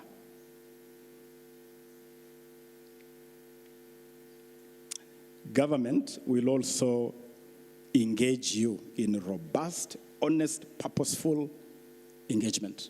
We want to have a robust, honest, purposeful engagement between government and yourselves. And we want this engagement to be through the agencies we have like KFCB, KFC, and KFTPA. We want, in fact, today, I'm officially asking KFTPA to stand up.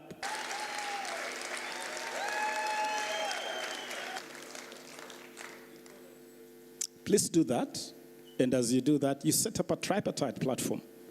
A tripartite platform between yourself, KFCB here, KFC, and it becomes a platform that can start progressing the outcomes from this summit. And me, I want quarterly reports. Not whining reports, progress reports. In the last is ready to have you as the official interlocutor. Please be involved more. When films are being shot, send your officers to make impromptu visits to these sets. Why don't you visit sets? Why don't you go to see what is going on? Why don't you go to sets, talk to the producer, talk to the actors and actresses, see the conditions in which these movies are being. We are told if you went into the kitchen, you will not eat the sausage. So maybe if we went into the set, we might not watch the movie. No, that was a joke. But what I mean, let yourself as the regulator be more engaged in the actual production. Visit these sites, visit these scenes, and see what is going on. And engage the people in those spaces so that we can help to make those spaces better. Finally, government is committing to resource this transition from a space that has been treated casually to an industry that is a mega actor in our economic conversation. Government will resource this. We want to provide sufficient financing. P.S. Ismail is the principal secretary responsible for youth affairs and the arts. He is under pressure by the president to deliver jobs for youth. Don't you see a low-hanging fruit here? This is an industry that can wipe up so many young people in one fell swoop if we can turn it into an industry. But I don't want us to mobilize our young people to go into an industry where they're going to suffer. We want our young people to go into an industry that is structured and that will pay them and pay them well and take good care of them.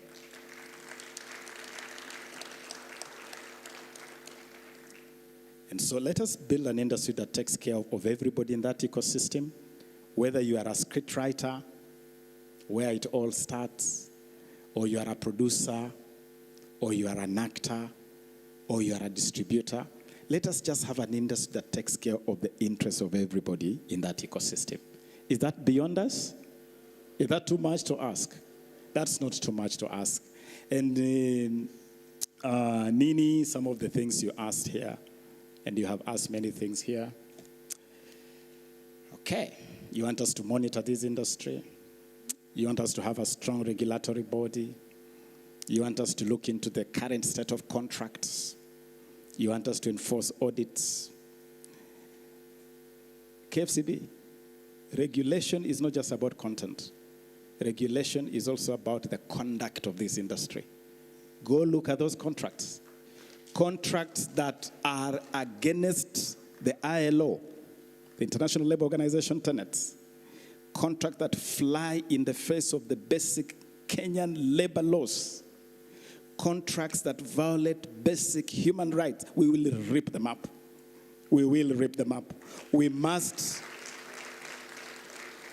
send a very clear message that we want an industry that takes the people who work in the industry well. Are we ready for that? So good people, sorry I didn't read you my official looking speech. You must be wondering what kind of cabinet secretary is this who doesn't read speeches. I just wanted to talk from my heart. And I have told you my sentiments straight from the heart. And I'm assuring you, we have structured the Sports Arts Fund, the Sports and Arts Fund, we have structured it to be able to now provide support to this sector. Because for too long, this sector has not benefited at all from that fund. And PS, that is a space which you can manage well to make sure that enough resources can start flowing to help construct this industry. His Excellency William Samoei Ruto, President of the Republic of Kenya, wants film to become an industry and a mega industry. I am not in the habit of failing my bosses. I will not fail my boss on that one. We will turn the Kenyan film space into an industry. Asanteni sana.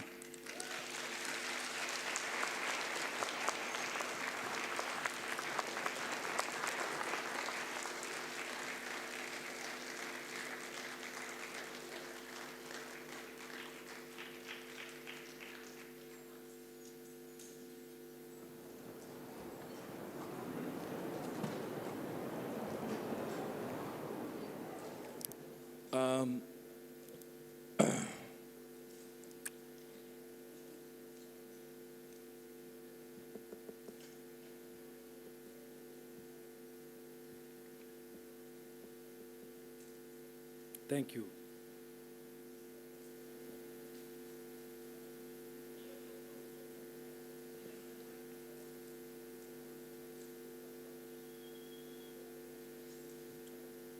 I would like to thank you, Bwana CS, for two things.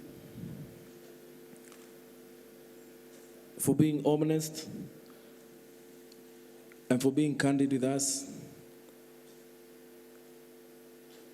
and for giving us a responsibility that all of us, we must take and organize ourselves. I have been in this industry for a while, but I have never been challenged as I've been challenged today. And as you rightfully say, you're not in the habit of failing your bosses. I want to commit to you that by the time we celebrate 60 years independence in Jamhuri Day, you will have a good day, because you will report to your boss results that will make all my people proud. That you can take to the bank. You are very accessible. Your office is full of what I call professional human beings. They have mastered the art of being nice. Pauline, Harriet, who I don't know where you got her from, but she serves with us in this planning committee. Harriet, please stand.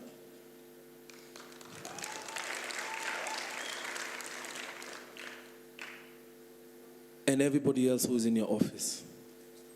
And with those few remarks, I would like to thank all of you today, and let us not let this great man down.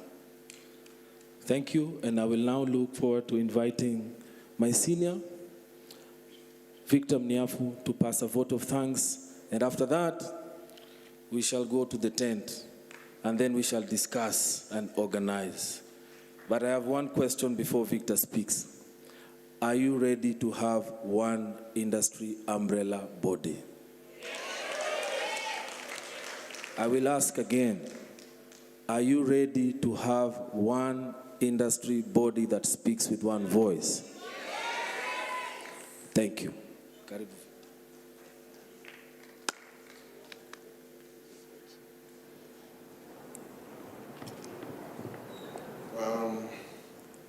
Cabinet Secretary, Sports, Youth and the Arts, PS, CEOs, and Chairman, KFCB, Ambassador, karibu sana. I would have really given me a chance because I know you've got a big plan, but we shall discuss it. Ladies and gentlemen, my duty is very simple. I just want to thank all of you for, first of all, making the time to be here. Bwana CS, all these people are contract employees. So today, they've spared their day. They've sacrificed their pay for today. Even if it's a producer, there is a fee for that producer per day, all the way down, including even the drivers. They are paid a day's fee. So I just want to thank you. I'll not take it for granted that you stayed here till this time, patiently listening to all the speakers, and you've listened to good stuff. Thank you, and I thank you so much. I want to thank the government side for sponsoring this event, the CS for leading this whole initiative and the entire ministry from the front. That is the leadership we have missed over the years. The commitment that you have made today, we are grateful as an industry. The PS, thank you so much also for the time. Thank you for steering this boat. I know several times, our chairman has always told me he's coming to your office and he spends a lot of time with Onalo here. And I'm sure, Ohito, sorry. Yeah, and we are grateful for that support. So on the other hand, we must appreciate KFCB for spearheading this. Your staff, KFCB staff, thank you very much. I remember seeing messages at 1 a.m. that we've just finished our meeting to plan the event. So those burning the midnight oil, we don't take it for granted. We appreciate. Then we'll move on to KFC. You've always worked with us, Timothy, with your team. Please thank them on our behalf. Now we move on to our partners that have come on board. I want to thank the ministry through Talanta Hela, KFC as usual, Media Council of Kenya, Kenya Grip, Steve Obunde, thank you so much for being here for all those days, setting up and displaying that equipment. That equipment alone is worth millions of shillings that we are talking about for those 3 days. And the fact that you've taken that sacrifice for the industry, we appreciate you, Steve Obunde. I want to appreciate Kenya Revenue Authority, Nairobi County, Netflix, MultiChoice, MOOC, for coming on board also and just offering the ticketing solution. I'm sure you all saw from the entry, the ticketing aspect was very smooth. That thanks to the MOOC team that just offered the service for us. I want to thank Willie Kiumi, wherever you are. I just want to thank you on behalf of the organizing committee and the teams here, everyone here, for being able to live stream. Mumefurahia your live stream? Mumefurahia? Na mmeambiwa very soon you're also going to monetize it through the stream. I also want to thank the Association of Practitioners in Advertising. Sami, please pass our support and appreciation to your team. Thank you, everybody, for your time. You've been told by my chairman that from here, there's a tent there, there's goodies. We're going to also interact with people, and we'll need to have some photo ops here before we leave. So don't leave before you come up on stage and take a photo with somebody or someone on your way out. So, Bwana CS, we request you just give us those few minutes just for the photo ops. It's a rare opportunity. Let's just take the photos, then we meet ahead. Thank you so much. I appreciate. Chairman, I will always appreciate you. Asante. Now after lunch there was, bring Nini, bring Mageto back. Mageto and Nini come.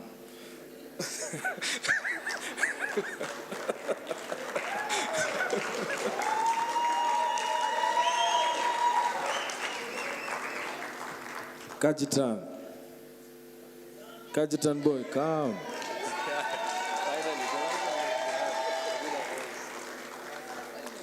Josie, come. Joki,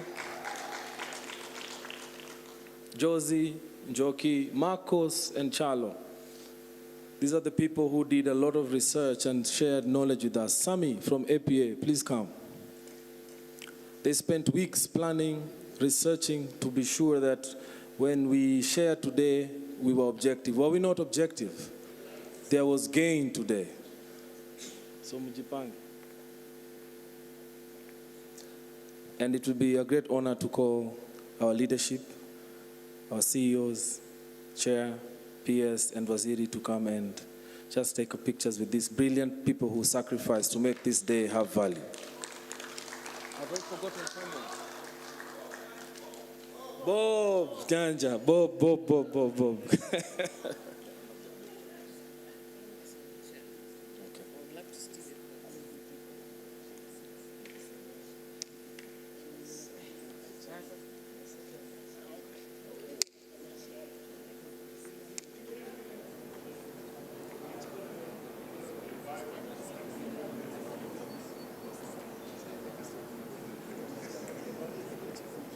So photographers, please.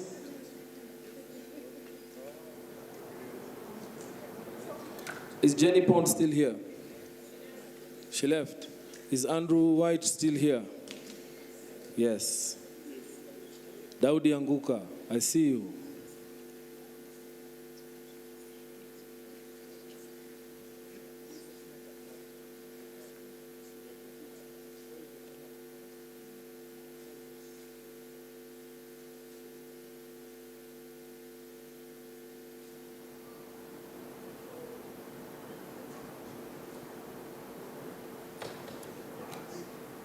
Okay, thank you very much. Thank you.